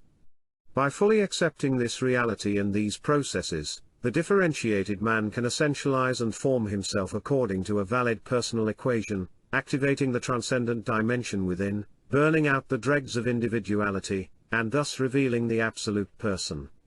For this it is not necessary to consider only exceptional and borderline situations. It is a matter of the general style of a new active realism that opens up pathways even in the midst of chaos and mediocrity. Among other things, the machine itself may appear as a symbol, and everything that has taken form in certain sectors of the modern world in terms of pure functionality, especially in architecture. The machine symbolizes a form born from an exact, objective adjustment of the means to the end, with the exclusion of everything superfluous, arbitrary, irrelevant, or subjective. It is a form that precisely realizes an idea, the idea, in this case, of the purpose for which it is made. On its own plane, it reflects in a way the same value as the classical world knew through geometrical form, number as entity, and the whole Doric principle of nothing in excess. Some have spoken of a metaphysics of the machine, and of new archetypes heralded in the perfect functional forms of our time.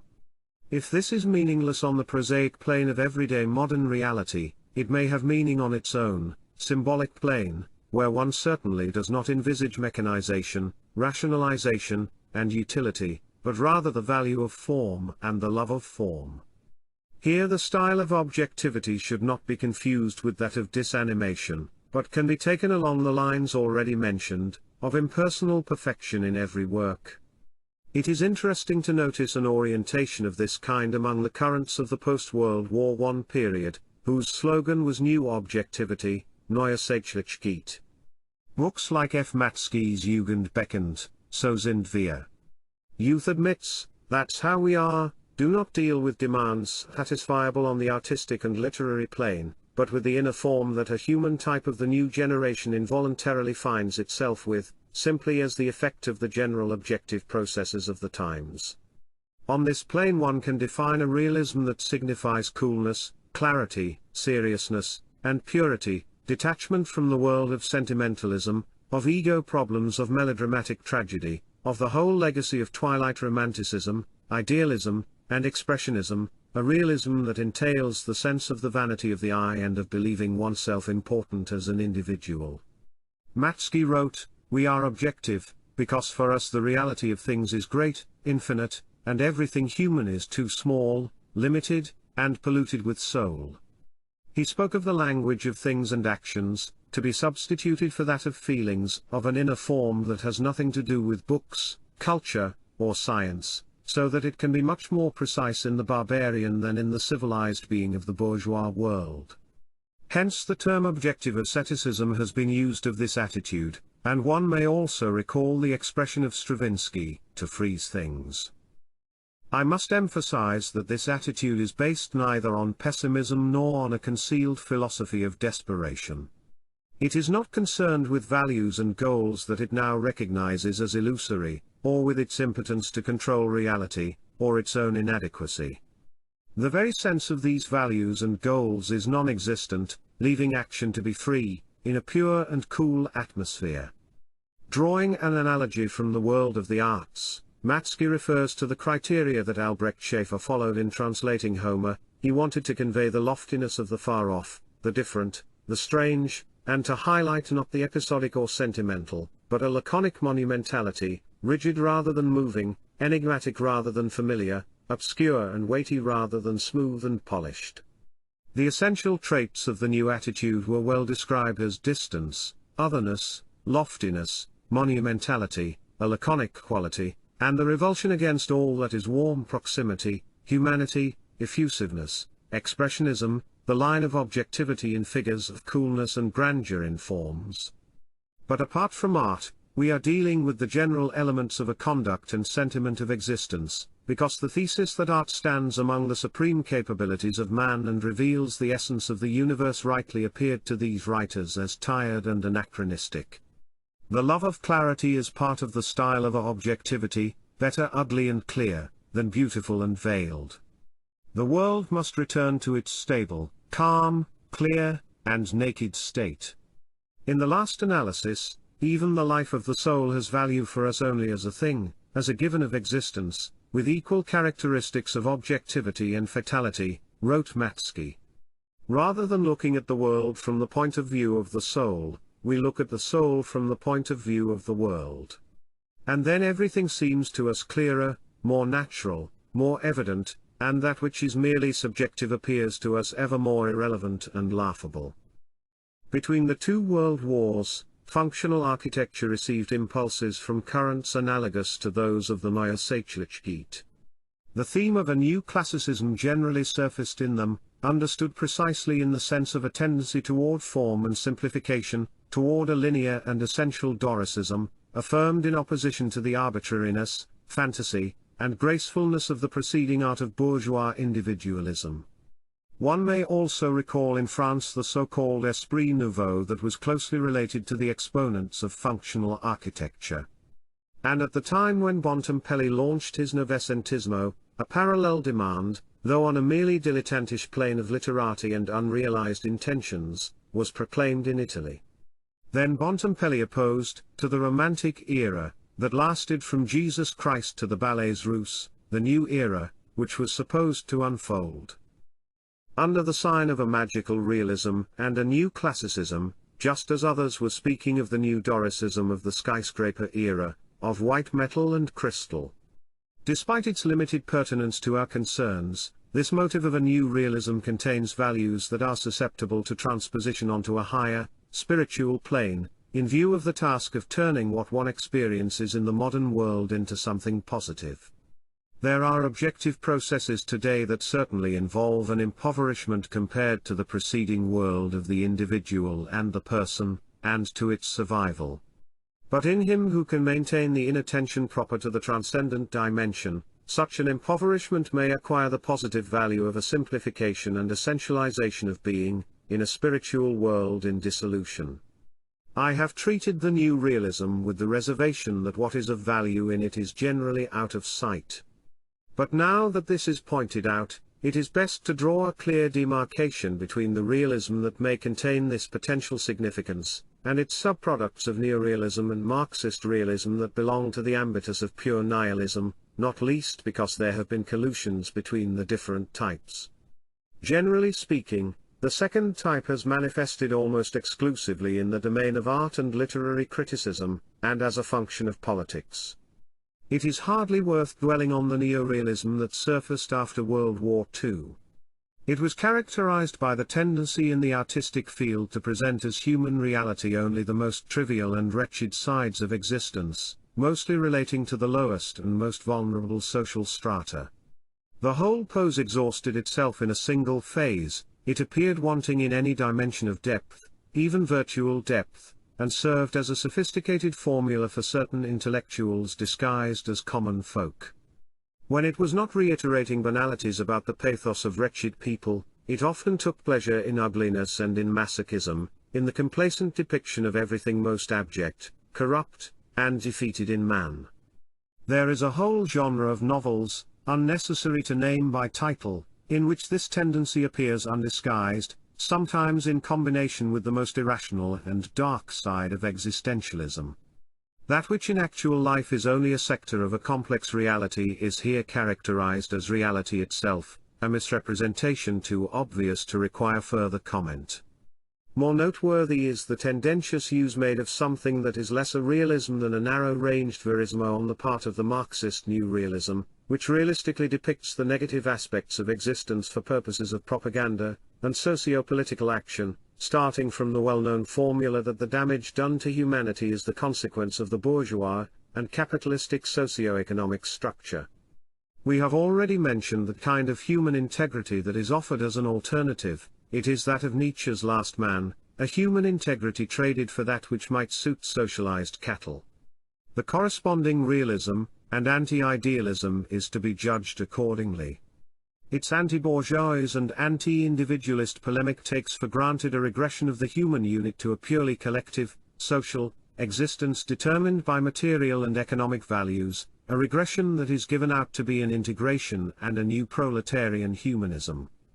At one point Lukács lets slip its true name. When he speaks of plebeian humanism, here realism seems to be synonymous with a banal primitivism, which we have mentioned as the formula for one type of existential anesthetization in the world where God is dead. The truth, as we know, is that the realism in question draws its specific character from the theory of historical materialism, and from other conceptions that, while they aspire to being objective and scientific, in fact contain just as much mythology and mere social ideology as is found in those great despised words, written in capital letters, of bourgeois idealism.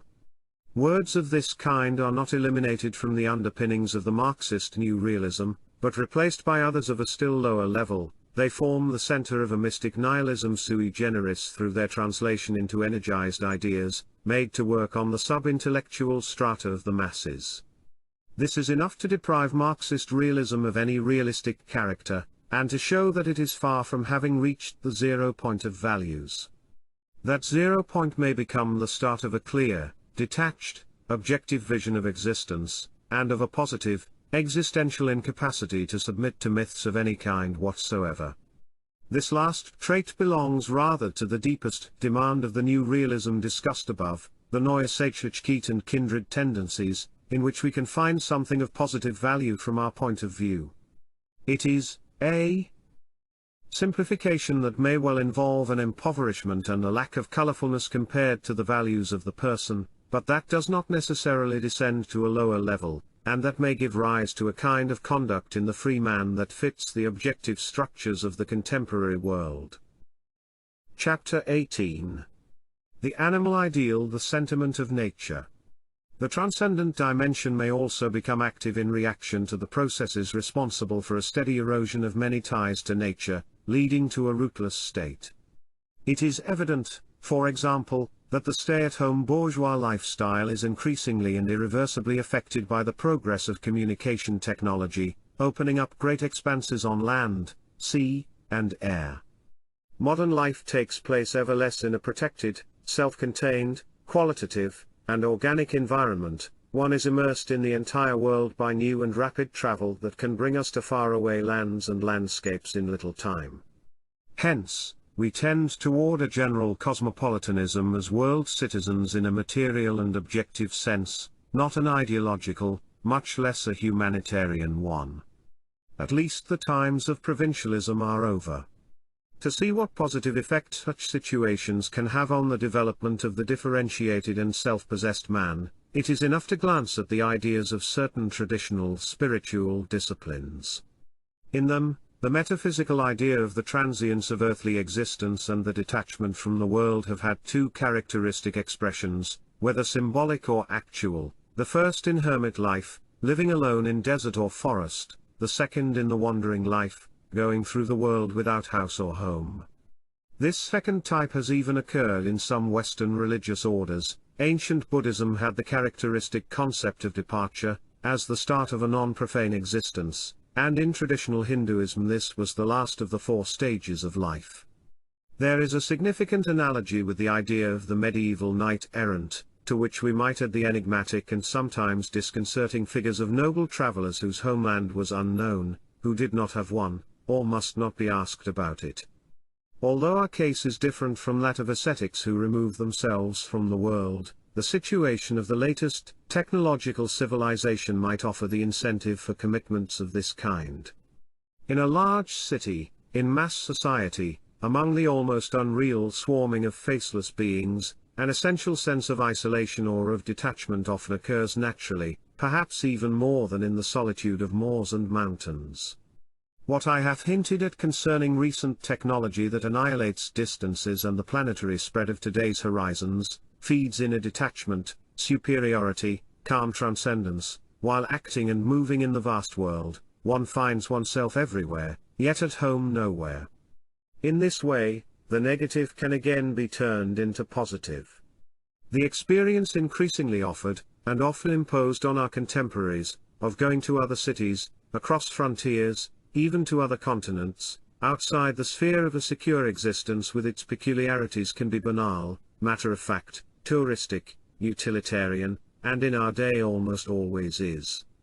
Alternatively, it can be an integrated part of a different, liberated life, with a more profound meaning in the above-mentioned terms, but only if the proper capacity of reaction is present in oneself. Given that the speed factor has an essential role in the modern, technical mastery of distances, a passing allusion could be made to the value of the experience of speed itself. It is well known that today it is used by many men, and even women, almost like alcohol, to obtain a physical intoxication that feeds an essentially physical I, needing distraction from unpleasant thoughts and drugging itself with strong emotions. Like the machine itself, some situations of speed in the technologized world can have a virtual, symbolic, and realizable dimension, often involving risk. The greater the speed, the more it requires a superior lucidity, bringing into play a higher type of calmness and internal immobility. In this context, the intoxication of speed can even change its nature. It can pass from one plane to another and have some traits in common with the type of intoxication of which I have spoken, describing the state of integrated Dionysianism. If this were the proper place, I could develop this theme much further. Returning to what was mentioned earlier, the expression nomad of the asphalt, although scathing, is significant of the negative and depersonalizing effect on life of the destruction of natural ties in large, modern cities.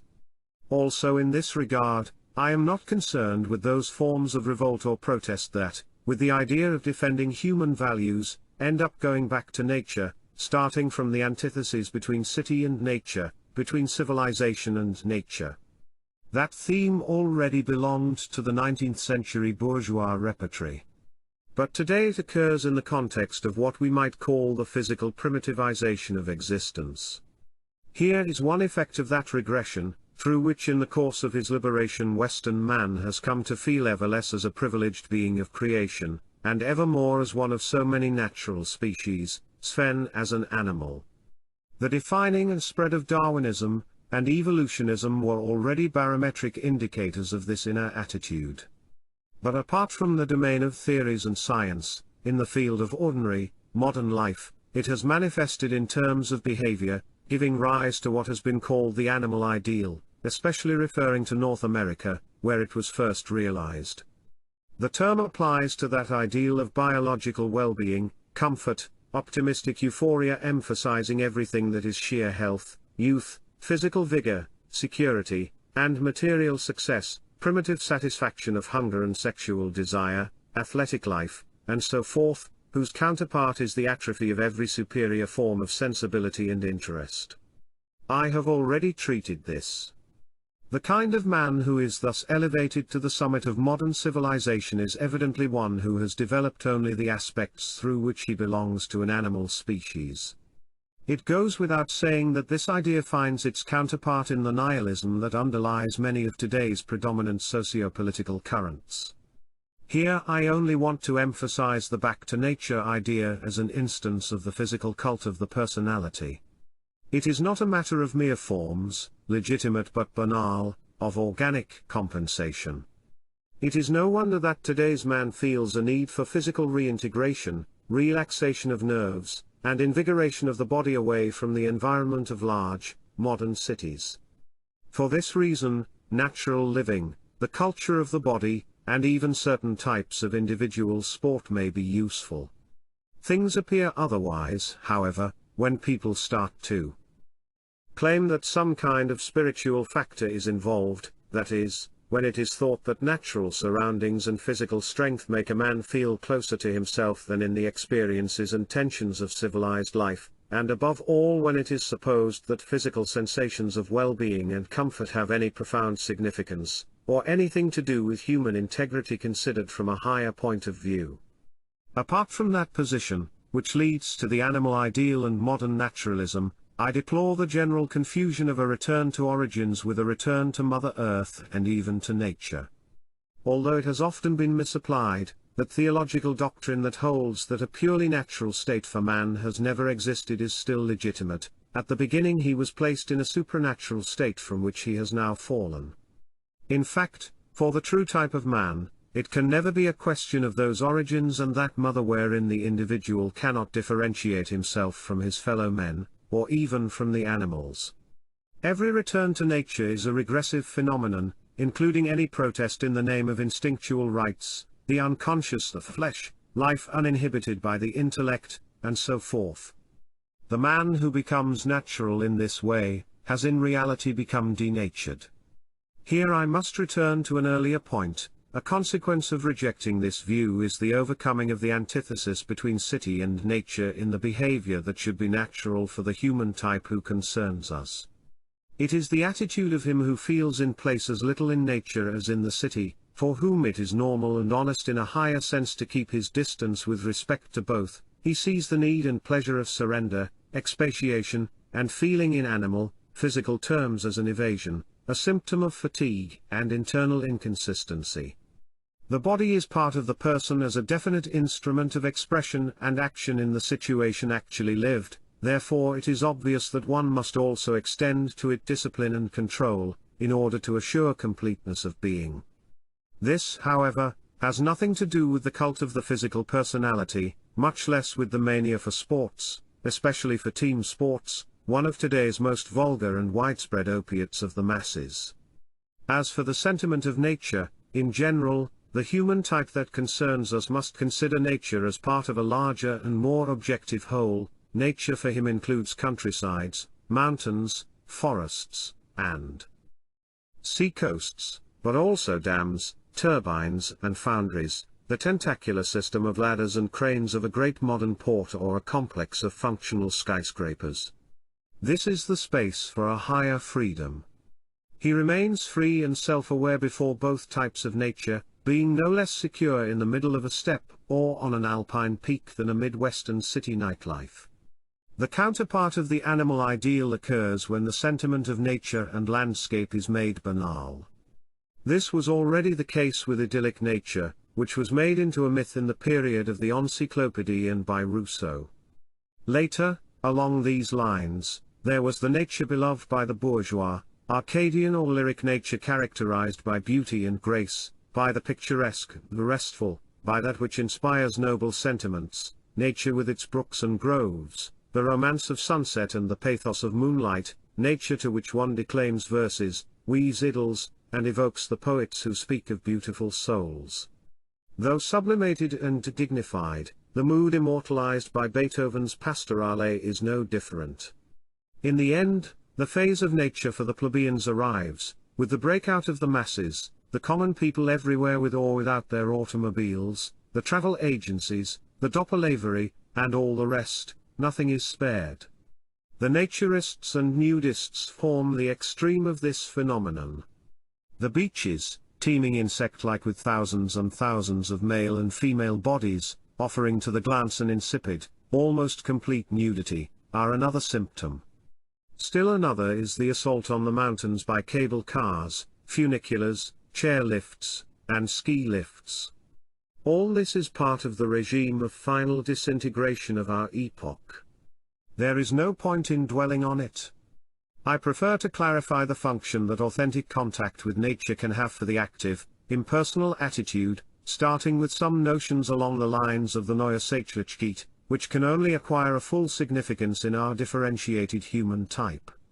Matsky said of this, nature is the great realm of things, which demands nothing of us, which neither pursues us nor asks for sentimental reactions, which stands mutely before us as a world to itself, external and alien.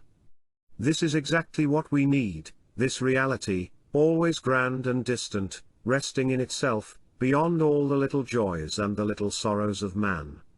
A world of objects, enclosed in itself, in which we ourselves feel like an object. Completely detached from everything merely subjective, from every personal vanity and nullity, this is what nature is for us. It is a question of restoring to nature, to space, to things, to landscape, those characteristics of distance and foreignness to mankind that were hidden in the epoch of individualism, when man projected his feelings, his passions, his lyrical ardor, onto reality to make it closer to him. It is a question of rediscovering the language of the inanimate that cannot manifest until the soul has ceased to impose itself on things. This is the sense in which nature can speak to us of transcendence. Our attention automatically shifts from some principal aspects of nature to others that are more propitious for opening us up to the non-human and the non-individual. Nietzsche also spoke of the superiority of the inorganic world, calling it spirituality without individuality.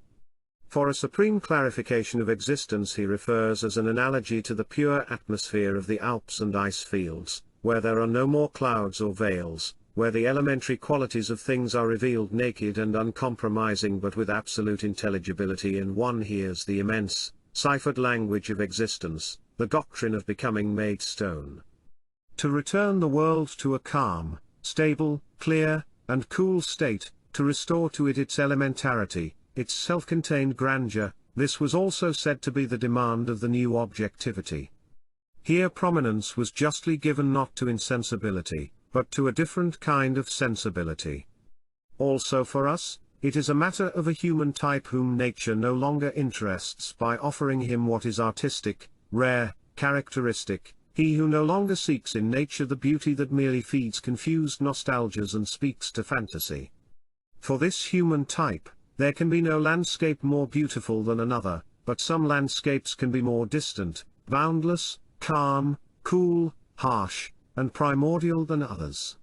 He hears the language of things of the world not among trees, brooks, beautiful gardens, before oleographic sunsets and romantic moonlight, but rather in deserts, rocks, steppes, glaciers, murky Nordic fjords, the implacable, tropical sun, great ocean currents, in fact, in everything primordial and inaccessible. It naturally follows that the man with this sentiment of nature relates to it more actively, almost by absorbing its own pure, perceived force, than in a vague, lax, and rambling contemplation. If for the bourgeois generation nature was a kind of idyllic Sunday interlude of small-town life, and if for the latest generation it is the stage for acting out its vacuous, invasive, and contaminating vulgarity, it is for our differentiated man a school of objectivity and distance, it is something fundamental in his sense of existence, exhibiting an absolute character. At this point one can clearly speak of a nature that in its elementarity is the great world where the stone and steel panoramas of the metropolis, the endless avenues, the functional complexes of industrial areas are on the same level, for example, as great, solitary forests as symbols of a fundamental austerity, objectivity, and impersonality. With regard to the problems of inner orientation in our epoch, I have always valued ideas present in traditional esoteric doctrines. This also applies to what I have just said.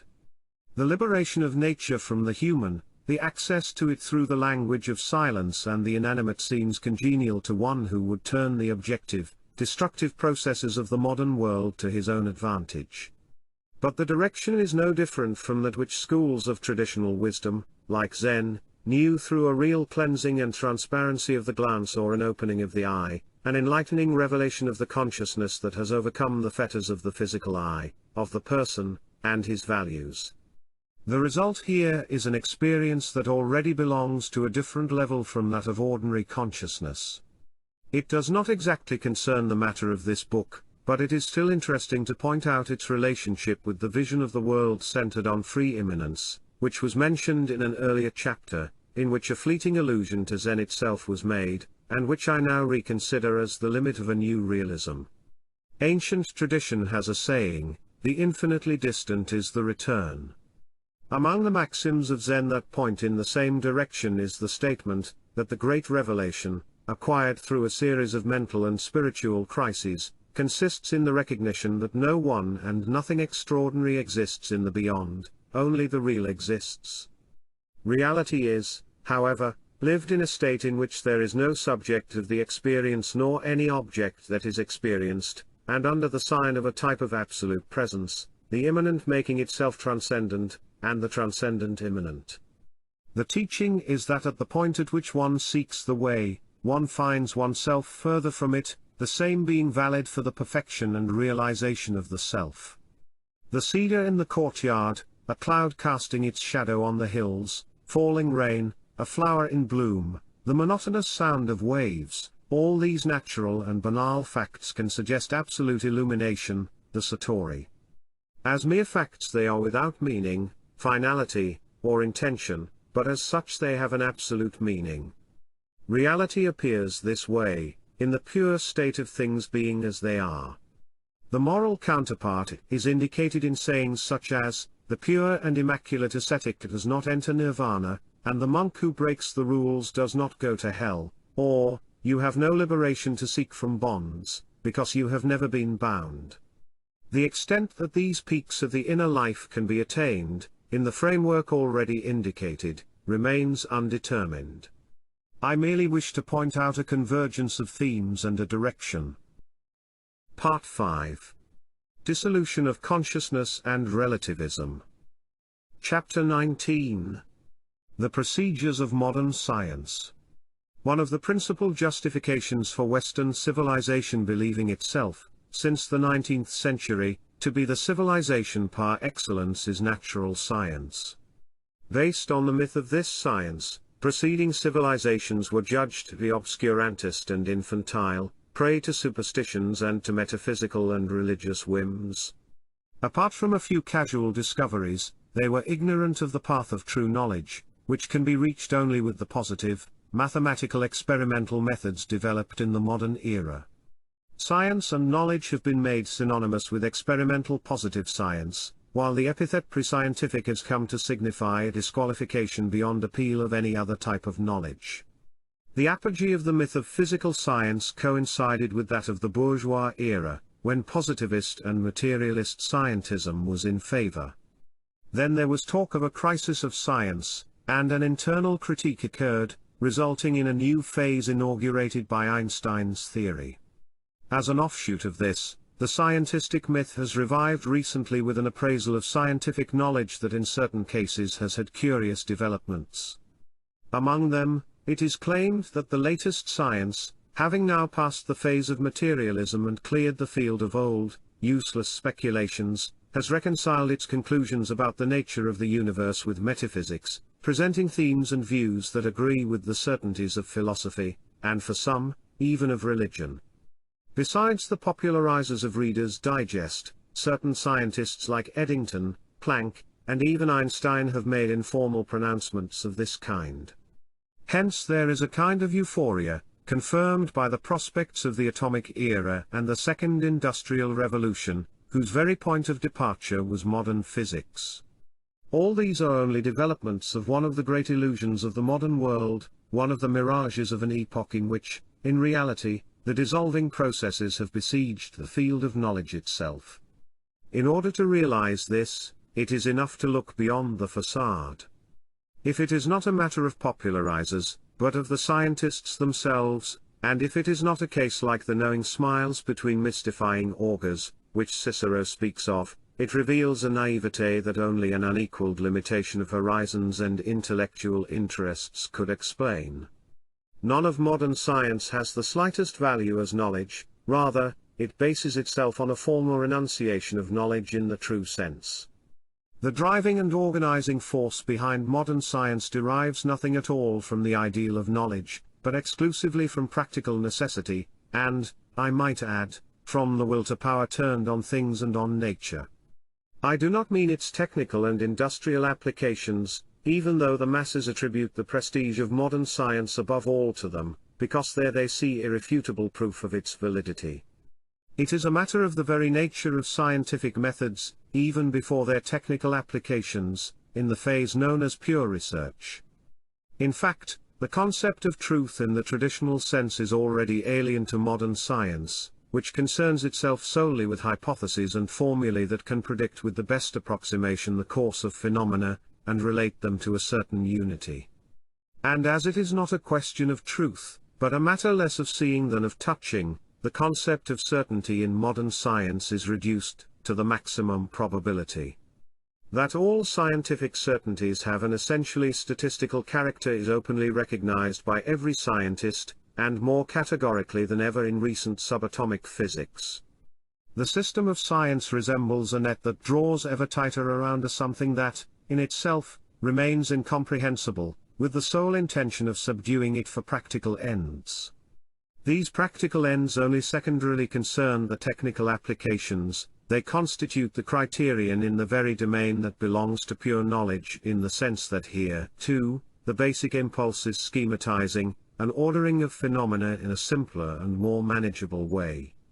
As was rightly noted, ever since that formula simplex sigillum veri, simplicity is the seal of the true, there has appeared a method that exchanges for truth and knowledge, that which satisfies a practical, purely human need of the intellect.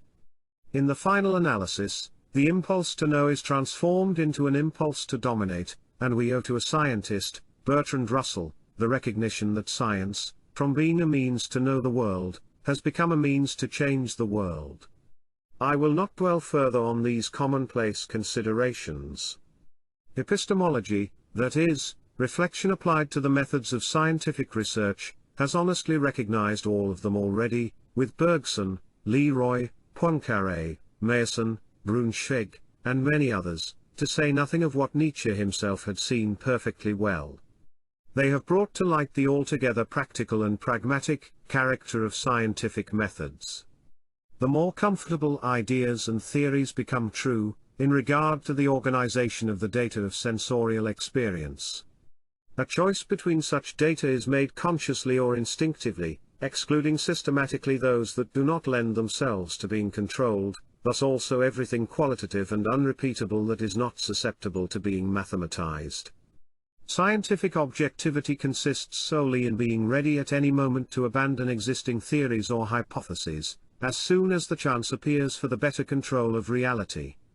Thereupon it includes in the system of the already predictable and manageable those phenomena not yet considered, or seemingly irreducible, and that, without any principle that in itself, in its intrinsic nature, is valid once and for all. In the same way, he who can lay his hands on a modern long-range rifle is ready to give up a flintlock. Based on the above, one can demonstrate that final form of dissolution of knowledge corresponding to Einstein's theory of relativity. Only the profane, in hearing talk of relativity, could believe that the new theory had destroyed every certainty, and almost sanctioned a kind of Pirandelian "thus it is, if you think so." In fact, it is quite a different matter, in the sense that this theory has brought us even closer to absolute certainties, but of a purely formal character. A coherent system of physics has been constructed to keep all relativity in check, to take every change and variation into account, with the greatest independence from points of reference and from everything bound to observations, to the evidence of direct experience, and to current perceptions of space, time, and speed. This system is absolute through the flexibility granted to it by its exclusively mathematical and algebraic nature. Thus once the cosmic constant is defined, according to the speed of light, the so-called transformation equations suffice to introduce a certain number of parameters into the formulae used to account for phenomena in order to get over a certain relativity and to avoid any possible disproof from the facts of experience. A simple-minded example can make this state of affairs plain.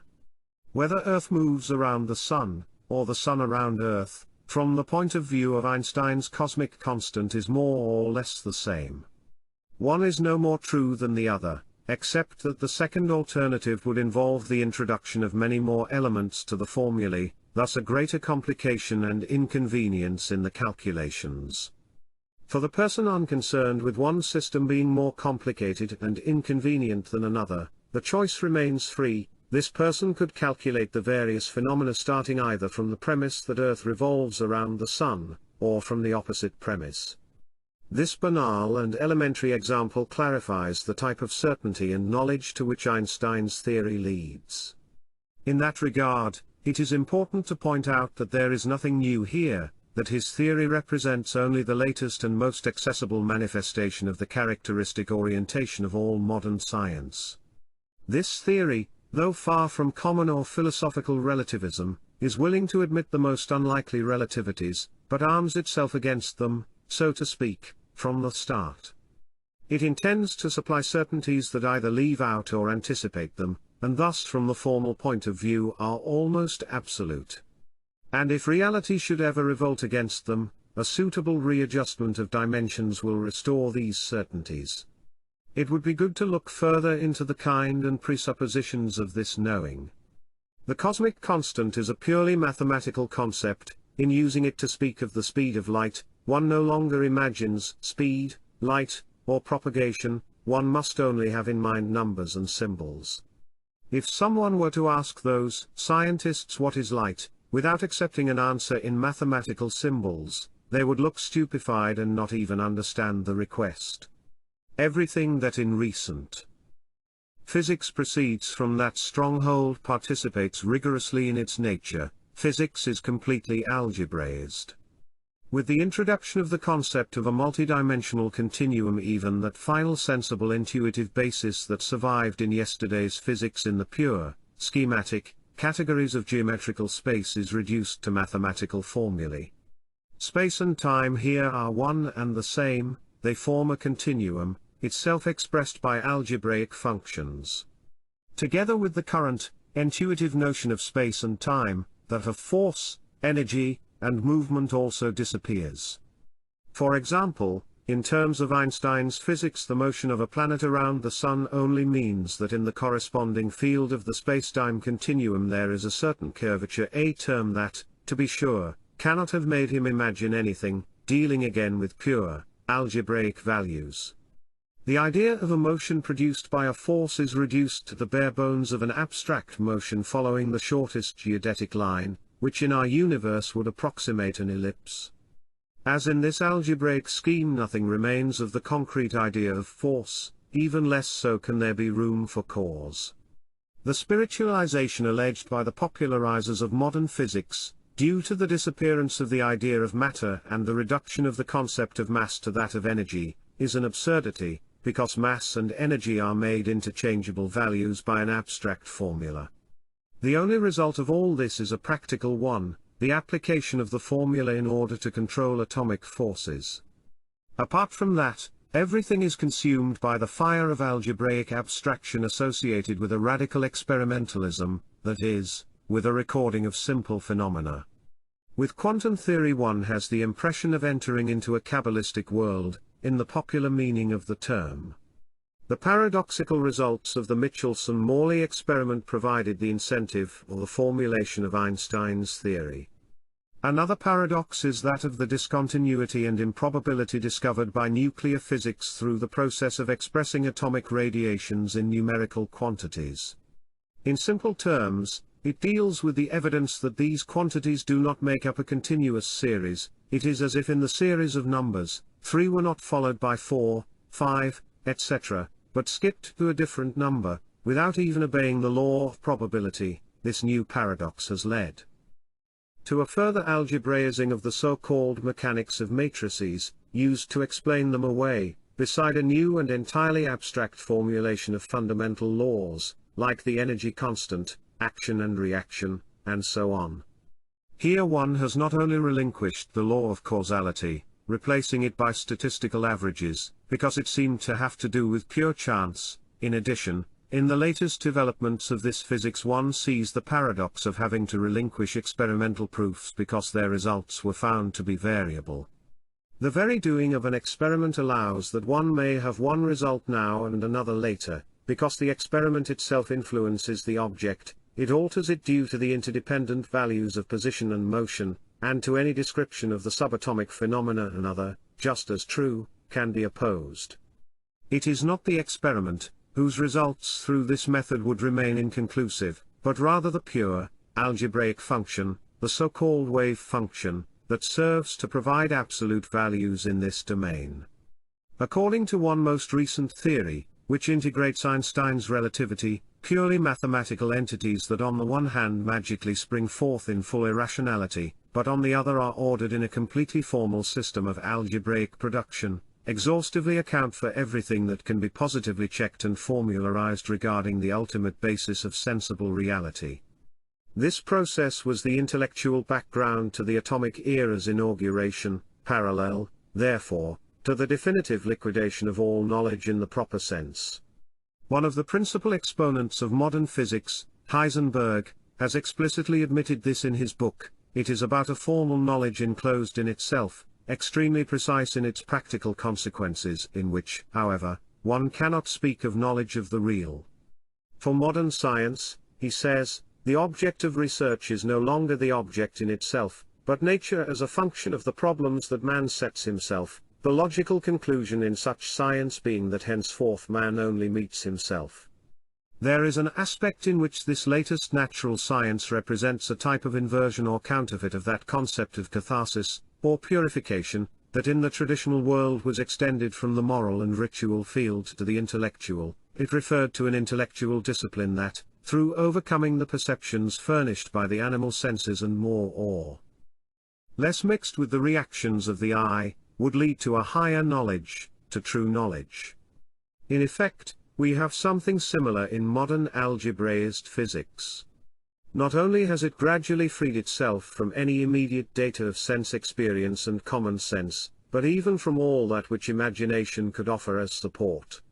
The current concepts of space, time, motion, and causality fall one by one, so to speak. Everything that can be suggested by the direct and living relationship of the observer to the observed is made unreal, irrelevant, and negligible.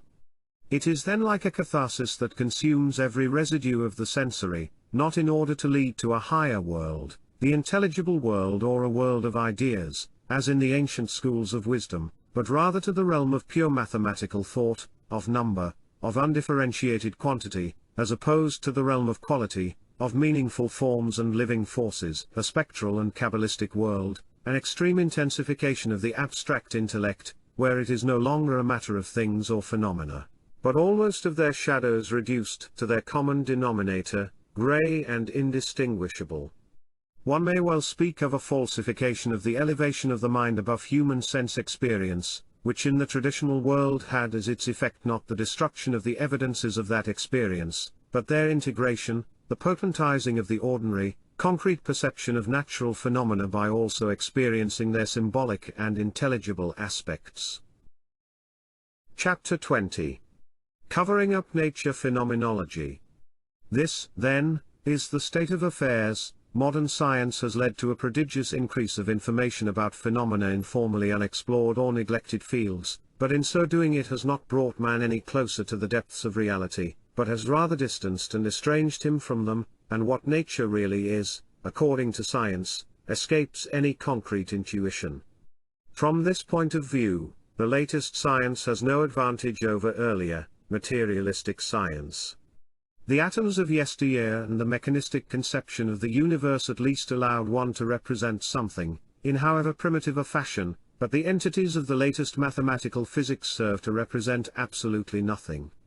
They are simply the stitches of a net that has been fabricated and perfected not for the sake of knowing in a concrete, intuitive, and living sense, the only sense that would matter to an undegenerate humanity, but in order to gain an ever greater power, yet still an external one, over nature, whose depths remain closed to man and as mysterious as ever.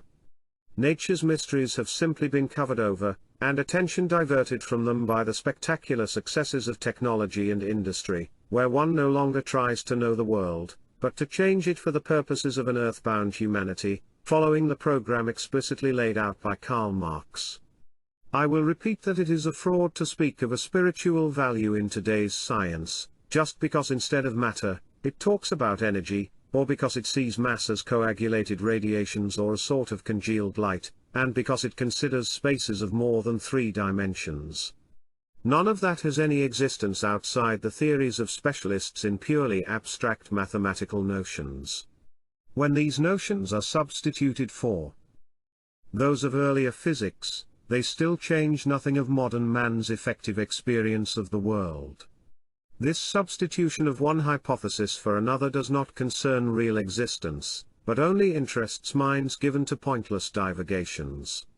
After it has been said that energy, not matter, exists, that we live not in a Euclidean, 3-dimensional space but in a curved space of 4 or more dimensions, and so forth, things remain as they were, my actual experience has not changed a whit, and the significance of what I see, light, the sun, fire, seas, sky, flowering plants, dying beings, the ultimate significance of every process and phenomenon is no more transparent to me.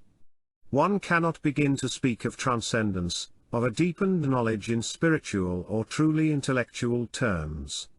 One can only speak of a quantitative extension of notions about other sectors of the external world, which aside from practical utility has only curiosity value.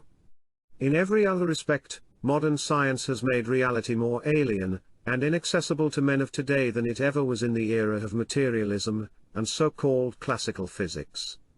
And it is infinitely more alien, and inaccessible than it was to men of other civilizations and even to primitive peoples. It is a cliché that the modern scientific vision has desacralized the world, and the world desacralized by scientific knowledge has become one of the existential elements that make up modern man, all the more so to the degree that he is civilized. Ever since he has been subject to compulsory education, his mind has been stuffed with positive scientific notions. He cannot avoid seeing in a soulless light everything that surrounds him, and therefore acts destructively. What, for example, could the symbol of the sunset of a dynasty, like the Japanese, mean to him when he knows scientifically what the sun is, merely a star, at which one can even fire missiles? And what is left of Kant's pathetic appeal to the starry sky above me, when one is educated by the latest astrophysics and its equations about the constitution of space? The boundary that defines the range of modern science from the very start, whatever its possible developments, appears in the fact that its constant and rigid point of departure has been and is based on the dualistic and exteriorized relationship between the I and the not I, which is proper to simple sense knowledge. This relationship is the immutable foundation of all modern science's edifices. All its instruments are just like so many extensions, improvements, and refinements of the physical senses. They are not instruments of another kind of knowledge, that is, of true knowledge. Thus, for example, when modern science introduces the idea of a fourth dimension, it is always as another dimension in the physical world, not as that of a perception that goes beyond physical experience. Given this basic situation of a limitation exalted to a method, one can well understand that the consequence of all scientific and technological progress is an inner stagnation or even a return to savagery. Such progress is not accompanied by any inner progress but develops on a plane apart. It does not intersect with man's concrete, existential situation, which instead is left to itself. It is hardly worth mentioning the absurdity or the disarming naivete of that modern social ideology that makes science a sort of substitute for religion, giving it the task of showing man the way to happiness and progress, and sending him on that way. The truth is that man has gained nothing from the progress of science and technology, neither in regard to knowledge, and I have already spoken of that, nor in regard to his own power, and still less in regard to any higher law of conduct. At best, one could make an exception for medicine, but still only on the physical level. As for power, let no one claim that the ability of the hydrogen bomb to destroy an entire metropolis, or the promise of nuclear energy that heralds the second industrial revolution, or the games for grown-up children that are space exploration, have made a single person more potent and superior in himself, in his concrete being. These forms of a mechanical, external, and extrinsic power leave the real human being untouched. He is no more powerful or superior using space missiles than he ever was when using a club, except in its material effects. Apart from those he remains as he was, with his passions, his instincts and his inadequacies. As for the third point, the laws of action, obviously science has put at man's disposal a prodigious system of means, while leaving the problem of ends altogether indeterminate. The image of the modern world's situation mentioned above is again appropriate, a petrified forest, having chaos at its center. Some have tried to argue a finalistic view of the unprecedented accumulation of energy in the atomic era. Theodore Litt, for example, has suggested that man might realize his own nature in the face of a crisis situation by using his free will, deciding in full responsibility, taking the risk, in one direction or the other. Currently the decision is over the destructive and military use of atomic energy, or its constructive, peaceful use. In an epoch of dissolution, such an idea seems completely abstract and fantastic, typical of intellectuals with no sense of reality. First, it presupposes the existence of men who still possess an inner law and sure ideas about what course should really be followed, and this, beyond anything that relates to the purely material world. Second, it presumes that these hypothetical men are the very ones entrusted with the use of the new means of power, in one direction or the other. Both suppositions are chimerical, especially the second. Today's leaders are caught in a tangle of actions and reactions that evade any real control. They obey irrational, collective influences, and are almost always at the service of special interests, ambitions, and material and economic rivalries that leave no room for a decision based on an enlightened freedom, a decision as an absolute person. In fact, even the alternative suggested above, over which our contemporaries agonize so much, may present itself in terms very different from those advanced by a pacifist, progressivist, moralizing humanitarianism. I truly cannot say what the person who still has hope for man should think of the imminence of quasi-apocalyptic destruction. It would certainly force many to face the existential problem in all its nakedness, and subject them to extreme trials, but is this a worse evil than that of mankind's safe, secure, satisfied, and total consignment to the kind of happiness that befits Nietzsche's last man, a comfortable consumer civilization of socialized human animals, aided by all the discoveries of science and industry and reproducing demographically in a squirming, catastrophic crescendo? These are the terms in which questions about modern science and its applications must clearly appear to the differentiated human type whom we have in mind. It remains to add a few considerations on the consequences that he can draw from this field for his own conduct. I will not dwell further on the world of technology, having already spoken of how the differentiated man can let it act on him. I have mentioned the machine as symbol, and among the challenges that may serve, in crisis situations, to activate the transcendent dimension in him, we may also include everything that, after the total wars already experienced, the atomic era may hold for us, thanks to the miracles of science. One need only emphasize that the state of affairs is given and irreversible, to be accepted and turned to one's own advantage, as one might do, for example, when faced with a cataclysm. Apart from that, my verdict on the intrinsic value of science and technology remains valid, and what I have said on the subject should be kept in mind. A different point of view may enter into consideration regarding the scientific method in itself. Modern science in no way reveals the essence of the world, and has nothing to do with real knowledge, but more often puts the seal on its dissolution. Still, scientific activity has an ideal of clarity, impersonality, objectivity, rigor, and the exclusion of personal sentiments, impulses, and preferences.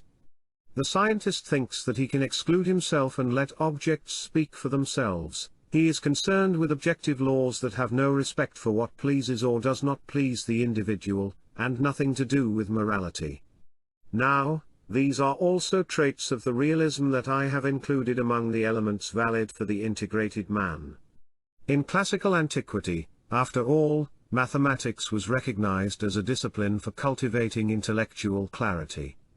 The practical character with which I have reproached modern science does not prejudice this. I am speaking of the orientation or basic formula of every science of the modern type, and not of the direct and arbitrary interventions of individuals in the course of research that proceeds on this basis, and that will not tolerate them.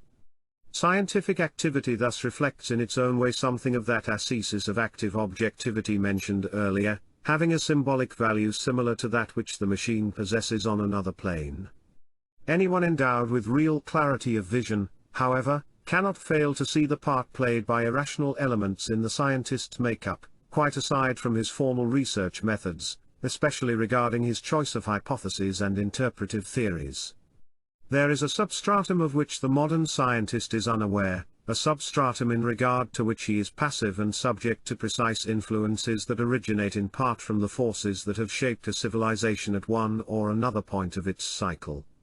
In our case it is the terminal and twilight phase of the Western cycle. One gains a presentiment of how important this substratum is from the criticism of science and its superstition of the fact, as Guénon puts it, showing that the fact means little in itself, but that the essential factor is the system into which it fits and on whose basis it is interpreted. This also indicates the limitations that prejudice the ideal of clarity and objectivity in the modern type of scientist. The secret and true history of modern science is still waiting to be written. It may seem contradictory that in the previous chapter I approved of an attitude of distance and the detachment of the I from things, whereas now I have disapproved of the dualistic system in which the I is juxtaposed to the not I of the external world, nature, and phenomena, which is the basic premise of all modern science and also the origin of a system where true knowledge is out of the question. This contradiction vanishes with insight into the inner formation, the attitude, and the possibilities of someone who faces things and nature after having ceased to project feelings and subjective, emotional, and imaginary contents onto them. It is because the inner being is extinct in the modern scientist, leaving him with only gross physical perceptions and an abstract, mathematical intellect, that the relationship between the I and the not I grows rigid and soulless, so that his detachment can only act negatively. His science is only good for grasping and manipulating the world, not for understanding it or for enlarging his knowledge in a qualitative way. As for the integrated man, his situation is quite different. The vision of naked reality imposes on him no limits of this kind. The very latest science, as in a reductio ad absurdum, has made painfully visible the characteristics belonging to all of modern science, which must therefore add up to a negative balance, but this signifies for him the end of equivocation. He will put it aside as meaningless, abstract, and purely pragmatic, devoid of any interest or any scientific theory of the world. He will judge it, in Ottmar Spann's words, as knowledge of that which is not worth the trouble of knowing. Having made a tabula rasa, what remains is nature, the world in its original state. Thus he arrives at a natural relationship, just as described at the end of chapter 19. Only in the present context, to dissipate completely the apparent contradiction, it is well to introduce a further idea, that of the multidimensional nature of experience. This multidimensionality is quite distinct from the mathematical and merely cerebral one of the latest physics. For a summary explanation I again follow the method of not referring directly, as well I might, to traditional teachings, but of examining one of the modern currents in which it is detectable as a sort of involuntary reflection. I will take for this the phenomenological ontology of Edmund Husserl, which has sometimes been confused with existentialism itself. Husserl's philosophy also seeks to liberate the direct experience of reality from all the theories, problems, apparently precise concepts and practical ends that hide it from our minds, also from any abstract idea about what might be behind it, either in philosophical terms, like essence or Kant's thing in itself, or in scientific ones. From the objective viewpoint, this almost revives the Nietzschean aspiration to banish any beyond, any other world, while from the corresponding subjective viewpoint, it revives the ancient principle of the epoch, that is, the suspension of any judgment, any individual interpretation, any application of concepts and predicates to experience. In addition, one seeks to overcome all current opinion, the sense of false familiarity, false obviousness, and habit that one may have about things, in short everything that has overlaid the primordial surprise in the face of the world. That is the initial phase. Next, one is meant to let the facts or presences of experience speak for themselves, in direct relation to the I. The phenomenological school uses the unfortunate term of intentionality for this relation, whereas it is really the opposite of any intention in the current sense. See chapter 18, where it is explained that at this degree there cannot be any more intentions, either in reality or in the I. I must explain here what the movement in question really means by the phenomenon from which it takes its name. It has restored the original meaning to the word, connected to a Greek verb that means to be manifested or revealed. Thus it is supposed to mean that which is directly manifested, that which is offered directly as a content of consciousness. It is far removed from the usage of the term phenomenon prevalent in modern philosophy, where the phenomenon has been given an implicitly or overtly denigratory meaning, for instance, that of a mere phenomenon as opposed to what really is, or as hiding what really is, on the one hand is being, on the other appearance, the world of phenomena. This antithesis is now rejected, with the idea that being can manifest itself as it truly is, in its essence and its significance. Hence the expression phenomenological ontology, that is, the doctrine of being, based on the phenomenon, is not a contradiction in terms. Beyond the phenomena as phenomenology understands them, there can be nothing else. The next stage is to explain that, if being is not hidden but manifested in the phenomenon, such manifestation has various degrees. The lowest is the obtuse, opaque state of simple sensible presences. But a disclosing, Erschließung, of the phenomenon is possible, which may relate in a certain way to the idea I have mentioned of the living pluridimensionality of the real. Knowing, from the point of view of phenomenology, means to proceed with this disclosure, a procedure that, however, is not logical or inductive, scientific, or philosophical. If anything, Husserl's idea of what is involved reproduces, even plagiarizes, a traditional teaching. His reduction, a technical term of this school, or phenomenological destruction with regard to the external world is, as I have said, the stripping of all the conceptual and discursive accretions that cover up the pure and direct experience. When applied to the inner world, this reduction or destruction is said to lead, as though to an altogether original element, to the perception of the pure I, or, as Husserl calls it, the transcendent I. This would constitute that one point of certainty, that original evidence, already sought by Descartes after doubting everything else. Using our terminology, this element or residuum, that is left after applying phenomenological reduction to the inner world, and that manifests nakedly, is the being within us, the superindividual self. It is a center of clear and immobile light, a pure luminous source. When its light is projected onto phenomena, it determines their disclosure, that is, it reveals in them a more profound dimension, the living presence that the phenomenologists also call the immanent content of meaning, immanente Singebort. Thereupon the inner and the outer meet. There is a further aspect of phenomenology that at least pretends to reflect a traditional view. One is supposed to overcome the antithesis or hiatus that usually exists between the data of direct experience and its significances. The school in question seeks to distinguish itself both from the irrational and vitalistic, and from the positivistic and empirical schools. What remains in those schools, after they have made a tabula rasa after their fashion, is the simple, positive, sensible reality, the point of departure for correspondingly positivist science, or the pure experience lived as something instinctive, irrational, and sub-intellectual.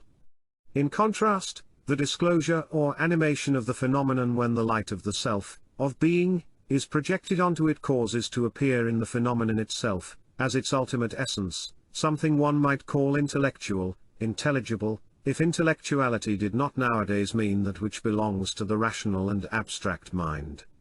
One can clarify the idea by saying that what intervenes, beyond the stage of direct experience, certainly, but disanimate and opaque, is a vision of the sense of things as a presence. Understanding coincides with vision, intuition, direct perception, with meaning.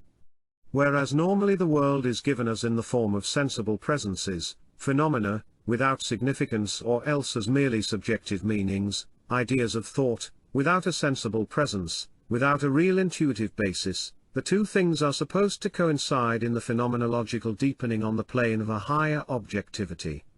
In this way, phenomenology does not present itself as irrationalism or positivism, but as an eidetics, a knowledge of intellectual essences. It aims toward an intellectual transparency of the real, of which naturally there are very different degrees. When medieval philosophers spoke of intellectual intuition, they were not referring to anything different. On the whole, and keeping strictly to the essential points that have been raised so far, and to the way in which I have raised them, the assumptions of phenomenology would seem to correspond to those that I have formulated. Nevertheless, such a correspondence between the phenomenologists' motives and traditional teachings is superficial and illusory, though as I have said, one sometimes wonders whether it is a case of plagiarism pure and simple. The phenomenological school of Husserl and his followers deals with simple philosophy. It is like the parody of things belonging to an absolutely different world. The whole of phenomenology, being the invention of modern thinkers and academic specialists, has as its sole basis the existential plane of modern man, for whom the disclosure of phenomena, that is, the concrete, living pluridimensionality of the real presented in its nakedness, Nietzsche would say in its innocence, is and must be mere fancy. Everything in this school is confined to more or less abstruse books, with the usual vain critical examinations of various systems of the history of profane philosophy, with logical analyses and the usual fetishism for philosophy, not to mention the mixture of the valid motives that I have isolated here with many suspect ideas. Among the latter are the significance attributed to time, to history, and to becoming, the misuse of the term Lebenswelt, world of living, for that of pure experience, another misuse, already mentioned, of the concept of intentionality, the naive and irrelevant pictures of a world of harmony and rationality, and so forth. But this is not the place for a critical analysis or any further discrimination, given that phenomenology has served us no better or worse than existentialism as a simple, incidental point of reference. I have now pointed out a direction, and the only direction possible once one has realized the great illusion and the spiritual irrelevancy of everything that passes for knowledge today, at the end of a cycle. I repeat, this direction was well known to the traditional world, and anyone with the chance of referring to it directly can do perfectly well without Husserl and all the rest. Thus he will avoid from the start the error of mistaking the finger pointing to the moon for the moon itself, to use a Far Eastern expression. Phenomenological destruction rigorously applied cannot spare phenomenology itself, and one can say the same of this recently fashionable movement as of the others of our time, vu, entendu, inter, seen, heard/understood, buried. Nothing has changed, we have not arrived at any real transcendence. In traditional teachings, the symbol of the eye in the middle of the forehead, whose glance burns up all appearances, corresponds precisely to the idea of phenomenological destruction. Similarly, the traditional esoteric doctrine concerning the multiple states of the being has always admitted an essence or a being that is not the hypothetical counterpart, purely thought or believed in, of the phenomena, but the object of an intellectual experience as direct as the common sensorial type. The same doctrine also speaks, not of an other reality but of other experienceable dimensions of the one reality. Incidentally, the so-called symbolic conception of the cosmos has the same significance. It is the pluridimensionality of the degrees of significance that reality may present in a differentiated experience, obviously conditioned by the nature of the experiencer, at whose limit there may be that which Husserl calls the transcendental eye.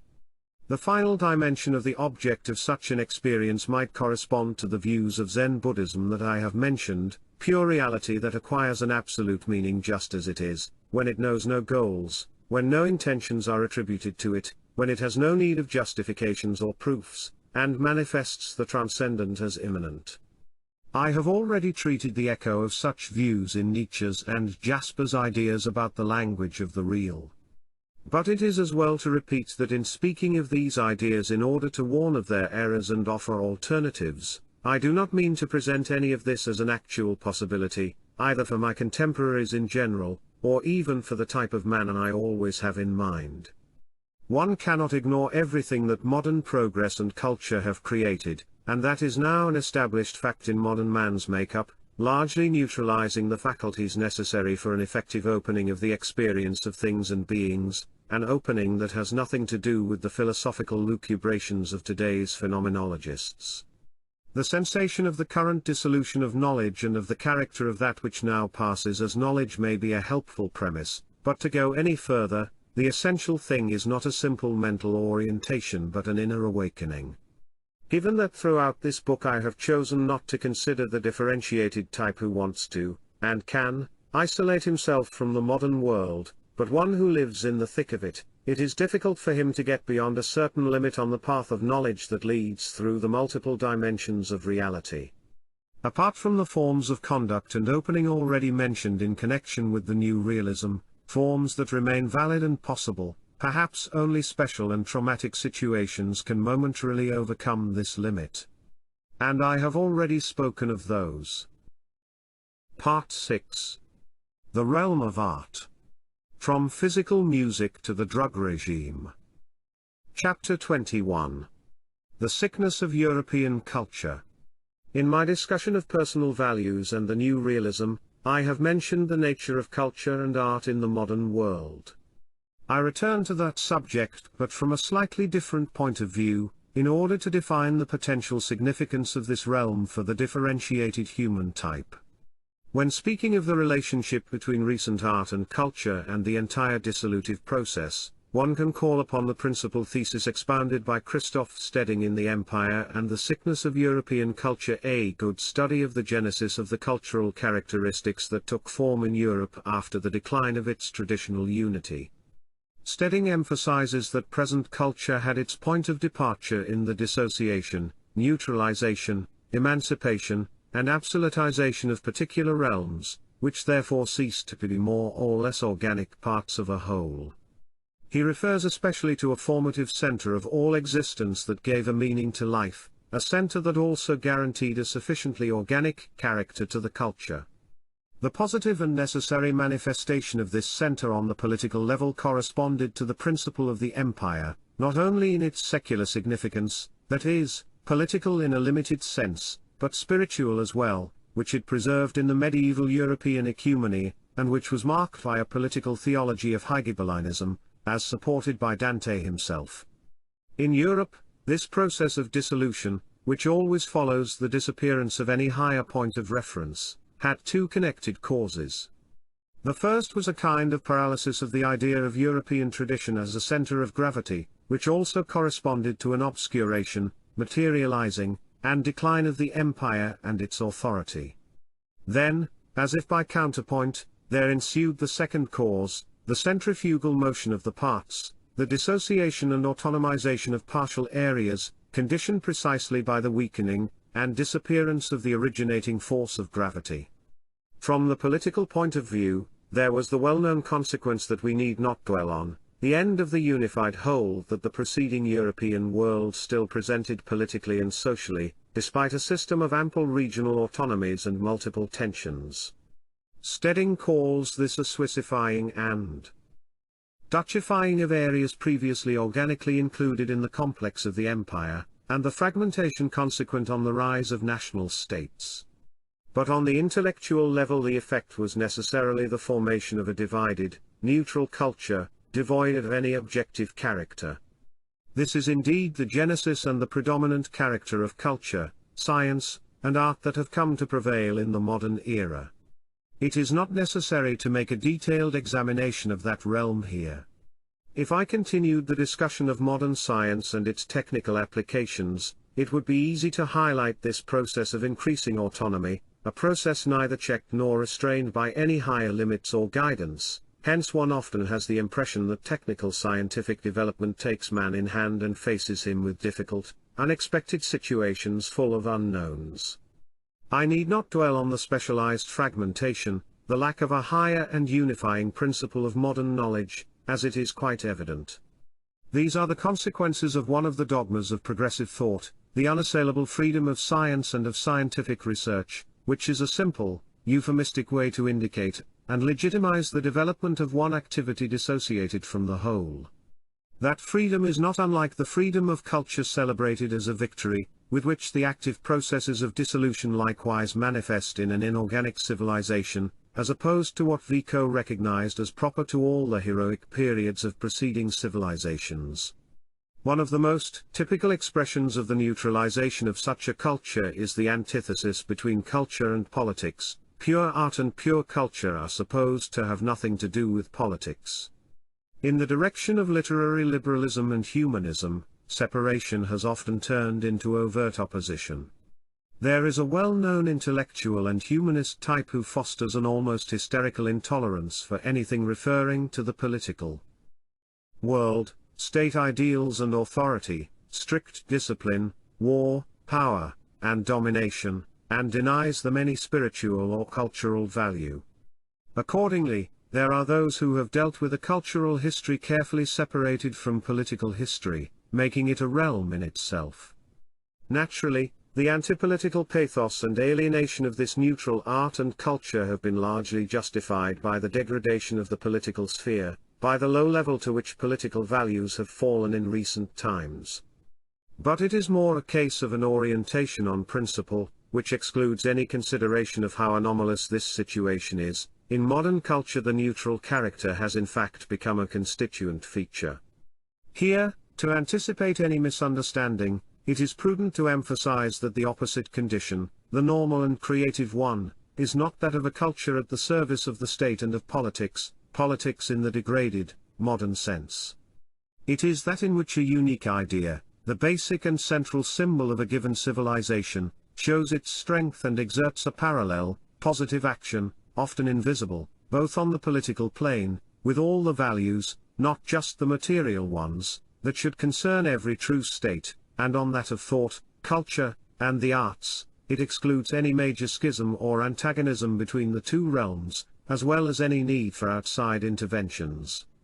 Precisely because an organic type of civilization no longer exists, precisely because the processes of dissolution have penetrated every realm of existence, all of that has ceased to exist. Today we seem fated to have the alternative, false and deleterious in itself, of either a neutral art and culture devoid of every higher warrant and meaning, or of an art and culture subject to pure and simple, degraded political forces, as is the case in totalitarian systems, and chiefly in those informed by the theories of Marxist realism, and the corresponding polemic against the decadence and alienation of bourgeois art. The separation of art and culture is a direct consequence of subjectivism, the disappearance of any objective and impersonal style, and the general lack of the dimension of depth, following what has already been stated in broad terms about the values of the personality and overcoming them. What remains to be added is a summary examination of the most recent forms that neutral art has given rise to, in order to take stock of the situation. Chapter 22. Dissolution in Modern Art. When speaking of modern art, the first thing to mention is its intimate quality, typical of a feminine spirituality that wants nothing to do with great historic and political forces. Out of morbid sensitivity, sometimes brought about by a trauma, it retreats into the world of the artist's private subjectivity, valuing only the psychologically and aesthetically interesting. The works of Joyce, Proust, and Gide mark the extreme of this tendency in literature.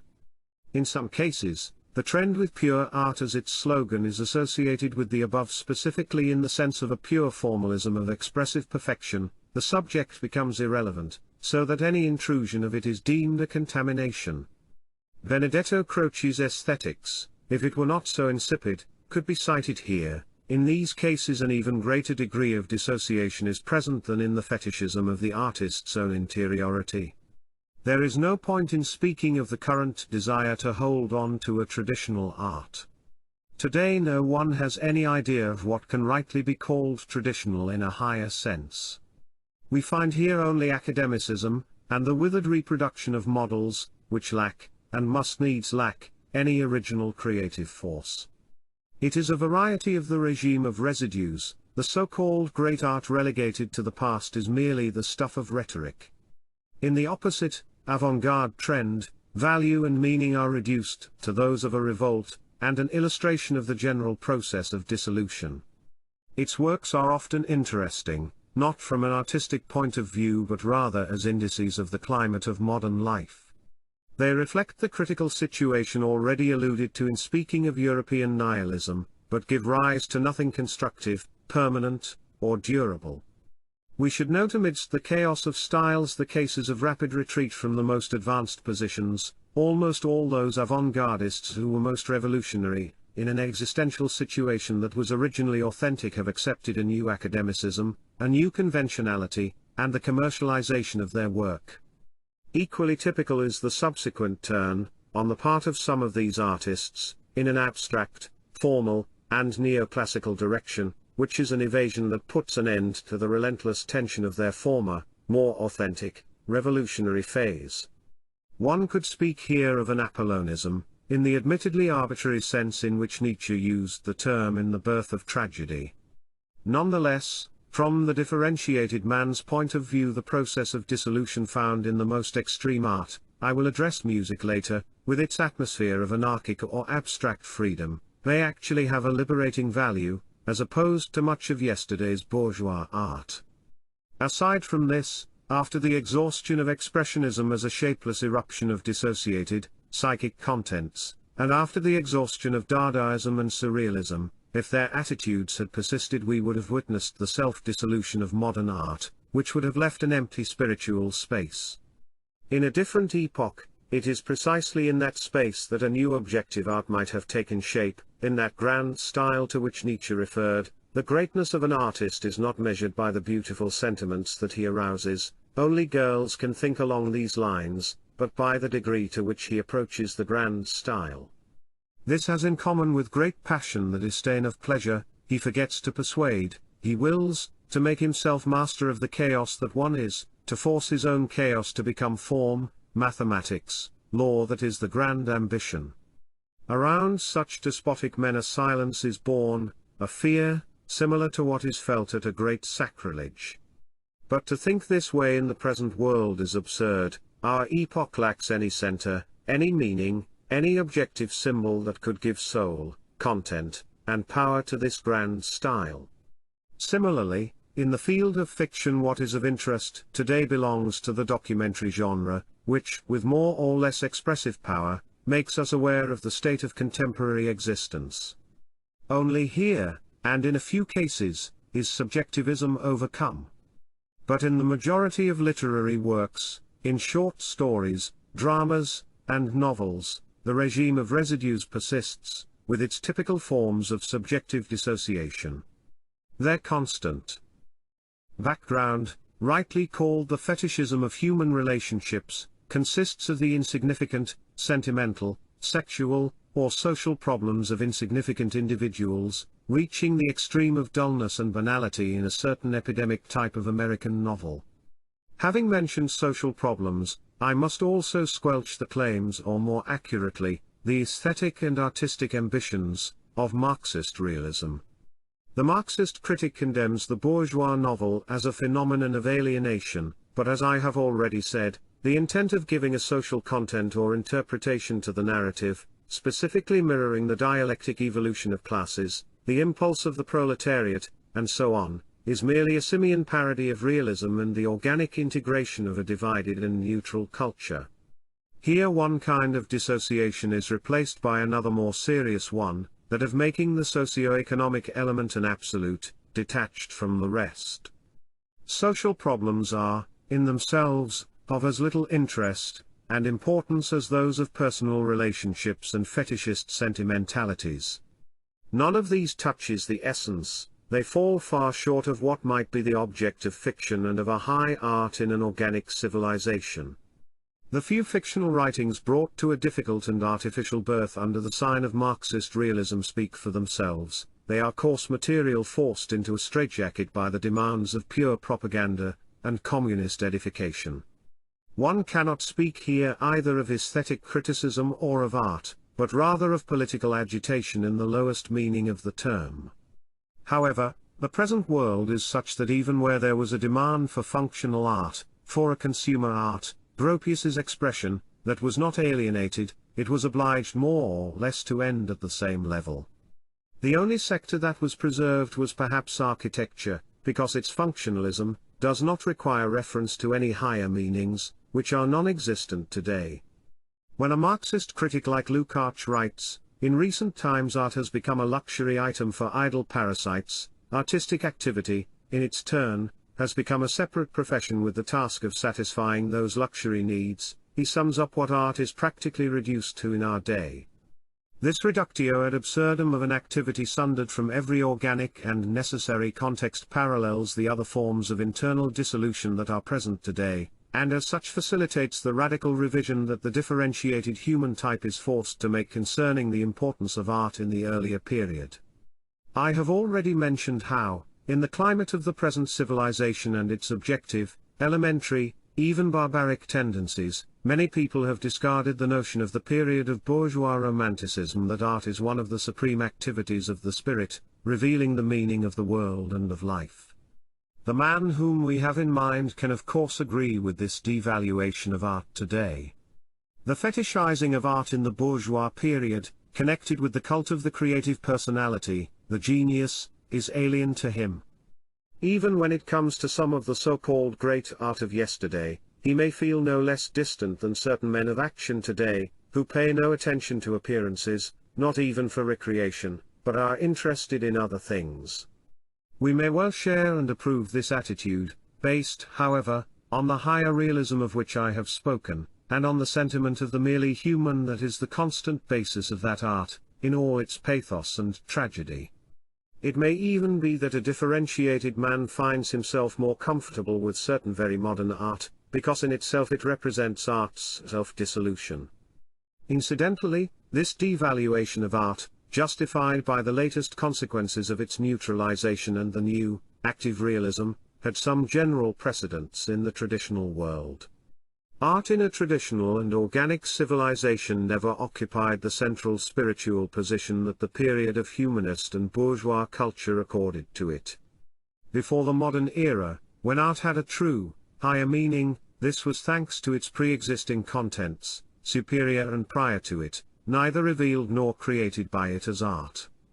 These contents gave meaning to life and could exist, manifest, and act even in the virtual absence of what is called art, in works that sometimes might seem barbaric to the aesthete, and the humanist who have no sense of the elementary and primordial.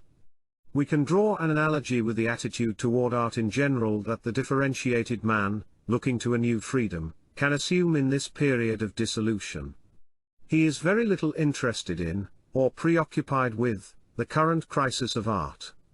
Just as he sees no valid, authentic knowledge in modern science, similarly he recognizes no spiritual value in the art that has taken shape in the modern era through the processes mentioned at the beginning of this chapter. He sees no substitute for the meanings that can be kindled by direct contact with reality in a cool, clear, and essential climate. Upon objective consideration of the processes at work, one has the distinct feeling that art no longer has a future, that it is relegated to an ever more marginal position with respect to existence, its value being reduced to a luxury, in accord with Lukács's criticism quoted above. It is helpful to return for a moment to the particular realm of modern fiction, where one deals with works that are corrosive and defeatist, so as to anticipate the same possibility of misunderstanding as in the case of neorealism.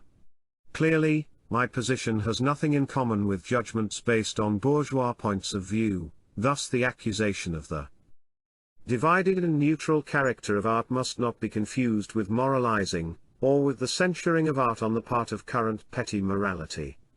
In the artistic works in question, it is not a matter of those existential testimonies pure and simple, to which one can apply this saying about Schoenberg, all his happiness lay in recognizing unhappiness, all his beauty in forbidding himself the appearance of beauty. It concerns a particular art that directly or indirectly works to undermine any idealism, to deride any principles, to attack institutions, to reduce to mere words ethical values, the just, the noble, and the dignified, and all this without even obeying an explicit agenda, hence its difference from a corresponding literature of the left or the use and political exploitation of that literature on the part of the left. We know which groups raise an indignant protest against a similar, popular type of art. This is not the correct reaction, in my view, because it disregards its potential significance as a touchstone, especially for the differentiated man. Without anticipating coming chapters, I should just say here that the difference between depraved and mutilated realism, and positive realism, lies in the latter's affirmation that there are values that, for a given human type, are not mere fictions or fantasies, but realities, absolute realities. Among these are spiritual courage, honor, not in the sexual sense, straightforwardness, truth, and fidelity. An existence that ignores these is by no means realistic, but sub-real. For the man who concerns us, dissolution cannot touch these values, except in extreme cases of an absolute rupture of levels. One must nevertheless distinguish between the substance and certain expressions of it, and also recognize that, on account of the general transformations of mentality and environment that have already happened or are in process, these expressions have already been prejudiced by the conformism, the rhetoric, the idealistic pathos, and the social mythology of the bourgeois period, thus their foundations are already undermined. Whatever is worth saving in the field of conduct needs to be liberated in an interior and simplified form, needing no consensus, and sound enough not to lean on any of the institutions or value systems of yesterday's world. As for the rest, it may as well collapse.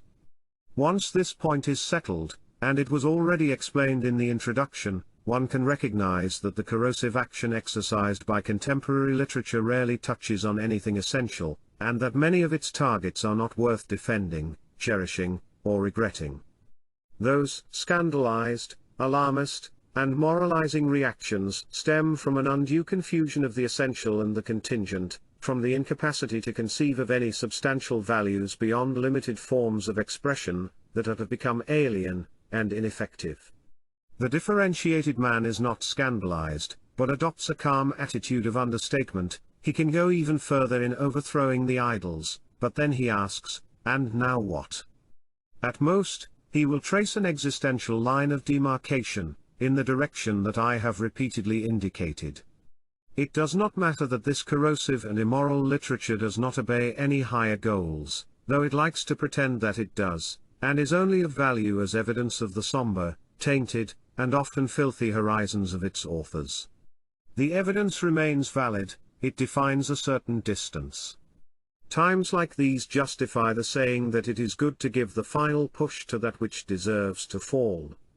From our point of view, a reactionary remoralizing of literature appears inauspicious, even if it were possible, in the sense of a return to the style of Manzoni, and in general of the 19th century specialists in the theatrical presentation of concepts of honor, family, homeland, heroism, sin, and so on.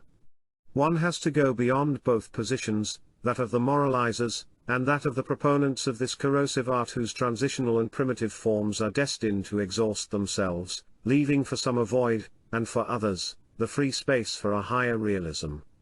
And these considerations should make it plain that my former accusations of divided and indifferent art are not to be interpreted as the desire to give art a moralizing, edifying, or didactic content.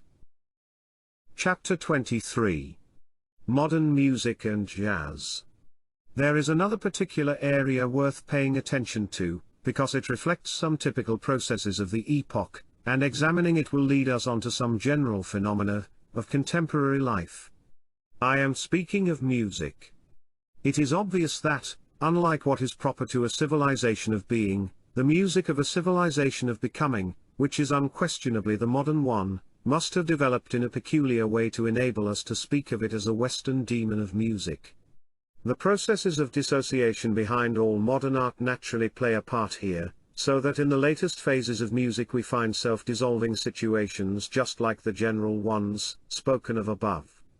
It is no oversimplification to say that the most modern Western music has been characterized by an ever more distinct separation from its origin, whether in melodramatic, melodious, pretentious, heroic romanticism, most recently in the line represented by Wagnerism, or in tragic pathos. We need only refer to Beethoven's usual ideas. This separation has been realized through two developments, only apparently opposed. The first is intellectualization, in which the cerebral element prevails, with an interest focused on harmony, often leading to a technical radicalism, to the detriment of immediacy in sentiment, human contents, resulting in abstract rhythmic harmonic constructs that often seem to be ends in themselves. The extreme case of this is recent 12-tone music and strict serialism. The second is the physical character found in the most recent music. This term has already been used for a music, mostly symphonic and descriptive, that returns in a certain sense to nature, removing itself from the subjective world of pathos, and is inclined to draw its principal inspiration from the world of things, actions, and elementary impulses. Here the process is similar to the intolerance for intimist, academic studio painting during the rise of early Impressionism and plein-air painting.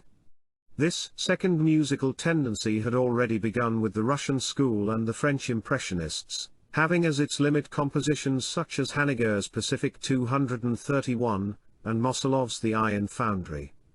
When the second, physical current met with the first, super-intellectualized one, this meeting came to define a most interesting situation in recent music. One need only think of early Stravinsky, where an intellectualism of pure, over-elaborated rhythmic constructions blossomed into the evocation of something pertaining less to psychology, or to the passionate, romantic, and expressionistic world, than to the substratum of natural forces. One can see the rite of spring as the conclusion of this stage. It represents the almost complete triumph over 19th-century bourgeois music. Music becomes pure rhythm, an intensity of a sonorous and tonal dynamism in action. It is pure music, but with an additional Dionysian element, hence the particular reference to dance.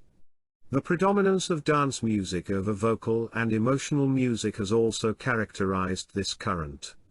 Up to this point, such a process of liberating dissolution in the realm of music might have a positive aspect from our point of view. One could well approve of a revolution that has caused Italian operatic music of the early 19th century, and German as well, to appear out of phase, heavy, and false, and likewise even symphonic music with high humanist pretensions. The fact is, however, that, at least in the field of serious concert music, the next phase after the revolutionary stage mentioned above consisted of abstract forms dominated by technical virtuosity, forms whose inner meaning recalls what I have interpreted as an existential refusal or diversion, taking it beyond the plane of dangerous intensity. Here one can refer to Stravinsky's second period, where dance music gave way to a formal music that was sometimes parodistic, sometimes neoclassically inspired, or else characterized by a pure, dissociated sonorous arithmetic that had begun to appear in the preceding period, producing a timeless spatialization of sounds. One also thinks of Schoenberg, considering his development from free atonal music, often in the service of an exasperated, existential expressionism, the existential revolt being expressed here as the atonal revolt against the common chord, a symbol of bourgeois idealism, to a phase of dodecaphony, 12-tone system. This development in itself is very significant for the terminal crisis of modern music.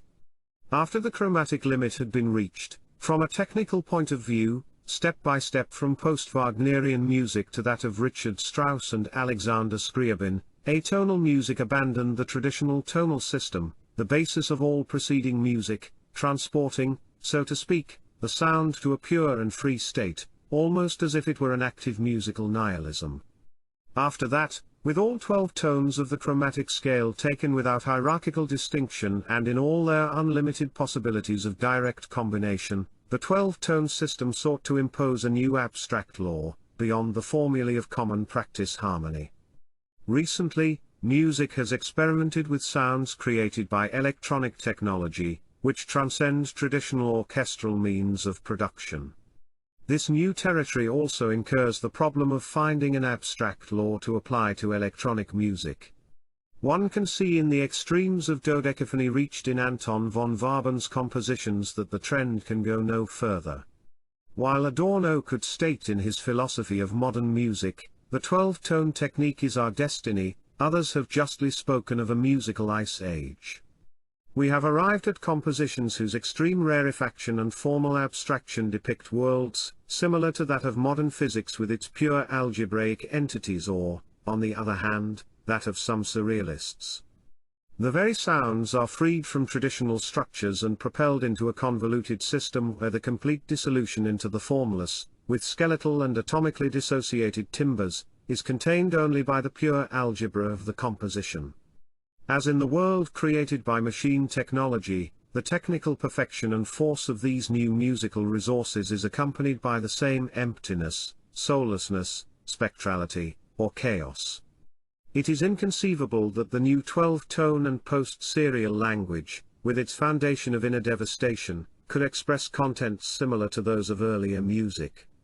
At most, this language can be conducive to exasperated, existential expressionistic contents, such as surface in Alban Berg's works. The limit is crossed by the so-called musique concrete of Pierre Schaeffer, with its organization of noises and montage of environmental and orchestral sounds. A typical case is that of John Cage, a musician who declares explicitly that his compositions are no longer music. Going beyond the disintegrations of traditional structures through serial music and leaving behind Webern and his school, Cage mixes music with pure noise, electronic sound effects, long pauses, random insertions, even spoken ones such as radio transmissions. The goal is to produce disorientation in the listener in the same way as Dadaism, so that one is hurled toward unexpected horizons, beyond the realm of music, and even of art in general. If we look instead for the continuing role of dance music, we shall not find it in the classical symphonic genre but in modern dance music, specifically in jazz. It is with good reason that the present epoch, besides being called the age of the emergence of the masses, the age of the economy, and the age of omnipotent technology, has been called the Jazz Age. This shows that the extension of the trend in question now goes beyond esoteric musical circles and saturates our contemporaries' general manner of listening. Jazz reflects the same tendency as early Stravinsky, in terms of the pure rhythmic or syncopated element. Apart from its elements of song, it is a physical music that does not stop at the soul, but directly arouses and stirs the body. This is quite different from the earlier European dance music. In fact, the very gracefulness, impetus, movement, and sensuality permeating those dances, for example, the Viennese or English waltz, and even the tango, are substituted in jazz by something mechanical, disjointed, altogether primitively ecstatic, and even paroxysmal through the use of constant repetition. This elemental content cannot be lost on anyone who finds himself in great European and American metropolitan dance halls, amidst the atmosphere of hundreds of couples shaking themselves to the syncopation and driving energy of this music. The enormous and spontaneous spread of jazz in the modern world shows that meanings no different from those of the physico-cerebral classical music, which superseded 19th-century bourgeois melodrama and pathos, have in fact thoroughly penetrated the younger generation. But there are two sides to this phenomenon. Those who once went crazy for the waltz or delighted in the treacherous and conventional pathos of melodrama, now find themselves at ease surrounded by the convulsive mechanical or abstract rhythms of recent jazz, both hot and cool, which we must consider as more than a deviant, superficial vogue. We are facing a rapid and central transformation of the manner of listening, which is an integral part of that complex that defines the nature of the present. Jazz is undeniably an aspect of the resurfacing of the elemental in the modern world, bringing the bourgeois epoch to its dissolution. Naturally, the young men and women who like to dance to jazz today do so simply for fun and are not concerned with this, yet the change exists, its reality unprejudiced by its lack of recognition, since its true meaning and possibilities could only be noted from the particular point of view employed by us in all of our analyses. Some have included jazz among the forms of compensation that today's man resorts to when faced with his practical, arid, and mechanical existence. Jazz is supposed to provide him with raw contents of rhythm and elemental vitality. If there is any truth in this idea, we must consider the fact that to arrive at this, Western man did not create original forms, nor utilize elements of European folk music, which, for example in the rhythms of southeastern Europe, Romanian or Hungarian, has a fascination and an intensity comprising not only rhythm but also authentic dynamics. He instead looked for inspiration in the patrimony of the lower and more exotic races, the Negroes and mulattoes of the tropical and subtropical zones. According to one of the scholars of Afro-Cuban music, Fernando Ortiz, all the primary elements of modern dance actually have these origins, including those whose origins are obscured by the fact that they have come through Latin America. One can deduce that modern man, especially North American man, has regressed to primitivism in choosing, assimilating, and developing a music of such primitive qualities as Negro music, which was even originally associated with dark forms of ecstasy. In fact, it is known that African music, the origin of the principal rhythms of modern dances, has been one of the major techniques used to open people up to ecstasy and possession. Both Alphonse Dauer and Ortiz have rightly seen the characteristic of this music as its polyrhythmic structure, developed in such a way that the static, on-beat, accents that mark the rhythm constantly act as ecstatic, off-beat, accents, hence the special rhythmic figures that generate attention intended to feed an uninterrupted ecstasy. The same structure has been preserved in all so-called syncopated jazz.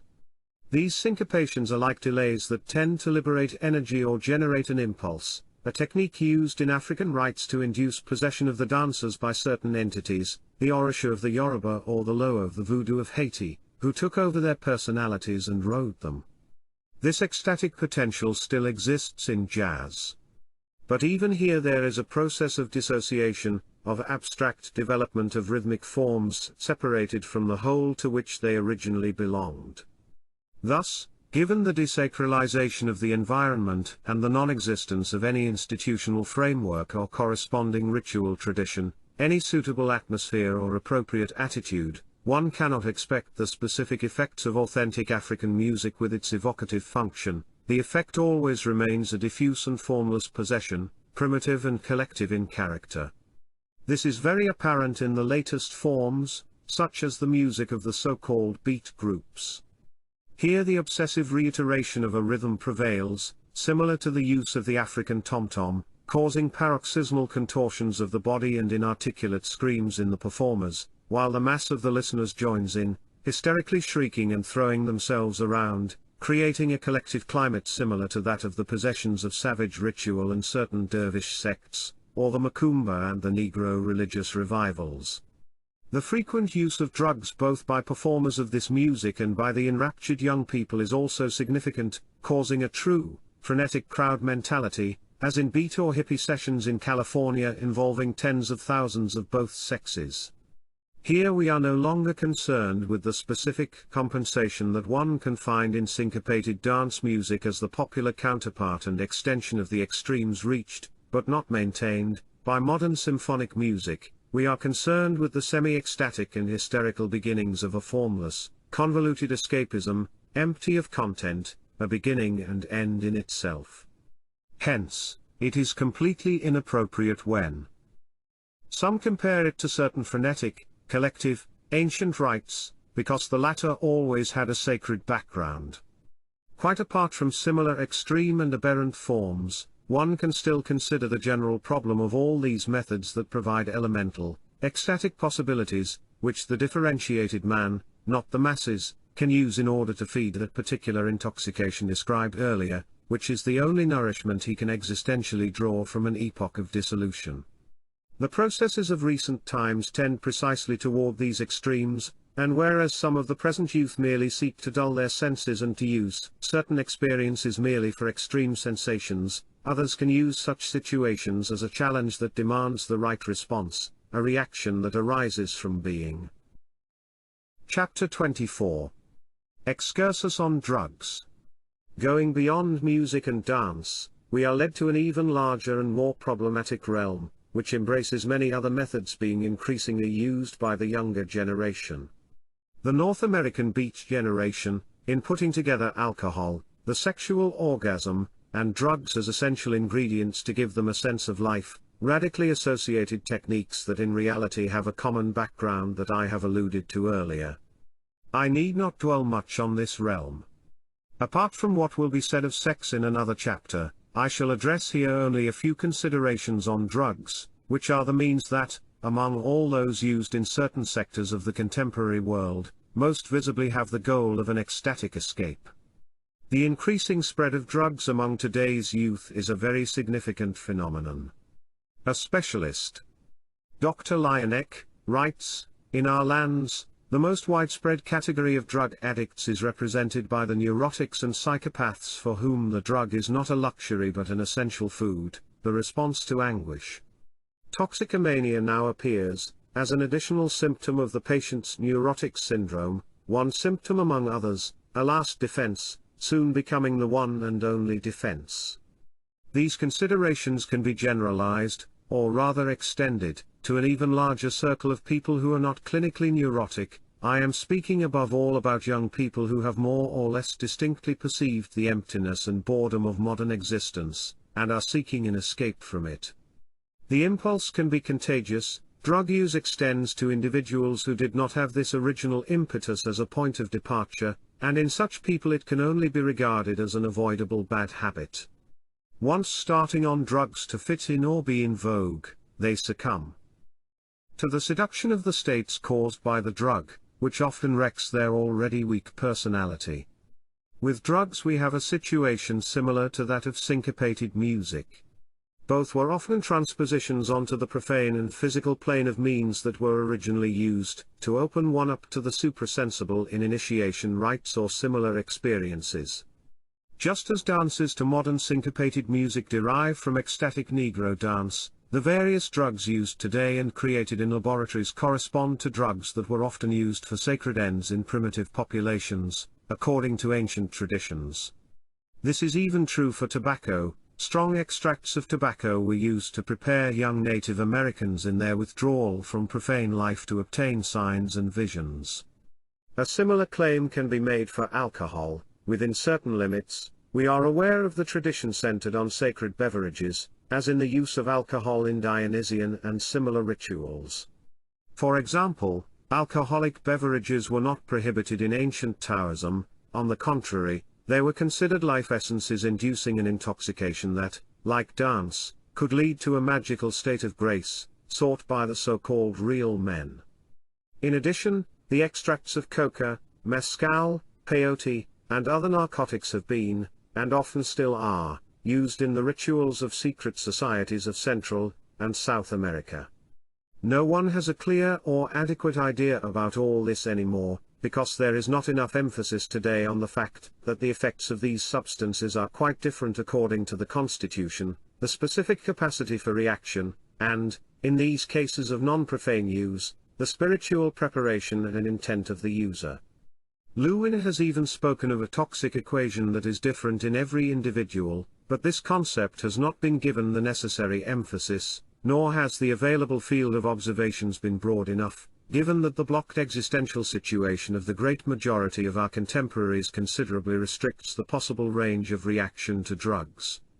However, the personal equation and the specific zone on which drugs, here including alcohol, act, lead the individual toward alienation and a passive opening to states that give him the illusion of a higher freedom, an intoxication and an unfamiliar intensity of sensation, but that in reality have a character of dissolution that by no means takes him beyond. In order to expect a different result from these experiences, he would have to have at his command an exceptional degree of spiritual activity, and his attitude would be the opposite of those who seek and need drugs to escape from tensions, traumatic events, neuroses, and feelings of emptiness and absurdity. I have already pointed out the African polyrhythmic technique. One energy is locked into continuous stasis in order to unleash an energy of a different order. In the inferior ecstaticism of primitive peoples, this opens the way for possession by dark powers. I have said that in our case, this different energy should be produced by the response of the being, the self, to the stimulus. The situation created by the reaction to drugs and even alcohol is no different. But this kind of reaction almost never occurs. The reaction to the substance is too strong, rapid, unexpected, and external to be simply experienced, and thus the process cannot involve the being. It is as if a powerful current penetrated the consciousness without requiring assent, leaving the person to merely notice the change of state. He is submerged in this new state, and acted on by it. Thus the true effect, even if not noticed, is a collapse, a lesion of the self, for all his sense of an exalted life or of a transcendent beatitude or sensuality. For the process to proceed differently, it would go schematically as follows: at the point in which the drug frees energy X in an exterior way, an act of the self, of being, brings its own double energy, X plus X, into the current and maintains it up to the end. Similarly, a wave, even if unexpected, serves a skilled swimmer with whom it collides by propelling him beyond it. Thus, there would be no collapse, the negative would be transformed into positive, no condition of passivity would be formed with respect to the drug, the experience in a certain way would be deconditioned, and, as a result, one would not undergo an ecstatic dissolution, devoid of any true opening beyond the individual and only substantiated by sensations. Instead, in certain cases there would be the possibility of coming into contact with a superior dimension of reality, which was the intention of ancient, non-profane drug use. To a certain degree, the harmful effect of drugs would be eliminated. At this point it will be helpful to add some details. In general, drugs can be divided into 4 categories: stimulants, depressants, hallucinogens, and narcotics. The first 2 categories do not concern us. For example, the use of tobacco and alcohol is irrelevant unless it becomes a vice, that is, if it leads to addiction. The third category includes drugs that bring on states in which one experiences various visions and seemingly other worlds of the senses and spirit. On account of these effects, they have also been called psychedelics, under the assumption that the visions project and reveal the hidden contents of the depths of one's own psyche, but are not recognized as such. As a result, physicians have even tried to use drugs like mescaline for a psychic exploration analogous to psychoanalysis. However, when all is reduced to the projection of a psychic substratum, not even experiences of this kind can interest the differentiated man. Leaving aside the perilous contents of the sensations and their artificial paradise, these illusory phantasmagoria do not take one beyond, even if one cannot exclude the possibility that what is acting may not be merely the contents of one's own subconscious, but dark influences that, finding the door open, manifest themselves in these visions. We might even say that those influences, and not the simple substratum repressed by the individual psyche, are responsible for certain impulses that can burst out in these states, even driving some compulsively to commit criminal acts. An effective use of these drugs would presuppose a preliminary catharsis, that is, the proper neutralization of the individual unconscious substratum that is activated. Then the images and senses could refer to a spiritual reality of a higher order, rather than being reduced to a subjective, visionary orgy. One should emphasize that the instances of this higher use of drugs were preceded not only by periods of preparation and purification of the subject, but also that the process was properly guided through the contemplation of certain symbols. Sometimes consecrations were also prescribed for protective purposes.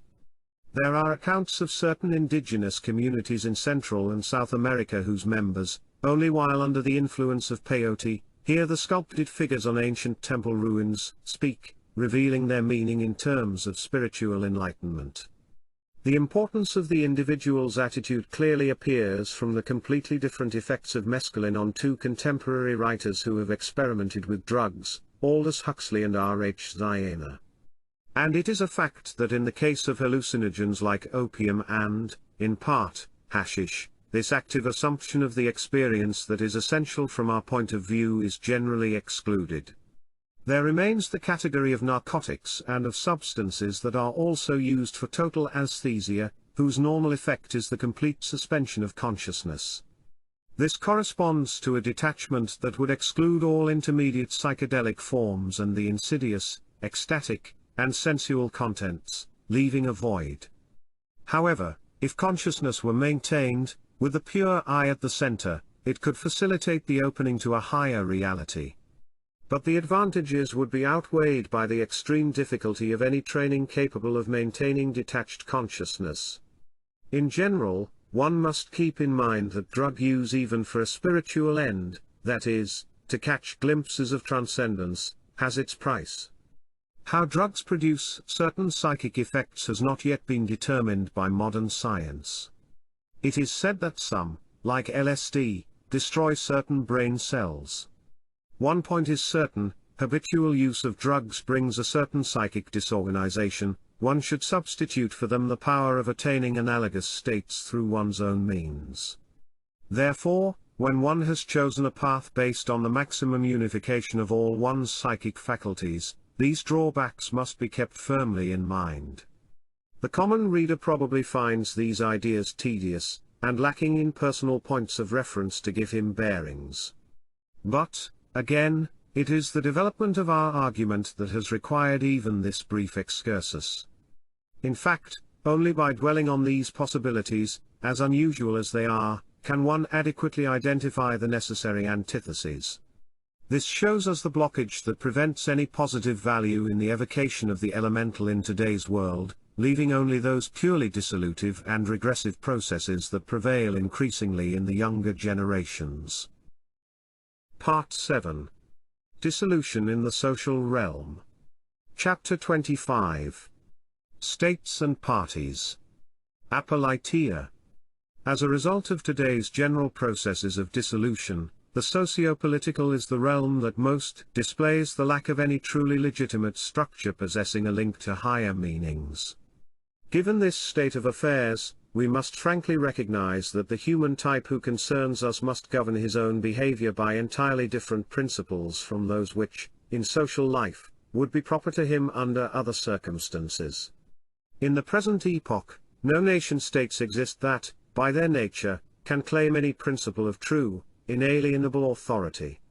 Furthermore, one cannot even speak of states today in the proper traditional sense. Only representative and administrative systems exist, in which the primary element is no longer the state, understood as an entity in itself and an incarnation of a higher idea and power, but society, conceived in terms of democracy. This background even persists in totalitarian communist regimes, which so insist on the quality of popular democracies. For a long time there have been no true sovereigns, monarchs by divine right capable of wielding sword and scepter, and symbols of a higher human ideal. More than a century ago, Juan Donoso Cortés stated that no kings existed capable of proclaiming themselves as such except by the will of the nation, adding that, even if any had existed, they would not have been recognized. The few monarchies still surviving are notoriously impotent and empty, while the traditional nobility has lost its essential character as a political class and any existential prestige and rank along with it. Its current representatives may still interest our contemporaries when put on the same plane as film actors and actresses, sport heroes and opera stars, and when through some private, sentimental, or scandalous chance, they serve as fodder for magazine articles. Even outside traditional frameworks, true leaders do not exist today. I turned my back on the rulers when I saw what they called ruling. Bartering and haggling with the rabble. Among all the hypocrisies, this seems to me the worst, that even those who commanded feigned the virtues of the serfs. Nietzsche's words are without exception still true of the so-called ruling class of our times. Like the true state, the hierarchical, organic state has ceased to exist. No comparable party or movement exists, offering itself as a defender of higher ideas, to which one can unconditionally adhere and support with absolute fidelity. The present world of party politics consists only of the regime of petty politicians, who, whatever their party affiliations, are often figureheads at the service of financial, industrial, or corporate interests. The situation has gone so far that even if parties or movements of a different type existed, they would have almost no following among the rootless masses who respond only to those who promise material advantages and social conquests. When striking these chords does not suffice, the only influence over the masses today, and now even more than ever, is on the plane of impassioned and sub-intellectual forces, which by their very nature lack any stability. These are the forces that demagogues, popular leaders, manipulators of myths, and fabricators of public opinion count on. In this regard we can learn from yesterday's regimes in Germany and Italy that positioned themselves against democracy and Marxism, that potential enthusiasm and faith that animated masses of people, even to the point of fanaticism, has completely vanished in the face of crisis, or else been transferred to new, opposing myths, replacing the preceding ones by the sole force of circumstances. One must expect this from every collective current that lacks a dimension of depth, inasmuch as it depends on the forces I have mentioned, corresponding to the pure demos and its sovereignty, which is as much as to say, literally, democracy. The only realms left for any efficacious political action after the end of the old regimes are this irrational and sub-intellectual plane, or the other one, determined by pure material and social utility. As a result, even if leaders worthy of the name were to appear today, men who appealed to forces and interests of a different type, who did not promise material advantages, who demanded and imposed a severe discipline on everyone, and who did not prostitute and degrade themselves just to ensure a personal, ephemeral, revocable, and formless power, they would have almost no hold on present society. The immortal principles of 1789 and the rights of equality granted by absolute democracy to the atomized individual regardless of qualification or rank, and the eruption of the masses into the political structure, have effectively brought about what Walter Rothenau calls a vertical invasion by barbarians from below. Consequently, the following observation of essayist Ortega y Gasset remains true: the characteristic fact of the moment is that the mediocre soul, recognizing itself as mediocre, has the audacity to assert the right of mediocrity and impose it everywhere. In the introduction I mentioned the few who by temperament and vocation still think today, in spite of everything, about the possibility of a rectifying, political action. Men Among the Ruins was written with their ideological orientation in mind. But on the basis of experience we must admit the lack of the necessary premises to reach any concrete, appreciable results in a struggle of this kind. On the other hand, I have specified within these pages a human type of a different orientation, although spiritually related to those others who will fight on even in hopeless positions. After taking stock of the situation, this type can only feel disinterested, and detached from everything that is politics today. His principle will become apolitia, as it was called in ancient times. It is important to emphasize that this principle refers essentially to the inner attitude. In the present political situation, in a climate of democracy and socialism, the rules of the game are such that the man in question absolutely cannot take part in it. He recognizes, as I have said before, that ideas, motives, and goals worthy of the pledge of one's own true being do not exist today. There are no demands of which he can recognize any moral right and foundation outside that which they derive as mere facts on the empirical and profane plane.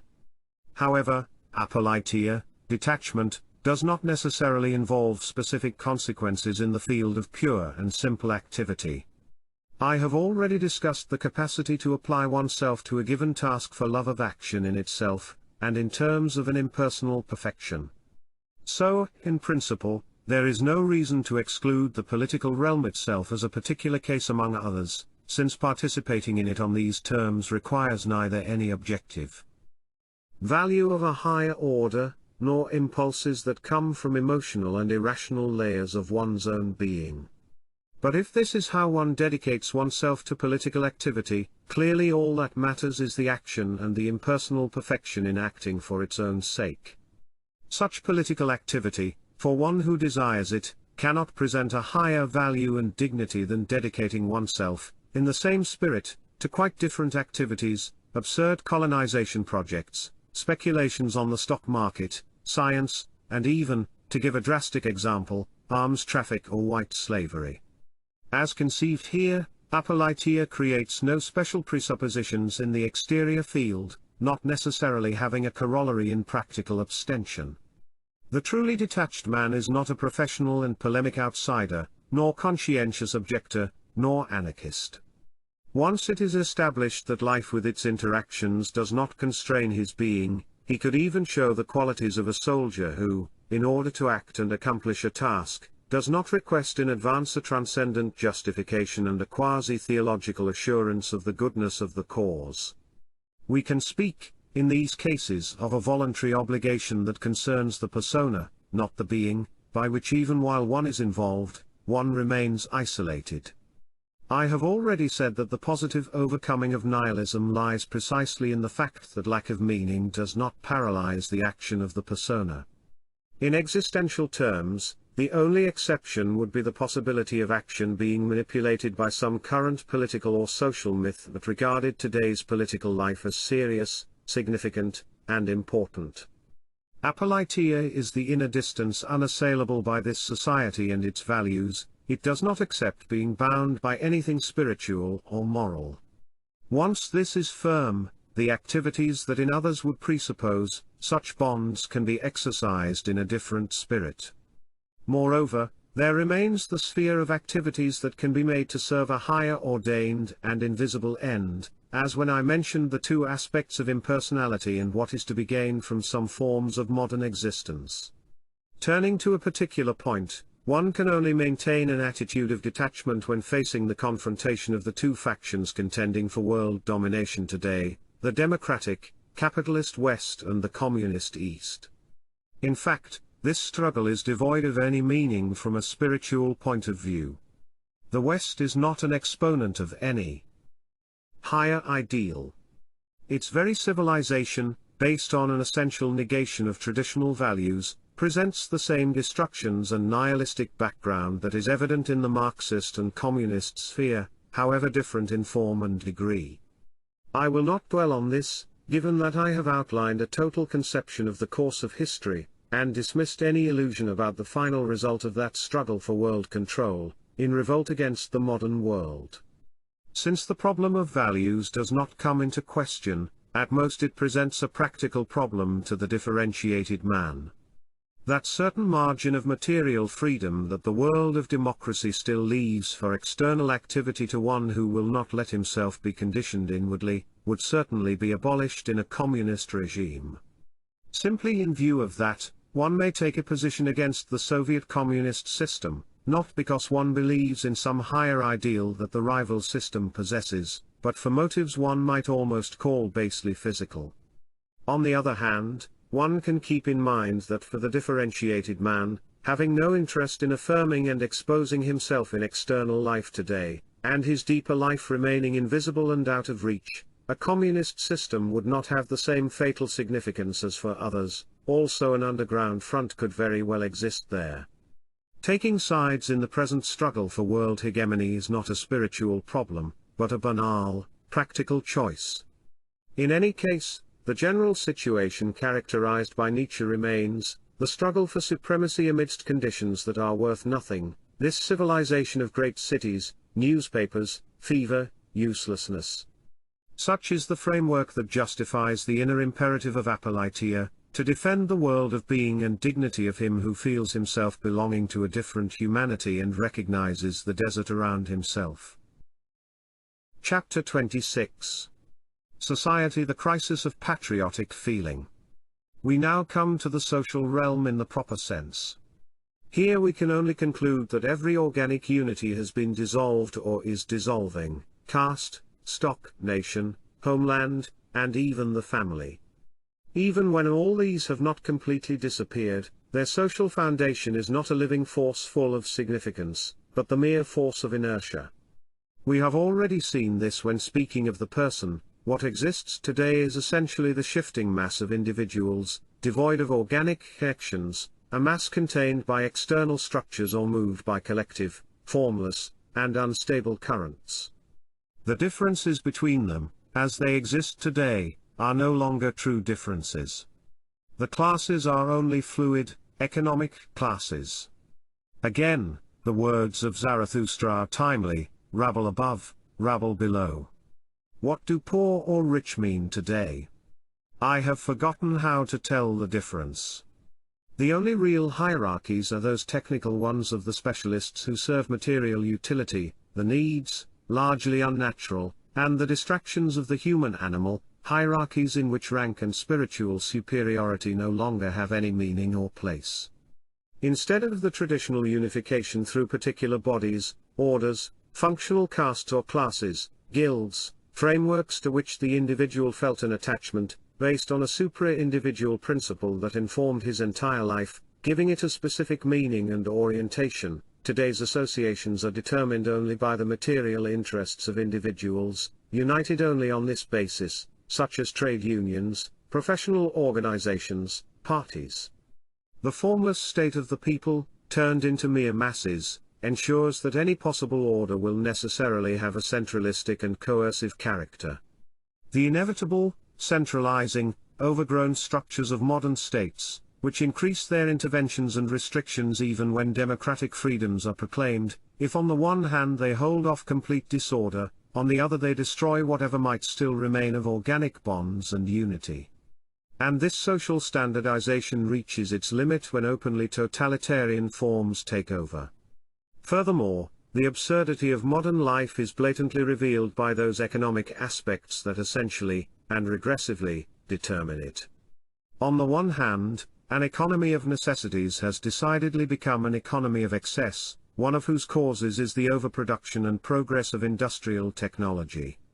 On the other hand, overproduction requires, for the sake of the market, that a maximum volume of needs be fed and maintained among the masses, needs that, on the brink of becoming customary and normal, entail a corresponding, growing conditioning of the individual.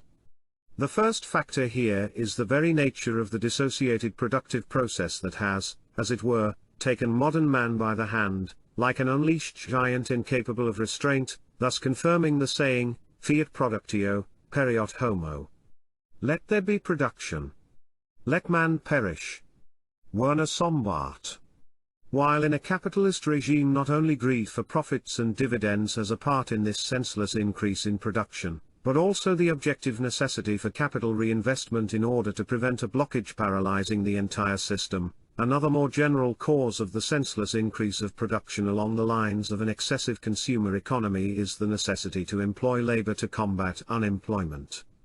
As a result, in many states the principle of overproduction and overindustrialization, exacerbated by the demands of private capitalism, has become the very dictator of socio-political planning. So a vicious circle forms, the opposite of a system in equilibrium, of processes well contained within sensible boundaries. This naturally brings us to an even more prominent aspect of the absurdity of modern existence, the unrestrained increase and growth of the population, occurring along with the regime of the masses, fostered by democracy, the conquests of science, and the unselective welfare system. The procreative pandemic or demon is effectively the principal force that incessantly feeds and sustains the entire system of the modern economy, with its mechanism ever more conditioning the individual. Proof positive of the derisory character of the craze for power nurtured by today's man is the fact that this creator of machines, this dominator of nature, this inaugurator of the atomic era, is not far above an animal, or a savage when it comes to sex. He is incapable of controlling the most primitive forms of the sexual impulse and everything connected with it. So, as though obeying a blind destiny, he ceaselessly, irresponsibly, increases the formless human mass and supplies the chief driving force to the entire system of the paroxysmal, unnatural, and ever more conditioned economic life of modern society, creating at the same time innumerable hotbeds of social and international instabilities and tensions. The vicious circle then becomes that of the mass, which, with the excess potential of a workforce, feeds overproduction, which in its turn seeks ever larger markets and masses to absorb the products. Nor can we ignore the fact that demographic growth has an index inversely proportional to the social scale, thus adding a further factor to the general regressive process. Evidence of this is absurdly obvious, and could easily be developed and supported by specific analyses. But this summary of the essential points is enough to validate the principle of inner detachment not only toward the present political world but also, more generally, the social world. The differentiated man cannot feel part of a society like the present one, which is formless and has sunk to the level of purely material, economic, physical values, and moreover lives at this level and follows its insane course under the sign of the absurd. Therefore, apolitia requires the most decided resistance to any social myth. Here it is not just a matter of its extreme, openly collectivist forms, in which the person is not recognized as significant except as a fragment of a class or party or, as in the Marxist Soviet area, is denied any existence of his own outside the society, so that personal destiny and happiness distinct from those of the collective do not even exist. We must equally reject the more general and bland ideal of sociability that today often functions as a slogan even in the so-called free world, after the decline of the ideal of the true state. The differentiated man feels absolutely outside of society, he recognizes no moral claim that requires his inclusion in an absurd system, he can understand not only those who are outside, but even those who are against society, meaning against this society. Putting aside everything that does not directly concern him, because his way does not match that of his contemporaries, he would be the last to endorse efforts to normalize and rehabilitate within society those who have had enough of the game and are stigmatized as unsuitable and asocial, the anathema of democratic societies. The ultimate intention of such efforts is to narcotize those who can see through the absurd and nihilistic character of today's collective life, behind all the social masks and the corresponding lay mythology, as I have already said. Based on these general considerations, we can now examine the crisis that some particular ideals and institutions of the previous period are undergoing, in order to clarify the position to be taken in that regard. We turn first to the ideas of homeland and nation. The crisis that such ideas are suffering is evident, especially after World War II. On the one hand, it is a consequence of objective processes. The great economic and political forces in motion are such as to increasingly relativize the frontiers and to reduce the principle of national sovereignty. One tends to think in terms of large spaces and blocks or supranational systems, and given the growing uniformity of mores and ways of life, given the transformation of the population into masses, and given the development and ease of communications, everything that has a solely national reference is assuming the quasi-provincial character of a local curiosity. On the other hand, the crisis regards the way of feeling itself. It is connected to the decline of yesterday's myths and ideals, to which men respond less and less after the upheavals and downfalls of recent times, and which are ever less capable of awakening the old enthusiasm in the collectivity. As in so many previous occasions, it is also necessary here to see clearly what exactly is suffering the crisis, and to define its value. Again, it is not about the reality of the traditional world, but of conceptions essentially born and introduced with its destruction, and above all with the revolution of the Third Estate. The words homeland and nation, in the modern sense of political myths and collective ideals, were virtually unknown in the traditional world. The traditional world knew nationalities, ethnicities, and races only as natural facts, devoid of that specific political value that they would receive in modern nationalism. They represented a primary material differentiated by hierarchies and subject to a superior principle of political sovereignty.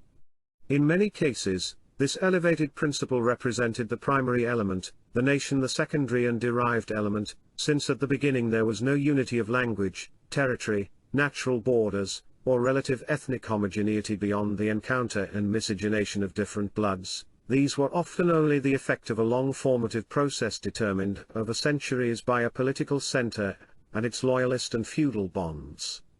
In addition, it is well known that in the West, political nations and nation-states emerged from the decline of the medieval ecumenical unity, due to a process of dissociation, a freeing of particular units from a whole, as indicated in Chapter 25. The process replicates on the international and continental plane the same features as would give rise within every state to the freeing of individuals, to social atomism, and the dissolution of the organic concept of the state. To an extent, the formation of nations has run parallel with the revolutionary idea. Already in the oldest historical example, that of the France of Philip the Fair, one can see how the move toward a national state went hand in hand with a process of anti-aristocratic leveling, an incipient destruction of the articulations of an organic society due to absolutism, and the constitution of those centralized public powers that would become ever more prominent in modern states. We are well aware of the close relationship between the dissolution corresponding to the Declaration of the Rights of Man and the Citizen of 1789 and the patriotic, nationalistic, and revolutionary idea. The very word patriot was unknown before the French Revolution. It first appeared between 1789 and 1793 to indicate one who supported the revolution against the monarchies and aristocracies. Similarly, in the European revolutionary movements of 1848 and 1849, people, national idea, and patriotism on the one hand, and revolution, liberalism, constitutionalism, republican and anti-monarchical tendencies on the other, were concordant and often inseparable elements. It was in this climate, on the eve of the bourgeois or Third Estate Revolution, that homeland and nation took on a primarily political meaning and that mythical value that would become ever more evident in the openly nationalistic ideologies that followed. Thus patriotic and national sentiments are tied to the mythology of the bourgeois era, and it was only then, during the relatively brief period from the French Revolution to the First or perhaps the Second World War, that the idea of nation actually played a determining role in European history, in close connection with the democratic ideologies.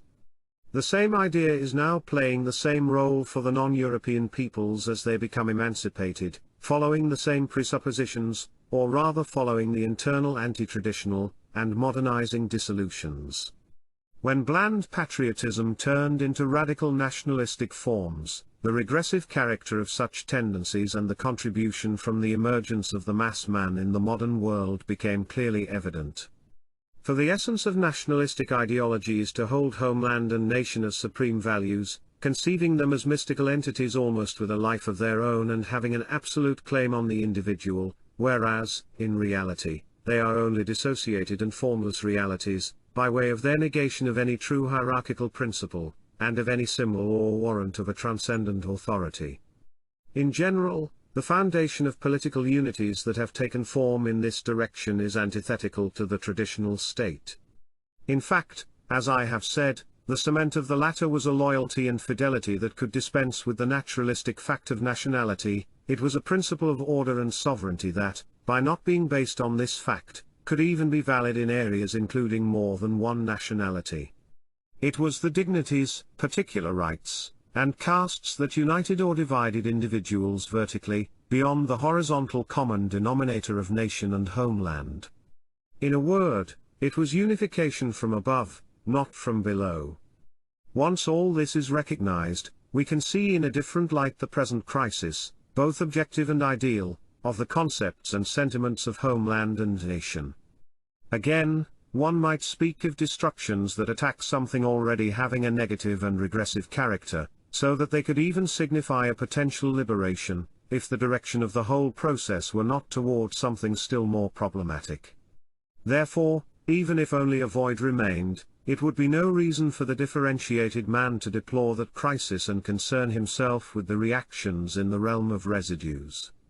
The void could be filled, the negative could give rise to the positive, only if the ancient principles returned to replace the dissolving naturalistic unities with those of a different type, if it were no longer homelands and nations that united or divided, but rather ideas, if the decisive thing were not sentimental and irrational adhesion to a collectivizing myth, but a system of loyal, free, and strongly personalized connections, something that would naturally require as a fundamental point of reference leaders invested with a supreme and intangible authority.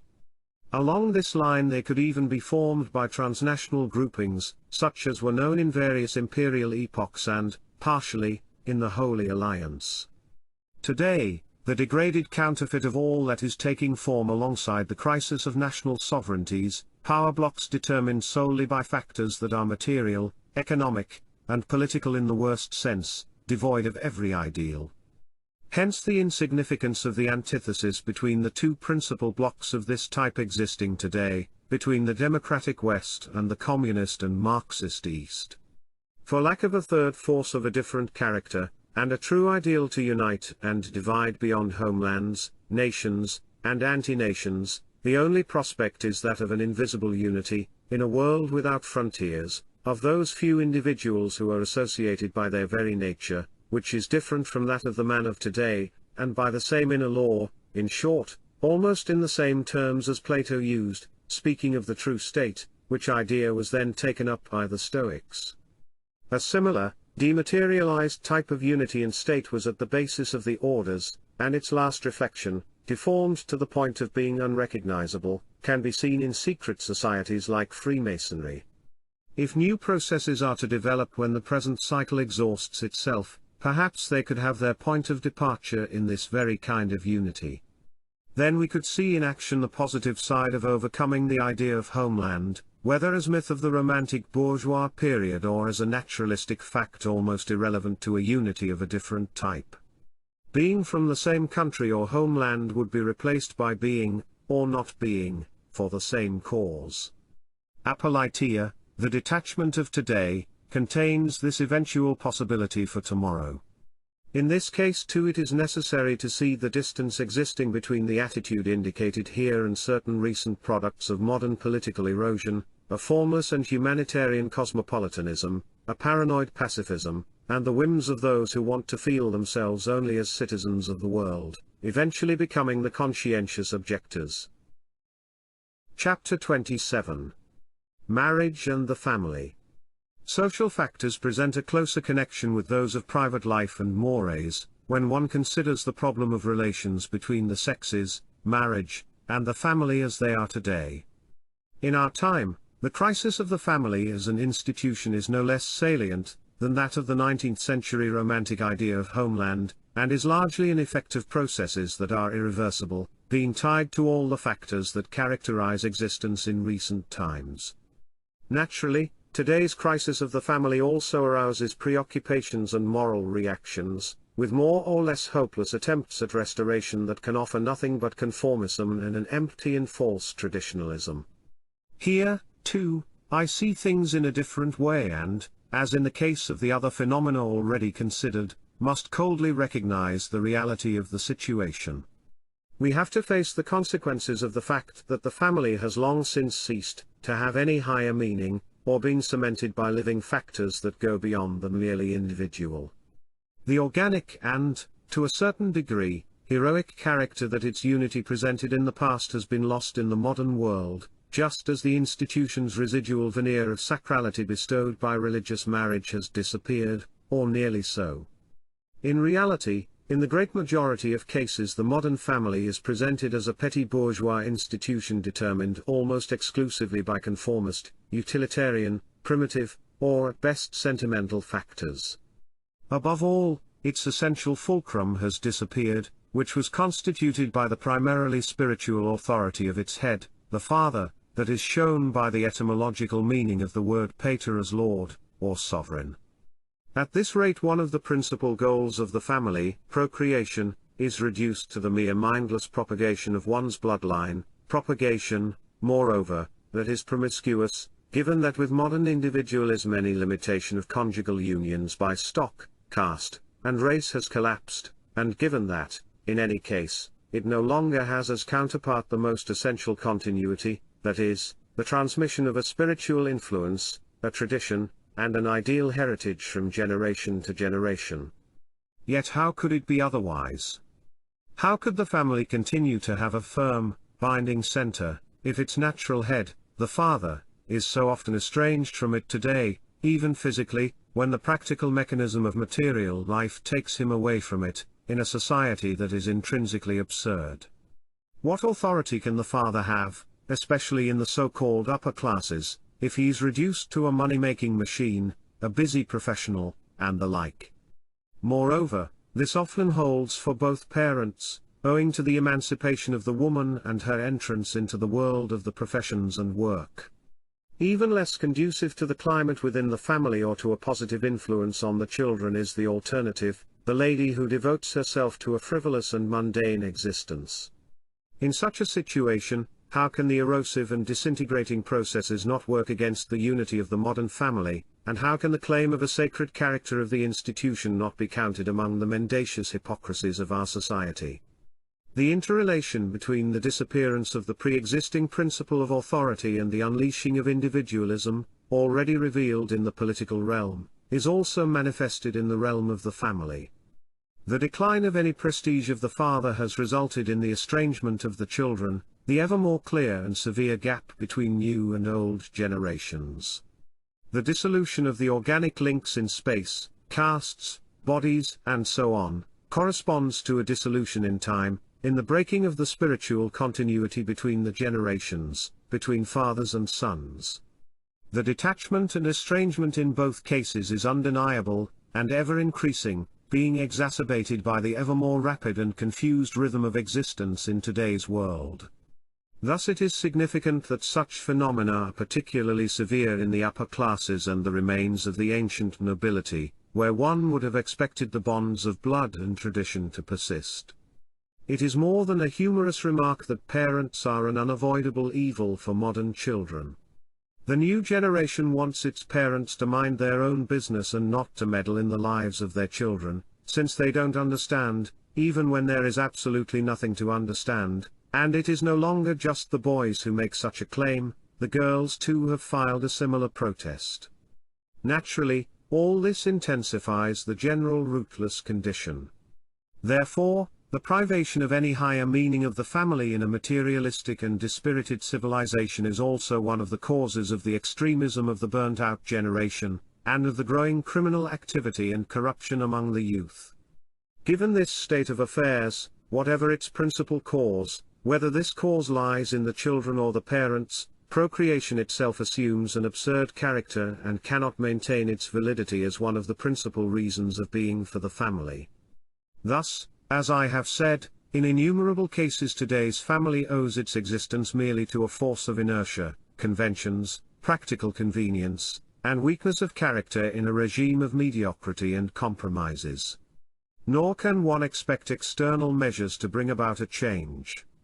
I must repeat that familial unity could only remain firm when determined by a suprapersonal way of thinking, so as to leave mere individual matters on a secondary level. Then the marriage could even lack happiness, the needs of the soul could be unsatisfied, and yet the unity would persist. In the individualistic climate of present society, no higher reason demands that familial unity should persist even when the man or the woman does not agree, and sentiment or sex leads them to new choices. Therefore, the increase of so-called failed marriages and related divorces and separations is natural in contemporary society. It is also absurd to think of any efficacy in restraining measures, since the basis of the whole is by now a change of an existential order. After this evaluation, it would almost be superfluous to specify what can be the behavior of the differentiated man today. In principle, he cannot value marriage, family, or procreation as I have just described them. All that can only be alien to him, he can recognize nothing significant to merit his attention. Later I will return to the problem of the sexes in itself, not from the social perspective. The contaminations in marriage between sacred and profane and its bourgeois conformism are evident to him, even in the case of religious, indissoluble Catholic marriage. This indissolubility that is supposed to safeguard the family in the Catholic area is by now little more than a facade. In fact, the indissoluble unions are often profoundly corrupted and loosened, and in that area petty morality is not concerned in the least that the marriage is actually indissoluble, it is important only to act as if it was such. That men and women, once duly married, do more or less whatever they want, that they feign, betray, or simply put up with each other, that they remain together for simple convenience, reducing the family to what I have already described, is of little importance there. Morality is saved, one can believe that the family remains the fundamental unit of society so long as one condemns divorce and accepts that social sanction or authorization, as if it had any right, for any sexually based cohabitation that corresponds to marriage. What is more, even if we are not speaking of the indissoluble Catholic rite of marriage, but of a society that permits divorce, the hypocrisy persists. One worships at the altar of social conformism even when men and women separate and remarry repeatedly for the most frivolous and ridiculous motives, as typically happens in the United States, so that marriage ends up being little more than a puritanical veneer for a regime of high prostitution or legalized free love. Nevertheless, the issue of Catholic marriage deserves some additional theoretical and historical consideration to prevent ambiguity. Naturally, in our case it is not the arguments of free thinkers that turn us against this kind of marriage. Earlier I mentioned the contamination between the sacred and the profane. It is worth recalling that marriage as a rite and sacrament involving indissolubility took shape late in the history of the Church, and not before the 12th century. The obligatory nature of the religious rite for every union that wished to be considered more than mere concubinage was later still declared at the Council of Trent, 1563. For our purposes, this does not affect the concept of indissoluble marriage in itself, but its place, significance, and conditions have to be clarified. The consequence here, as in other cases regarding the sacraments, is that the Catholic Church finds itself facing a singular paradox. Proposals intending to make the profane sacred have practically ended up making the sacred profane. The true, traditional significance of the marriage rite is outlined by St. Paul, when he uses not the term sacrament but rather mystery to indicate it, it is a great mystery, taken verbatim, Ephesians 5:31-32. One can indeed allow a higher idea of marriage as a sacred and indissoluble union not in words, but in fact. A union of this type, however, is conceivable only in exceptional cases in which that absolute, almost heroic dedication of two people in life and beyond life is present in principle. This was known in more than one traditional civilization, with examples of wives who even found it natural not to outlive the death of their husbands. In speaking of making the sacred profane, I alluded to the fact that the concept of an indissoluble sacramental union, written in the heavens, as opposed to one on the naturalistic plane that is generically sentimental, and even at base merely social, has been applied to, or rather imposed on, every couple who must join themselves in church rather than in civil marriage, only to conform to their social environment. It is pretended that on this exterior and prosaic plane, on this plane of the Nietzschean human, all too human, the attributes of truly sacred marriage as a mystery, can and must be valid. When divorce is not permitted in a society like the present, one can expect this hypocritical regime and the rise of grave personal and social problems. On the other hand, it should be noted that in Catholicism itself the theoretical absoluteness of the marriage rite bears a significant limitation. It is enough to remember that if the Church insists on the indissolubility of the marriage bond in space, denying divorce, it has ceased to observe it in time. The Church that does not allow one to divorce and remarry does permit widows and widowers to remarry, which amounts to a breach of faithfulness, and is at best conceivable within an openly materialistic premise, in other words, only if it is thought that when one who was indissolubly united by the supernatural power of the rite has died, he or she has ceased to exist. This inconsistency shows that Catholic religious law, far from truly having transcendent spiritual values in view, has made the sacrament into a simple, social convenience, an ingredient of the profane life, reducing it to a mere formality, or rather degrading it. This is not all. Together with the absurdity proper to democratizing the marriage rite and imposing it on all, there is an inconsistency in Catholic doctrine when it claims that the rite, as well as being indissoluble, renders natural unions sacred, which represents one incongruence associating with another. Through precise, dogmatic premises, the sacred is here reduced to a mere manner of speech.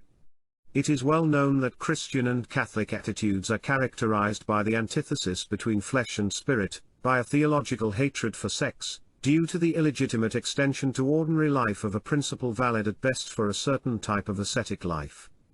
With sex being presented as something sinful, marriage has been conceived as a lesser evil, a concession to human weakness for those who cannot choose chastity as a way of life, and renounce sex. Not being able to ban sexuality altogether. Catholicism has tried to reduce it to a mere biological fact, allowing its use in marriage only for procreation. Unlike certain ancient traditions, Catholicism has recognized no higher value, not even a potential one, in the sexual experience taken in itself. There is lacking any basis for its transformation in the interests of a more intense life, to integrate and elevate the inattention of two beings of different sexes, whereas it is in exactly these terms that one should conceive of a concrete sacralization of the union and the effect of a higher influence involved in the rite. On the other hand, since the marriage rite has been democratized, the situation could not be otherwise even if the premises were different. Otherwise, it would be necessary to suppose an almost magical power in the rite to automatically elevate the sexual experiences of any couple to the level of a higher tension, of a transforming intoxication that alone could lift it beyond the natural plane. The sexual act would constitute the primary element, whereas procreation would appear absolutely secondary and belonging to the naturalistic plane. As a whole, whether through its conception of sexuality, or through its profanation of the marriage rite as something put in everyone's reach and even rendered obligatory for any Catholic couple, religious marriage itself is reduced to the mere religious sanction of a profane, unbreakable contract. Thus the Catholic precepts about the relations between the sexes reduce everything to the plane of a restrained, bourgeois mediocrity, tamed, procreative animality within conformist limits that have not been fundamentally changed by certain hesitant, fringe concessions made for the sake of updating at the Second Vatican Council. So much for clarifying the principles of the matter. In such a materialized and desecrated civilization and society as the present ones, it is then natural that the very barriers against dissolution that the Christian conception of marriage and family provided, however problematic it might have been, have become less and less, and that as things now stand, there is no longer anything worth being sincerely defended and preserved. None of the consequences of the crisis as seen in this realm, including all today's problems surrounding divorce, free love, and the rest, can be of much interest to the differentiated man. Upon final analysis, he cannot consider the overt individualistic disintegration of marriage as a worse evil than the line followed by the communist world, which, having liquidated the fads of free unions cultivated by early revolutionary, anti-bourgeois socialism, tended ever more to substitute the state or some collective for the family, while vindicating the dignity of the woman only as worker side by side with the man, and in terms of a mere reproductive mammal. In fact, in present-day Russia decorations as lofty as heroine of the Soviet Union are being contemplated for fruitful women, even unmarried comrades, who have given at least 10 babies to the world, which, if they desire, they can even rid themselves of by handing them over to the state, which supposes it can educate them more directly and rationally to make them into Soviet men. It is known that a comment in Article 12 of the Soviet Constitution has essentially inspired such a view of the female sex. Work, in other times considered as a useless or dishonorable labor, becomes a question of dignity, glory, a question of valor, heroism. The title of hero of socialist labor, equaled by the hero of the Soviet Union, is the counterpart of the title just indicated bestowed upon the reproductive woman. These are the happy horizons offered as the alternative to the decadence and corruption of bourgeois capitalist society, where the family is dissolving amid anarchy, indifference, and the so-called sexual revolution of the younger generation, along with the disappearance of any organic link or principle of authority. In any case, these alternatives also lack any significance. In this epoch of dissolution it is hard for the differentiated man to become involved in marriage and family in any way. It is not a matter of ostentatious anti-conformism, but a conclusion drawn from a vision consistent with reality, in which the imperative of an inner freedom remains. In a world like the present, the differentiated man must be able to have the self at his disposal, all his life long. It is not for him to form any ties in this realm, any more than ascetics or mercenaries in another epoch would have done.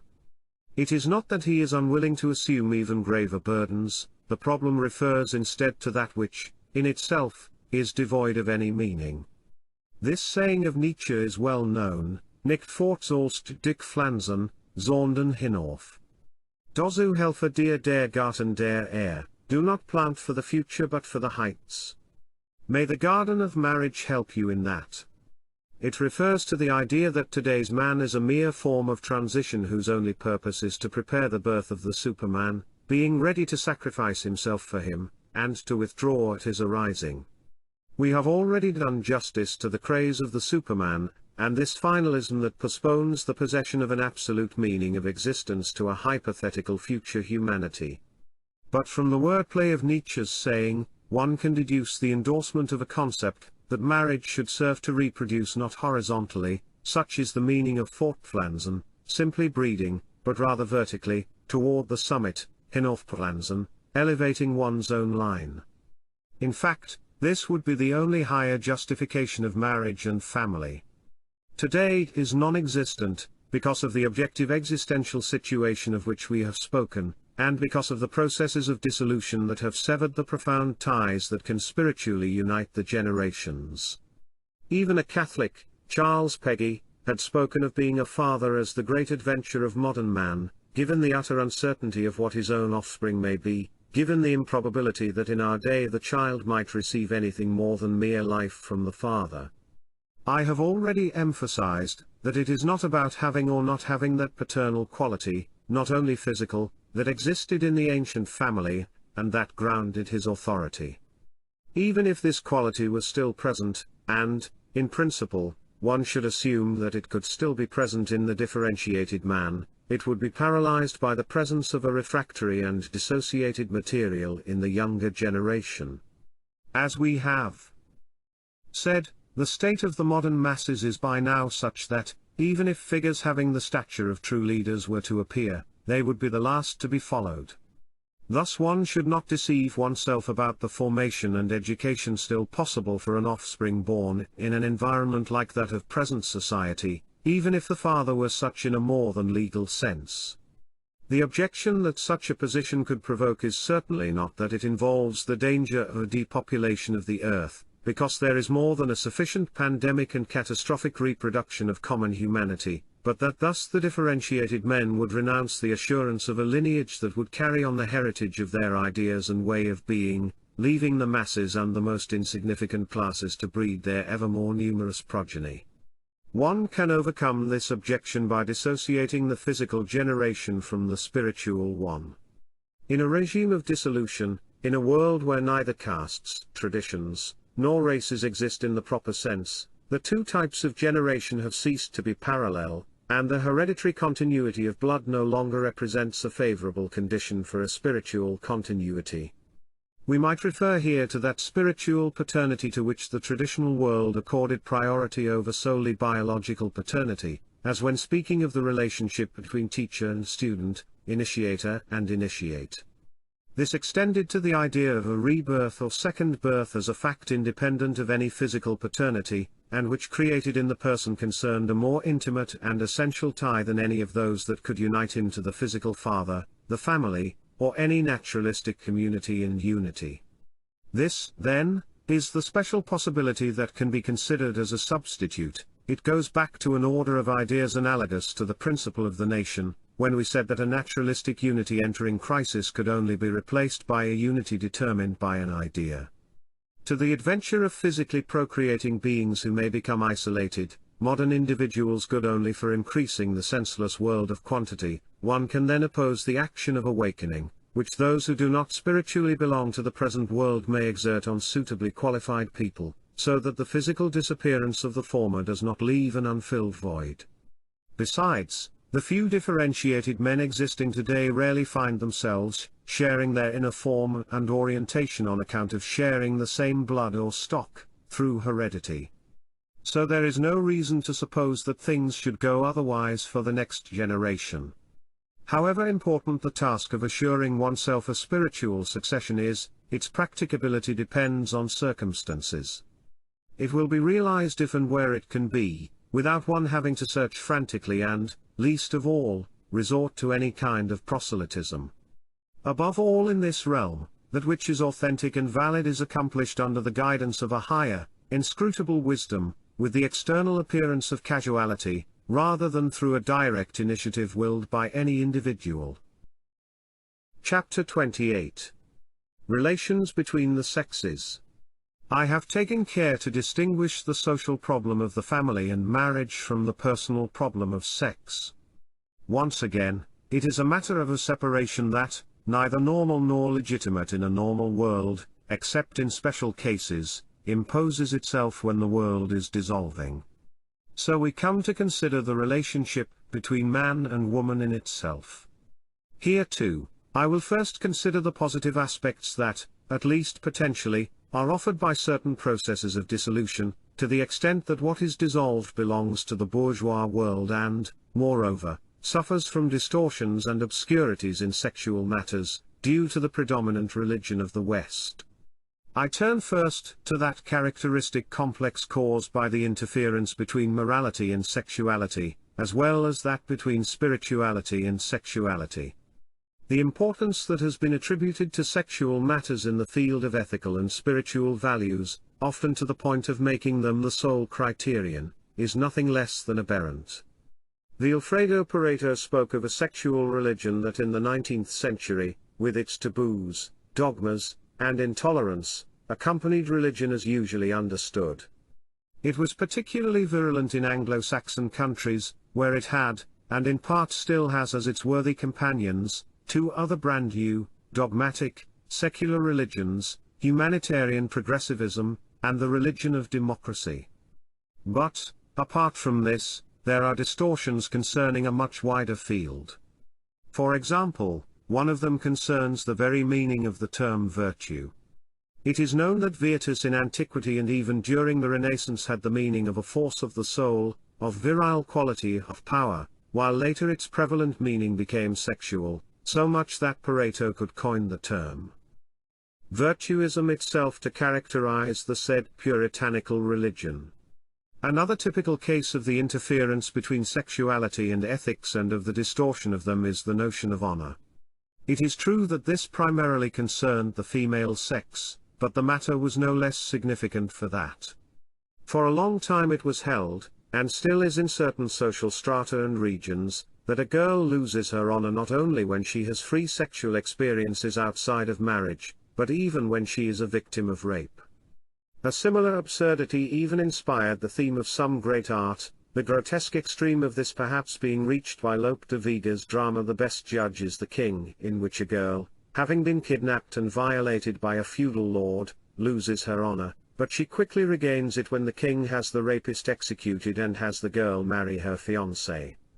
A parallel absurdity is the idea that a man loses his own honor if his wife betrays him, whereas, if anything, the opposite would be true. In adultery, it is the woman, and not the man who loses honor, not by the sexual fact itself, but from a superior point of view, because where marriage is something serious and profound, the woman in marrying freely binds herself to a man, and through her adultery she, first disgracing herself, breaks this ethical tie. So, incidentally, one can see how foolish it was of the bourgeois world to let the blow land on the betrayed husband. It would be equivalent to ridiculing one who suddenly discovers a thief, or a leader when one of his followers breaks his oath of fidelity and betrays him, unless one wants the defense of honor to engender in the husband the quality of a jailer or a despot, which is certainly not compatible with a higher ideal of virile dignity. Even from such banal examples we can clearly see the contamination suffered by ethical values through sexual prejudices. I have already indicated the principles of a greater morality that, being dependent on a kind of interior race, cannot be damaged by nihilistic dissolutions. These include truth, justice, loyalty, inner courage, the authentic, socially unconditioned sentiment of honor and shame, control over oneself. These are what are meant by virtue. Sexual acts have no part in it except indirectly, and only when they lead to a behavior that deviates from these values. The value that was attributed to virginity by Western religion, even on a theological plane, relates to the complex mentioned earlier. It is already evident on this plane through the importance and the emphasis on the virginity of Mary, the Mother of God, which is altogether incomprehensible except on the purely symbolic level. But it was also attested on the moral and normative plane by many opinions recognized as probable by Catholic moral theology, that is, recommended because prevalent and defended by thinkers of a particular doctrine, although not unequivocally binding. For example, it would be preferable for a girl to kill herself rather than allow herself to be violated, an idea that even led to the recent sanctification of a certain Maria Goretti, or that it would be permissible for her to kill the assailant, if she could save her own anatomical integrity thereby. A similar sentiment is defended in the same terms by the casuistry of moral theology that, when for the salvation of a city the enemy had required the sacrifice of an innocent, she could be sacrificed and the city could consent to surrender her, not, however, if a girl were demanded in order to be raped. So we can see that the sexual taboo was given a greater emphasis than life itself, and many more examples of this could easily be provided. But when, with a regime of interdictions and anathemas, one is so preoccupied with sexual matters, it is evident that one depends on them, no less than if one made a crude exhibition of them. On the whole, this is the case in Christianized Europe. And all the more so since positive religion lacks both the contemplative potential and the orientation toward transcendence, high asceticism, and true sacrality. The realm of morality has become contaminated by the idea of sex, to the extent of the complexes mentioned earlier. Although all this abnormal order of things is not of recent date, the characteristic fact of the bourgeois period is that it assumed the principal, dissociated, and autonomous characteristics of a social morality, precisely with the virtuism of which Pareto accuses it, which to a certain extent was no longer subject to religious morality. Now, it is exactly this morality with a sexual basis that is the principal object of the processes of dissolution in recent times.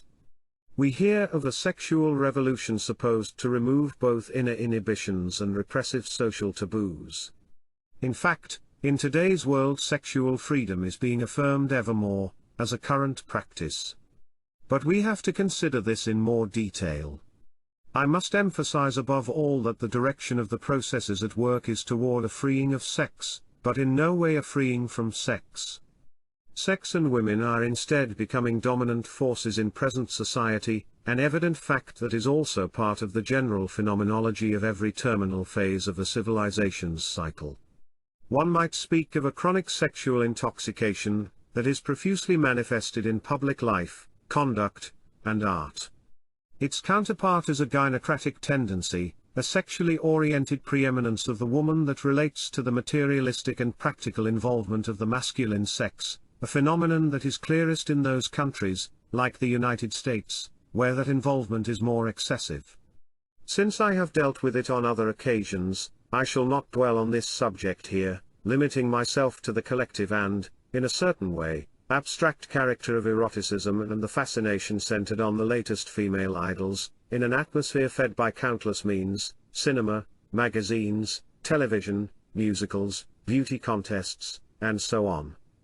Here the real persona of the woman is often a quasi-soulless prop, center of crystallization of that atmosphere of diffuse and chronic sexuality, so that the majority of stars with their fascinating features have as persons quite poor sexual qualities, their existential basis being close to that of common, misguided, and rather neurotic girls.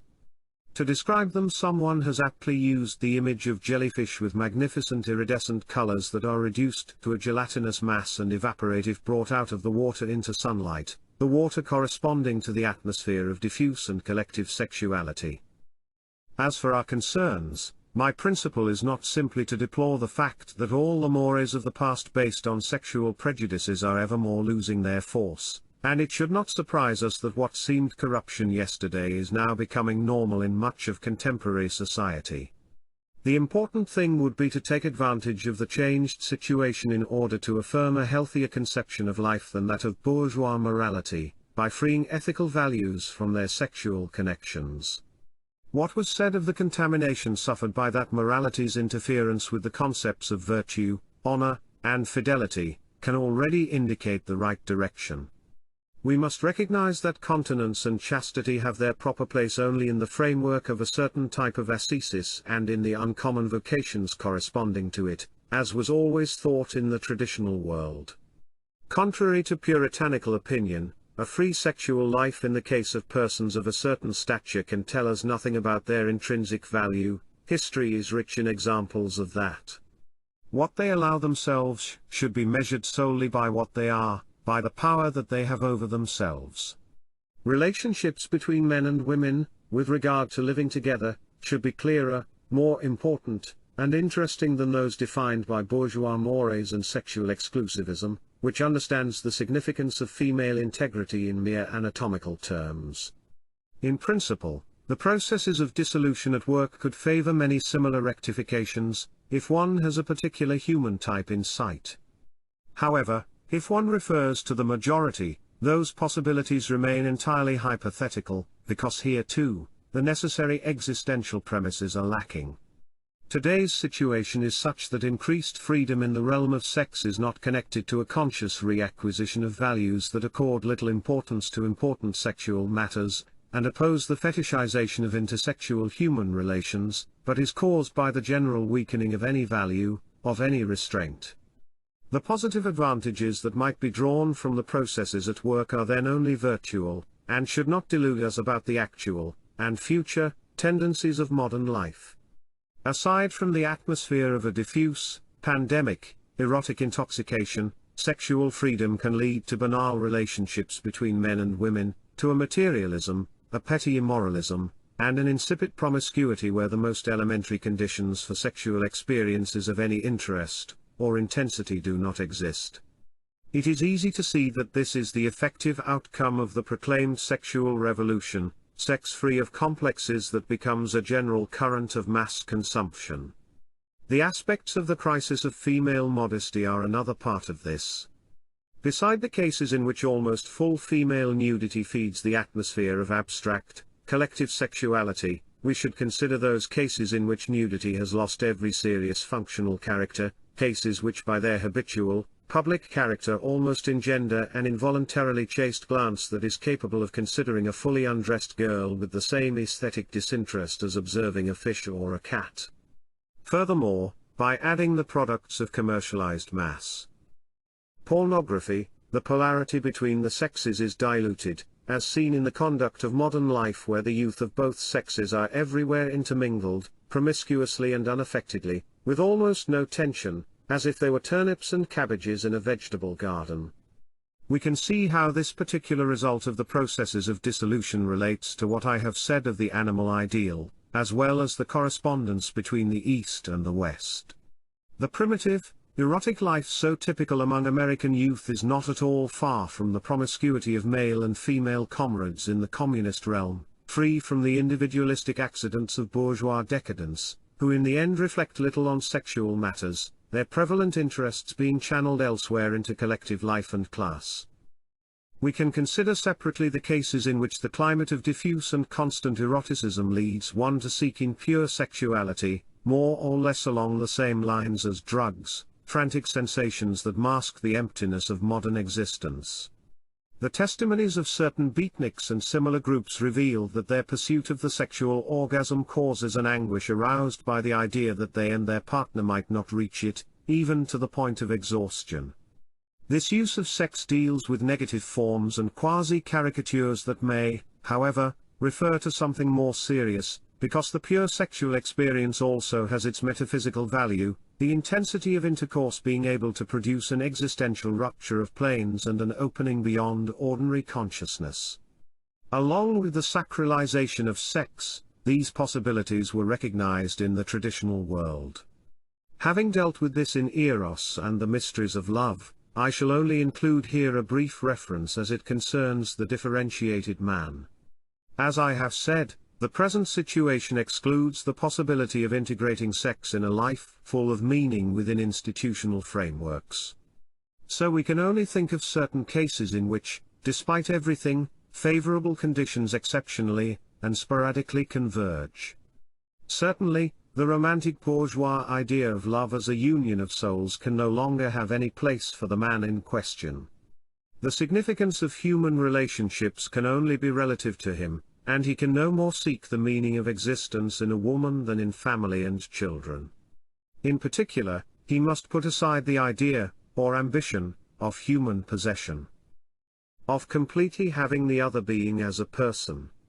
Here too, a sense of distance would be natural, and could indicate a mutual respect.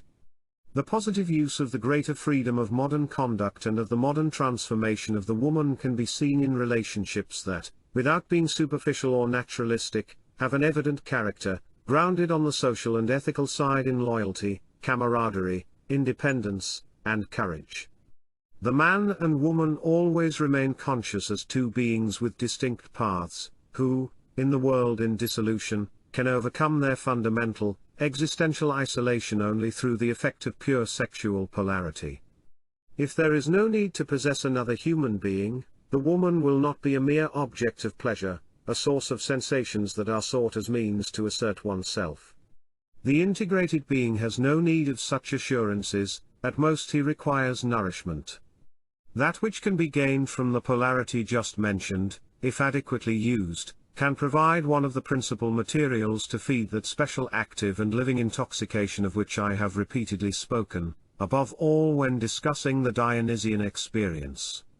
This brings us to the other possibility, that offered by the regime of sexuality that renders it in a certain way autonomous, and detached. As we have seen, the first possibility is naturalistic degeneracy. This contrasts with the second possibility, which is that of the elementary, the assumption of the sexual experience in its elementarily. One of the themes of Eros and the mysteries of love was shown in the words, since psychoanalysis has emphasized the subpersonal primordialism of sex by applying a degrading inversion, it is necessary to oppose it with a metaphysical perspective. On the one hand, I have examined to this end certain dimensions of transcendence that exist in latent or hidden forms in profane love itself, while on the other hand I have gathered from the world of tradition many testimonies about the use of sex in the sense indicated, when I spoke of how higher influences could transform the general rule of union between men and women. If, however, we do not want to deal with mere concepts, but with their practical application, today I can only refer to sporadic, unusual experiences open only to the differentiated human type, because they presuppose a special interior constitution that survives in him alone. Another presupposition regards the woman, it is that the erotic, fascinating quality widespread in today's environment is concentrated and almost precipitated, in a chemical sense, in certain female types precisely in terms of an elementary quality. Therefore, in a sexual relationship with a woman, the situation I have often considered would reappear, that is, a dangerous situation that requires a self-mastery, the surpassing of an inner limit by anyone who intends actively to attempt it. Despite a certain exasperation or crudeness due to the different environment, the meanings originally connected to the polarity of the sexes could reappear in this context, if not yet suffocated by the Puritan religion of the spirit, and if they were not enfeebled, sentimentalized, and made bourgeois, but also not primitivized or simply corrupted. These significances are found in many legends, myths, and sagas of very different traditions.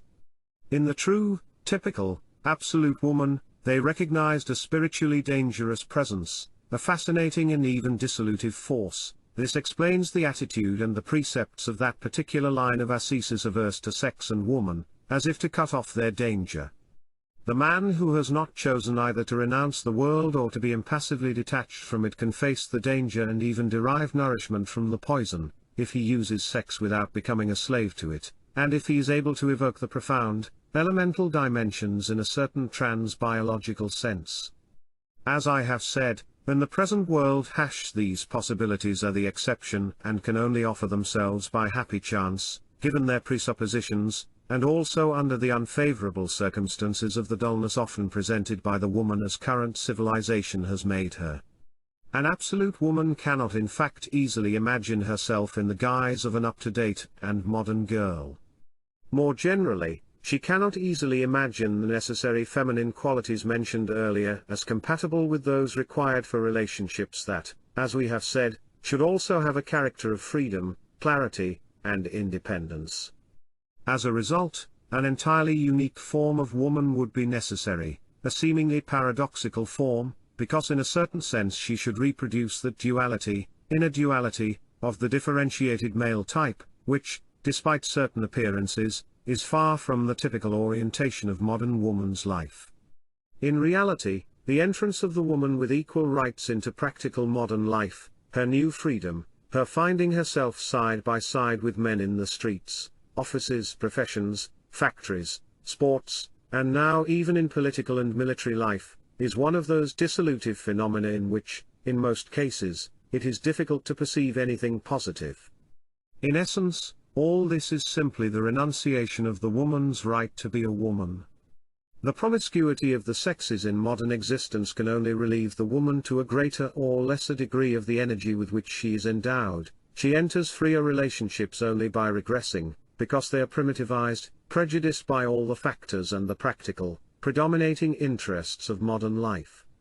So the processes at work in present society, with woman's new status, can satisfy only one of the two requirements, that of clearer, freer, and more essential relationships, beyond both moralism and the erosive quality of bourgeois sentimentalism and idealism, but certainly cannot satisfy the second, the activation of the most profound forces that define the absolute woman.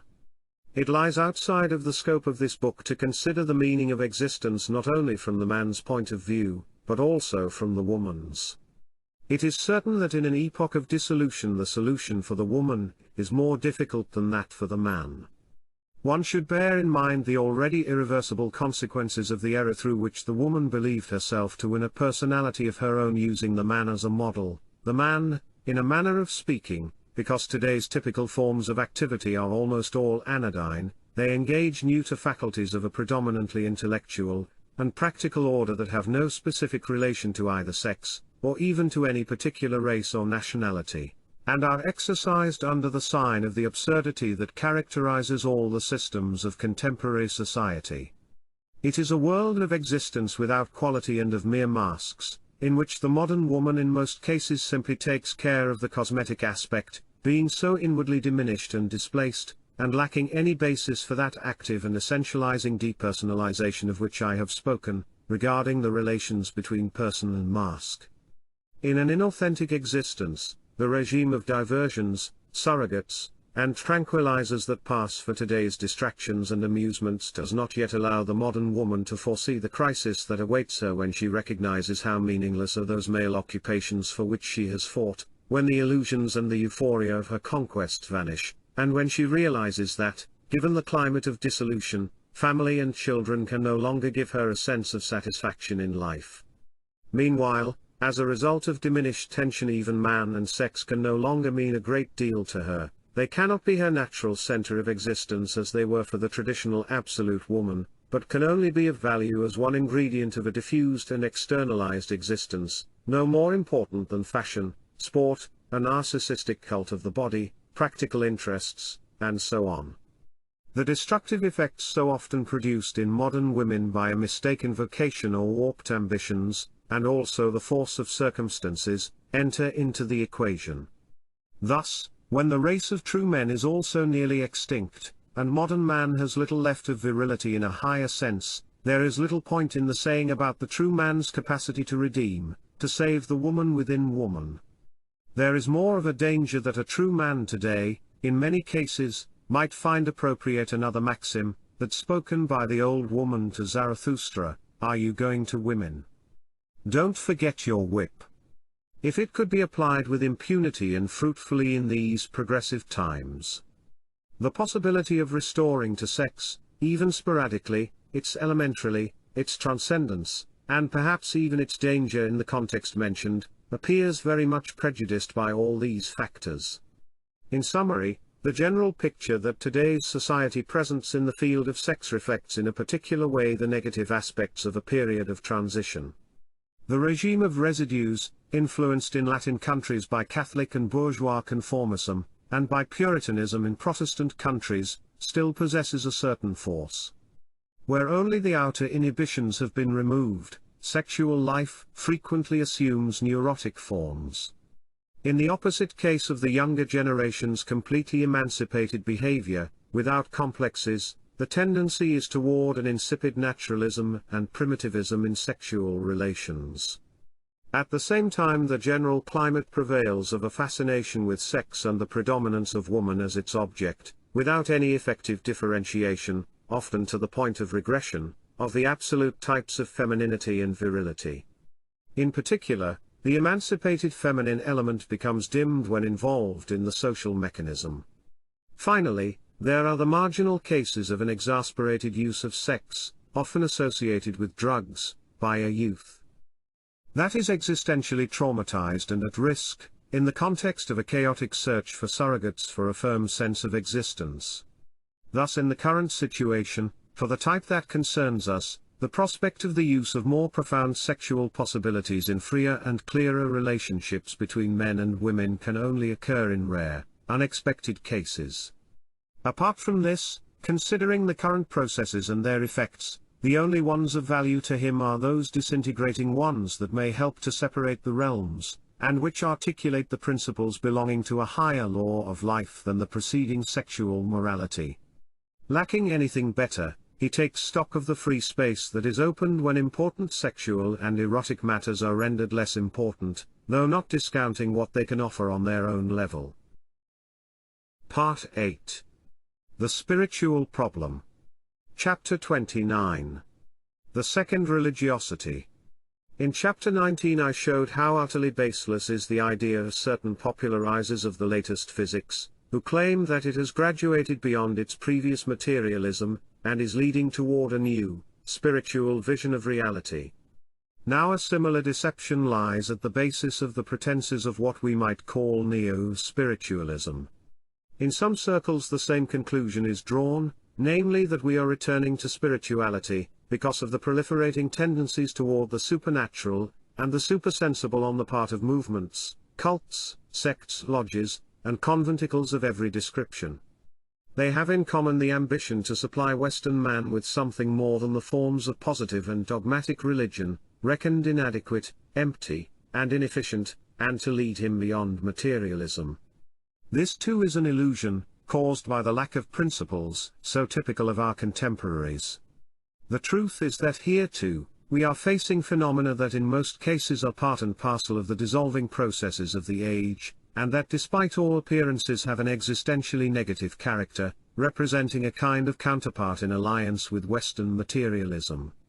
To understand the true place and significance of this new spiritualism, one can refer to what Spengler wrote about the second religiosity. In his principal work, The Decline of the West, this author expounded ideas that, for all their grave confusions and personal digressions of every kind, partly reproduce the traditional conception of history. He speaks there of a process in the various cycles of civilization that leads from the organic forms of life at their origin, in which quality, spirituality, living tradition, and race prevail, to late and soulless urban forms in which the abstract intellect, economy and finance, pragmatism, and the world of the masses predominate, resting on a grandeur that is purely material. When such forms appear, a civilization is heading for its end. The terminal state has been characterized more forcibly by Guénon, who, using an image drawn from the decomposition of organisms, mentions two phases, first that of rigor mortis, corresponding in civilization to the period of materialism, and following that the ultimate phase in which the corpse disintegrates. According to Spengler, one of the phenomena that consistently accompanies the terminal phase of a civilization is the second religiosity. On the fringes of structures of barbaric grandeur, rationalism, practical atheism, and materialism, there spring up sporadic forms of spirituality and mysticism, even eruptions from the supersensible, which do not indicate a reascent but are symptoms of decay. Their expressions no longer take their stamp from the religion of the origins, from the severe forms inherited from the dominating elites who stood at the center of an organic and qualitative civilization, this being exactly what I call the world of tradition. In the phase in question, even the positive religions lose any higher dimension, they become secularized, one-dimensional, and cease to exercise their original functions. The second religiosity develops outside them, often even in opposition to them, but also outside the principal and predominant currents of existence, and signifies, in general, a phenomenon of escapism, alienation, and confused compensation that in no way impinges seriously on the reality of a soulless, mechanistic, and purely earthly civilization. This then is the place and the sense of the second religiosity. The picture can be completed by referring to Guénon, an author of far deeper doctrine than Spengler. He has stated that after 19th-century materialism and positivism had closed man off to what was effectively above him, the truly supernatural, the transcendent, the many 20th-century currents appearing under the guise of spirituality or new psychology tended to open him up to that which was beneath him, beneath the existential level that generally corresponds to the complete human being. One might also use an expression of Aldous Huxley, who speaks of a self-transcendence downwards as opposed to a self-transcendence upwards. Since the West truly finds itself today in the soulless, collectivistic, and materialistic phase corresponding to the closing of a cycle of civilization, there can be no doubt that the great majority of facts interpreted as the prelude to a new spirituality simply belong to this second religiosity. They represent something promiscuous, fragmented, and sub-intellectual. They resemble the fluorescence that appears when corpses decompose. Thus the currents in question should not be seen as counteracting our present twilight civilization, but as its counterpart, and if they take hold, they might even be the prelude to a more acute phase of regression and dissolution. This is so particularly when it is not merely a matter of states of mind and theories, but when a morbid interest in the sensational and the occult is accompanied by practicing evocations and opening up the underground strata of the human psyche, as happens not infrequently in spiritualism, and even in psychoanalysis. Here one may well speak, with Guénon, of fissures in the Great Wall, dangerous faults in that protecting barrier that, despite everything, protects every normal and sound-minded person in ordinary life from the action of genuine dark forces that are hidden behind the facade of the sense world and beneath the threshold of sound and conscious human thoughts. From this point of view, neo-spiritualism appears even more dangerous than materialism or positivism, whose primitivity and intellectual myopia at least serve to reinforce that wall which, while limiting, also protects. In another respect, nothing is more indicative of the level of this neo-spiritualism than the human material of the majority of those who cultivate it. While the ancient sciences had the prerogative of a superior humanity drawn from the royal and priestly castes, today's new anti-materialist gospel is bandied about by mediums, popular maguses, dowsers, spiritists, anthroposophists, newspaper astrologers and seers, theosophists, healers, popularizers of an Americanized yoga, and so forth, accompanied by a few exalted mystics and extemporizing prophets. Mystification and superstition are constantly mingled in neo-spiritualism, another of whose typical traits, especially in Anglo-Saxon countries, is the high percentage of women who are failures, dropouts, or past it. In fact, its general orientation may well be described as a feminine spirituality. This is a topic I have already addressed and explained on many occasions.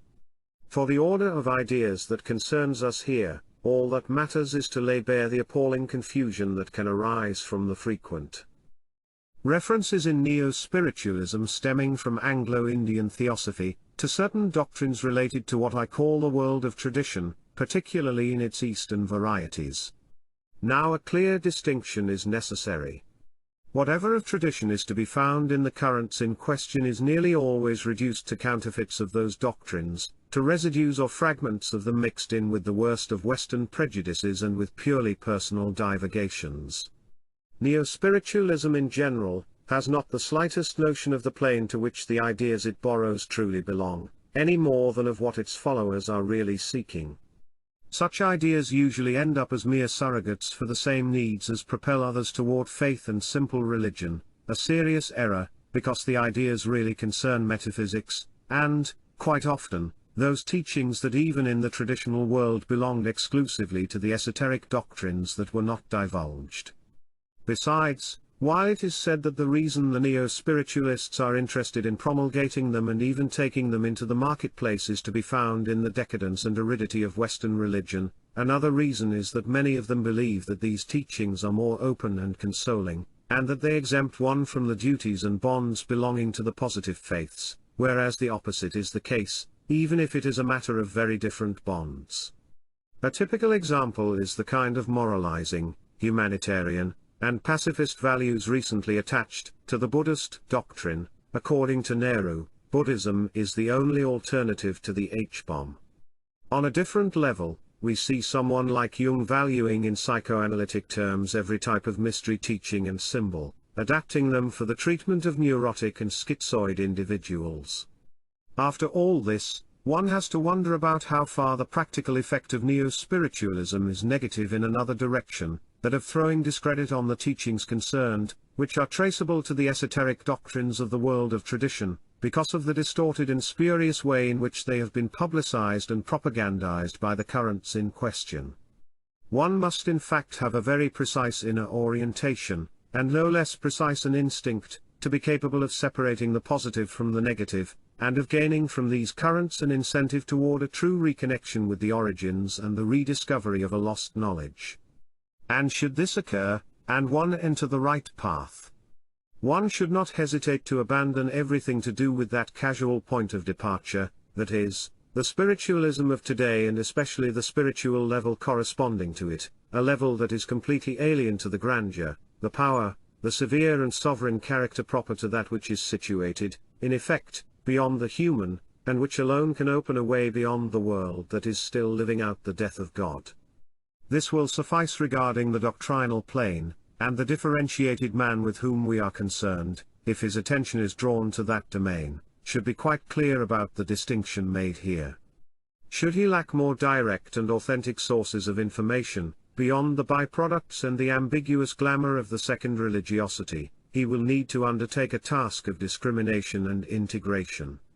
This task is at least made easier by the fact that the modern science of religions and kindred disciplines have published the fundamental texts of various great traditions, in versions that may show their academic and specialist limitations, philology, Orientalism, and so on, but that are free from the distortions, the irrelevancies, and the adulterations of neo-spiritualism. Thus one has the basis, the materia prima, for going further after the initial and occasional impulse. There is also the practical problem to be considered. Neo-spiritualism often looks to practice and inner experience, borrowing from the different worlds of antiquity or the East not only ideas of the supersensible, but also paths and disciplines for removing the limits of ordinary human consciousness.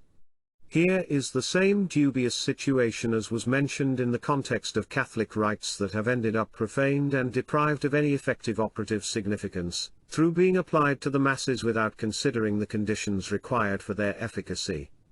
In the present case the situation is even more dubious, because the goal is more ambitious.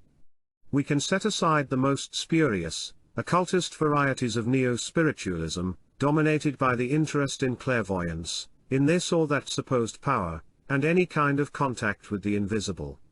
The differentiated man can only be indifferent to all of that. The problem of the meaning of existence is not going to be resolved in that way, because their one is still always within the realm of phenomena.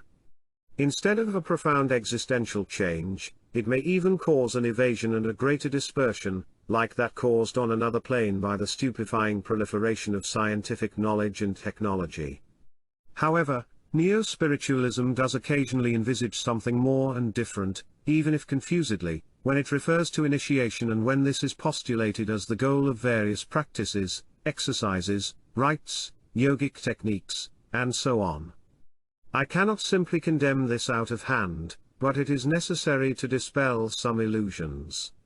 Initiation, taken in its strict and legitimate sense, means a real ontological and existential change of man's state, an opening to the fact of the transcendent dimension.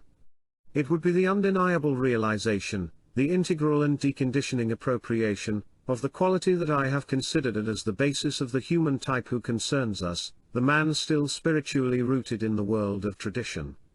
Thus the problem arises of what one should think when some neo-spiritualist current exhumes and presents initiatic paths and methods. This problem has to be circumscribed by the limits of this book, which is not concerned with those who leave their environment and concentrate all their energies on transcendence, as the ascetic or the saint can do in the religious realm. I am concerned rather with the human type who accepts living in the world and the age, despite having a different inner form from that of his contemporaries. This man knows that it is impossible, in a civilization like the present one, to revive the structures that in the world of tradition gave a meaning to the whole of existence. But in that same world of tradition, what might correspond to the idea of initiation belonged to the summit, to a separate domain with precise limits, to a path having an exceptional and exclusive character. It was not a question of the realm in which the general law, handed down from the heights of tradition, shaped common existence within a given civilization, but of a higher plane, virtually released from that very law by the fact of being at its origin. I cannot go here into the distinctions to be made within the domain of initiation itself. We must just keep firmly in mind the higher and more essential significance that initiation has when one is placed on the metaphysical plane, a significance already mentioned as consisting of the spiritual deconditioning of the being. Those lesser forms that correspond to caste and tribal initiations, and also to the minor initiations linked to one or another cosmic power, as in certain cults of antiquity. Forms quite different, therefore, from the great liberation must be left aside here, not least because no basis for them exists any longer in the modern world. Well then, if initiation is taken in its highest, metaphysical sense, one must assume a priori that it is not even a hypothetical possibility in an epoch like the present, in an environment like the one we live in, and also given the general inner formation of individuals, now feeling the fatal effect of a collective ancestry that for centuries has been absolutely unfavorable. Anyone who sees things differently either does not understand the matter, or else is deceiving himself and others. What has to be negated most decisively is the transposition to this field of the individualistic and democratic view of the self-made man, that is, the idea that anyone who wants can become an initiate, and that he can also become one on his own, through his own strength alone, by resorting to various kinds of exercises and practices. This is an illusion, the truth being that through his own strength alone, the human individual cannot go beyond human individuality, and that any positive result in this field is conditioned by the presence and action of a genuine power of a different, non-individual order. And I can say categorically that in this respect, the possible cases are reduced to only 3. The first case is where one already naturally possesses this other power.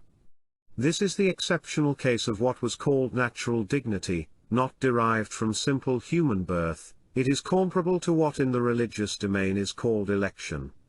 The differentiated man posited here does possess a structure akin to the type to whom this first possibility refers. But for natural dignity in this specific, technical sense to be validated in him, a host of problems arise that can only be overcome if the trial of the self, spoken of in Chapter 1, happens to be oriented in this direction. The other cases concern an acquired dignity. The second case is the possibility of the power in question appearing in cases of profound crises, spiritual traumas, or desperate actions, with the consequence of a violent breakthrough of the existential and ontological plane. Here it is possible that if the person is not wrecked, he may be led to participate in that force, even without his having held it consciously as a goal. I should clarify the situation by adding that in such cases a quantity of energy must already have been accumulated, which the circumstances cause to suddenly appear, with a consequent change of state. Therefore the circumstances appear as an occasional cause but not a determining cause, being necessary but not sufficient. It is like the last drop of water that makes the vase overflow, but only when it is already full, or the breaking of a dike that does not cause an inundation unless the water is already pressing on it. The third and last case concerns the grafting of the power in question onto the individual by virtue of the action of a representative of a pre-existent initiatic organization who is duly qualified to do so. It is the equivalent of priestly ordination in the religious field, which in theory imprints on the person an indelible character, qualifying him for the efficacious performance of the rites. The author already cited here, René Guénon, who in modern times has been almost alone in treating such arguments with authority and seriousness, not without denouncing, too, the deviations, errors, and mystifications of neo-spiritualism, considers this third case almost to the exclusion of the others. For my part, I think that in our time this case is virtually excluded in practical terms, because of the almost complete non-existence of the organizations in question. If organizations of the kind have always had a more or less underground character in the West, because of the nature of the religion that has come to predominate there, with its repressions and persecutions, in recent times they have virtually disappeared. As for other areas, especially the East, such organizations have become ever more rare and inaccessible, even when the forces that they control have not been withdrawn, in parallel with the general process of degeneration and modernization that has now invaded those areas, too. Most of all, today the East itself is no longer in a position to furnish most people with anything but byproducts, in a regime of residues. That much is obvious if one examines the spiritual stature of those from the East who have set to exporting and publicizing Eastern wisdom among us. Guénon did not see the situation in such pessimistic terms because of two misunderstandings. The first derived from his not only considering initiation in the integral and actual sense, as described here, but introducing the concept of a virtual initiation that can take place without any effect being perceptible by the consciousness. Thus it remains as inoperative in concrete terms as, to take another parallel from the Catholic religion, the supernatural quality of being a son of God is in the vast majority of cases, though this is dispensed at baptism, even to retarded infants. Guénon's second misunderstanding comes from supposing that the transmission of such a force is real even in the case of organizations that once had an initiatic character, but which time has brought to a state of extreme degenerescence. There is good reason to suppose that the spiritual power that originally constituted their center has withdrawn, leaving nothing behind the facade but a sort of psychic cadaver. In neither point can I agree with Guénon, and so I think that today the third case is even more improbable than the other two. Referring now to the man who concerns us, if the idea of an initiation is to figure on his mental horizon, he should clearly recognize the distance between that and the climate of neo-spiritualism, nor should he have any illusions about it. The most he can conceive of as a practical possibility is a basic orientation in terms of preparation, for which he will find a natural predisposition in himself. But realization has to be left undetermined, and it is well for him to recall the post-nihilistic vision of life, described above, which excludes any reference point that might cause a deviation or decentering, even if the diversion, as in this case, were linked to the impatient awaiting of the moment in which he would finally achieve an opening. The Zen saying is again valid in this context: he who seeks the way, leaves the way. A realistic view of the situation and an honest self-evaluation indicate that the only serious and essential task today is to give ever more emphasis to the dimension of transcendence in oneself, more or less concealed as it may be. Study of traditional wisdom and knowledge of its doctrines may assist, but they will not be effective without a progressive change affecting the existential plane, and more particularly, the basic life force of oneself as a person, that force that for most people is bound to the world and is simply the will to live. One can compare this effect to the induction of magnetism into a piece of iron, an induction that also imprints on it a direction. Afterwards one can suspend the iron and move it about as one wishes, but after oscillating for a certain time and amplitude, it will always return to point toward the pole. When the orientation toward the transcendent no longer has a merely mental or emotional character, but has come to penetrate a person's being, the most essential work is done. The sea has penetrated the earth, and the rest is, in a way, secondary and consequential. All the experiences and actions that, when one lives in the world, especially in an epoch like ours, may have the character of a diversion and be tied to various contingencies, will then have the same irrelevant effect as the displacing of the magnetized needle, after which it resumes its direction. Anything more that may eventually be realized, as I have said, is left to circumstance, and to an invisible wisdom.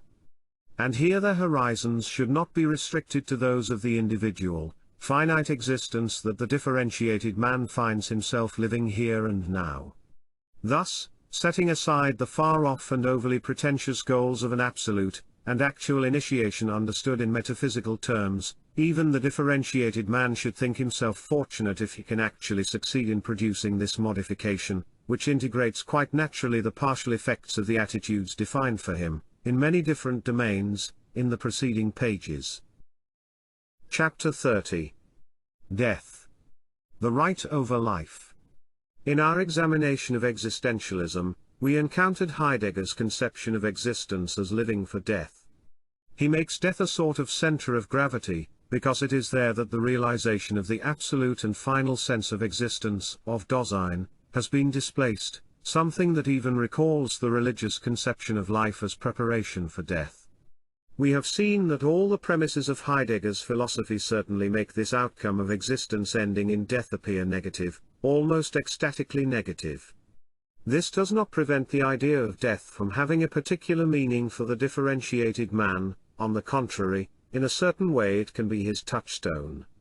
Here too, it is a matter of seeing how far he has been invaded, even beneath the threshold of his ordinary consciousness, by the way of feeling that has come to be existentially determined in Western man in general, whether through complex processes of involution, or through the conceptions of the dominant, theistic religion.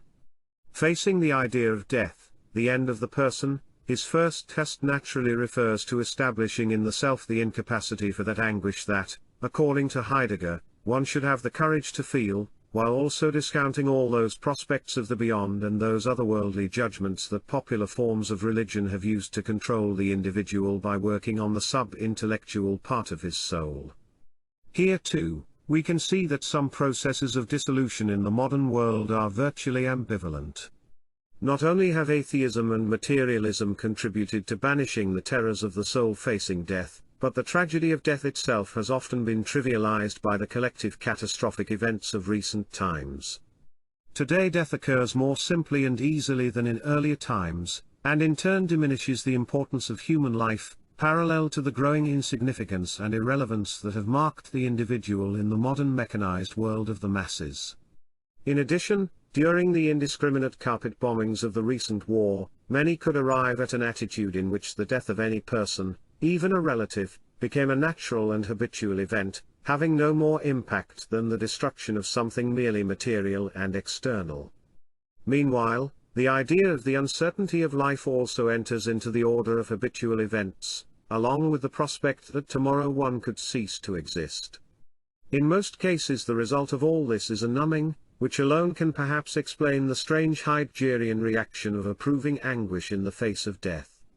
But a contrary, positive result, should not be excluded when similar experiences favor an inner calm, under the sign of that which remains beyond the individual and the bond of the physical eye. In antiquity, Lucretius made a functional, pragmatic use of something like modern atheistic science. In order to banish the fears of the beyond, he maintained the Olympic idea of the divine, but recognized the gods as distant essences that do not intervene in the world, and should be valued by the wise only as ideals of ontological perfection. These aspects could provide a positive climate in the modern world for the differentiated man, because that which has been affected only concerns a vision of humanized life devoid of the sense of great distances. He can then consider a particular contemplation of death as a positive factor, as a challenge, and as a measure of his inner strength. He can also follow the well-known ancient maxim of considering every day as the last of his individual existence. At the prospect, not only should he maintain his calm, but he should not even change anything in his thinking or acting. Here an example could be the kamikaze suicide pilots who had vowed to die. The prospect of being called at any moment to execute a mission with no return did not exclude them from ordinary occupations, training, and recreation, and was not at all weighed down by a dismal sense of tragedy, even when lasting for months. More generally, the idea of death is a matter of surpassing an inner limit, of breaking a bond. To a certain extent, it brings us back to what was said in the first chapter. The positive contemplatio mortis, to which I referred, no longer gives importance to staying alive or not, and leaves death behind one, so to speak, without being paralyzed by it. On the contrary, from this point one should enter into a higher, exalted, free form of living, carried by a sort of magical, lucid intoxication. There is one factor that positively undramatizes the idea of death. It is that mention when speaking of the traditional doctrine of pre-existence. The differentiated man cannot think that his being begins with his physical, corporeal birth, and ends with his death.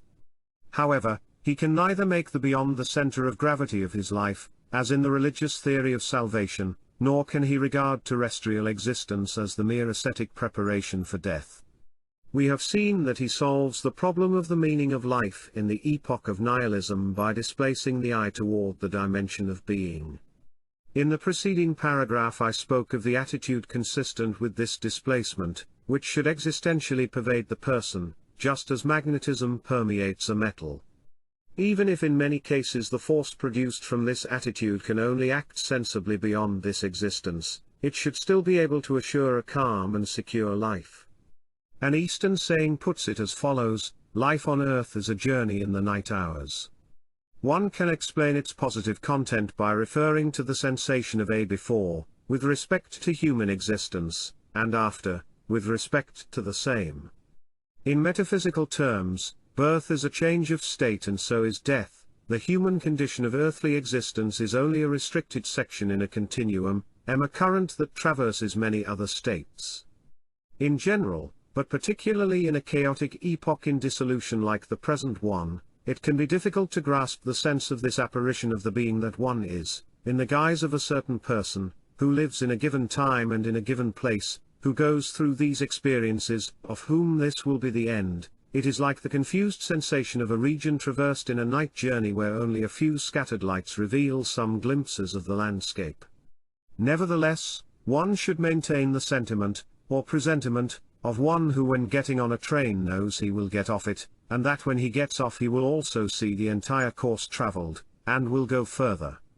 This sentiment favours an imminent firmness and security, distinctly different from the state that arises in the soul facing death within the framework of a creationist theistic religion, in which whatever part of the being is superior and anterior to life, thus also metaphysically surviving the death that ends it, remains effectively hidden. However, any change of state involves a crisis. Only the traditional view mentioned earlier can completely eliminate the problematic nature of the beyond and the event of death itself. Here, again, we would have to examine teachings that fall outside the scope of this book. I will limit myself to showing that the valid attitude toward the beyond is the same attitude that I proposed for life in general, that of a transcendental confidence, joined on one side by the heroic and sacrificial disposition, readiness to actively take oneself beyond oneself, on the other by one's capacity to dominate his soul, impulses, and imagination, just as one who, in a difficult and risky situation does not lose control of himself, doing lucidly and without hesitation all that can be done. Through this, one should benefit from all the recommendations in the preceding pages, recommendations that can then be as valid beyond life as they are for life in the current epoch. Last but not least, they include the disposition of being ready to bear lethal blows on one's own being without being destroyed.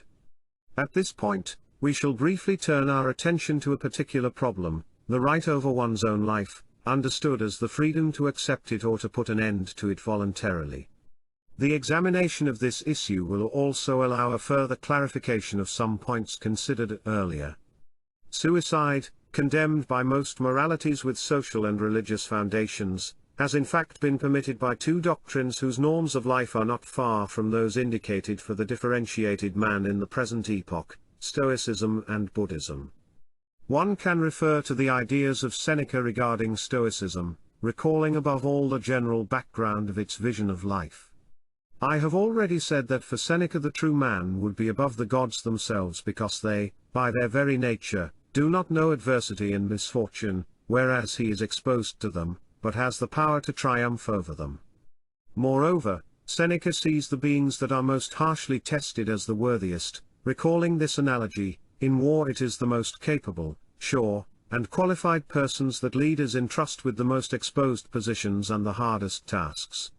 Usually it is this virile and agonistic conception that applies when suicide is condemned and stigmatized as cowardice and desertion.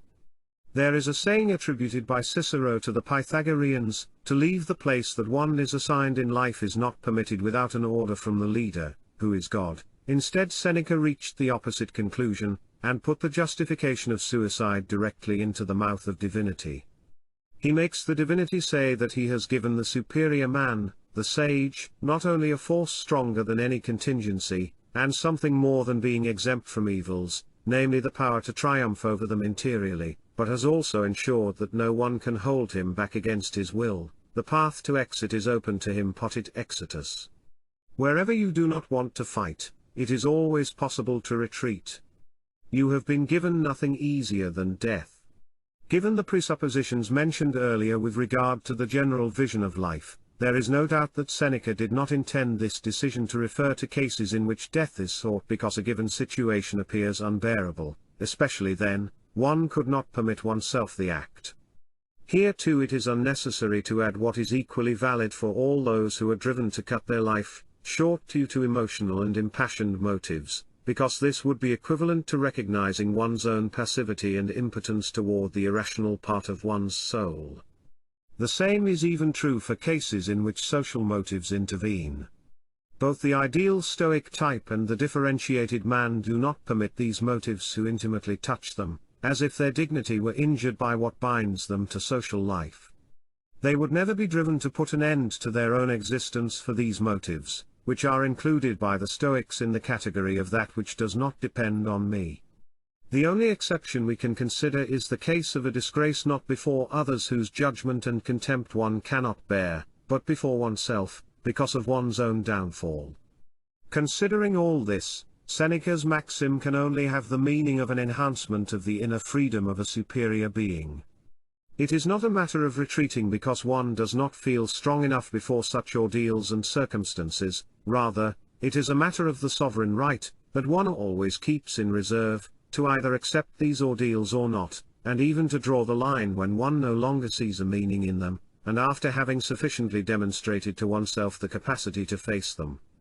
Impassibility is taken for granted, and the right to exit is justifiable as one of the possibilities to be considered. In principle, only for the sake of decreeing that our circumstances have our assent, that we are really active in them, and that we are not just making a virtue of necessity. This Stoic point of view is intelligible and, what is more, unassailable. We turn now to Buddhism, whose orientation is more or less the same.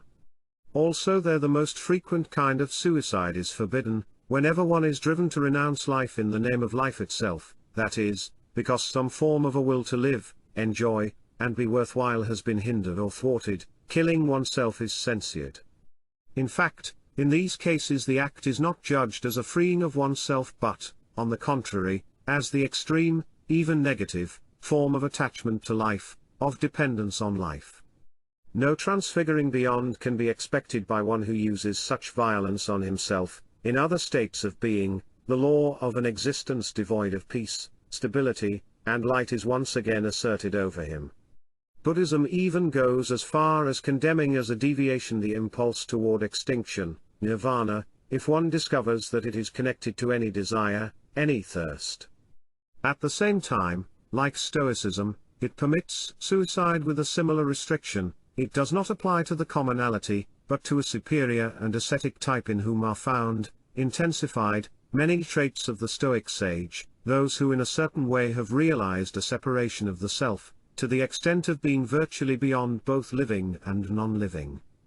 Though obviously this prospect can also be included in the horizon of the differentiated man, it leaves the path open for some difficulties. First of all, if he has reached the spiritual level just indicated, what could ever make him initiate a voluntary death? Judging from certain concrete cases alleged by Buddhist texts, some of the cases mentioned earlier would seem to be in question. In some circumstances there is no reason to feel committed beyond a certain limit. One can then exit, almost as when one has had enough of a game, or as when one shoos a fly away after having let it settle for a time on one's face. It remains to be seen how far one can be truly sure of oneself, and sincere with oneself, in cases of this kind. Up to this point, it is the person that we have essentially considered. The issue becomes more complex when going beyond the level of the person and referring to the traditional doctrine in which the being does not begin with earthly existence. Then a higher concept of responsibility, and also of risk, shows itself.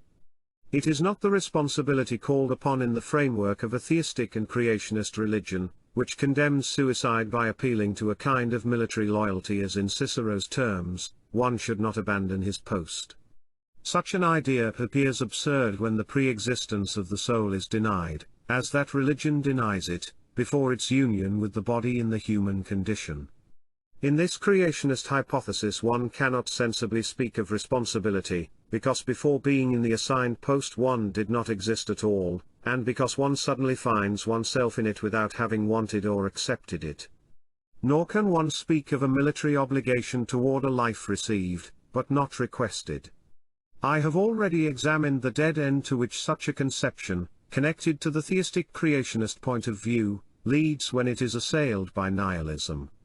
The extreme here is in Dostoevsky, with Kirillov's existential revolt and metaphysical suicide, in which he takes his own life only to prove to himself that he is stronger than fear, his sovereignty, and an absolute freedom that makes him God.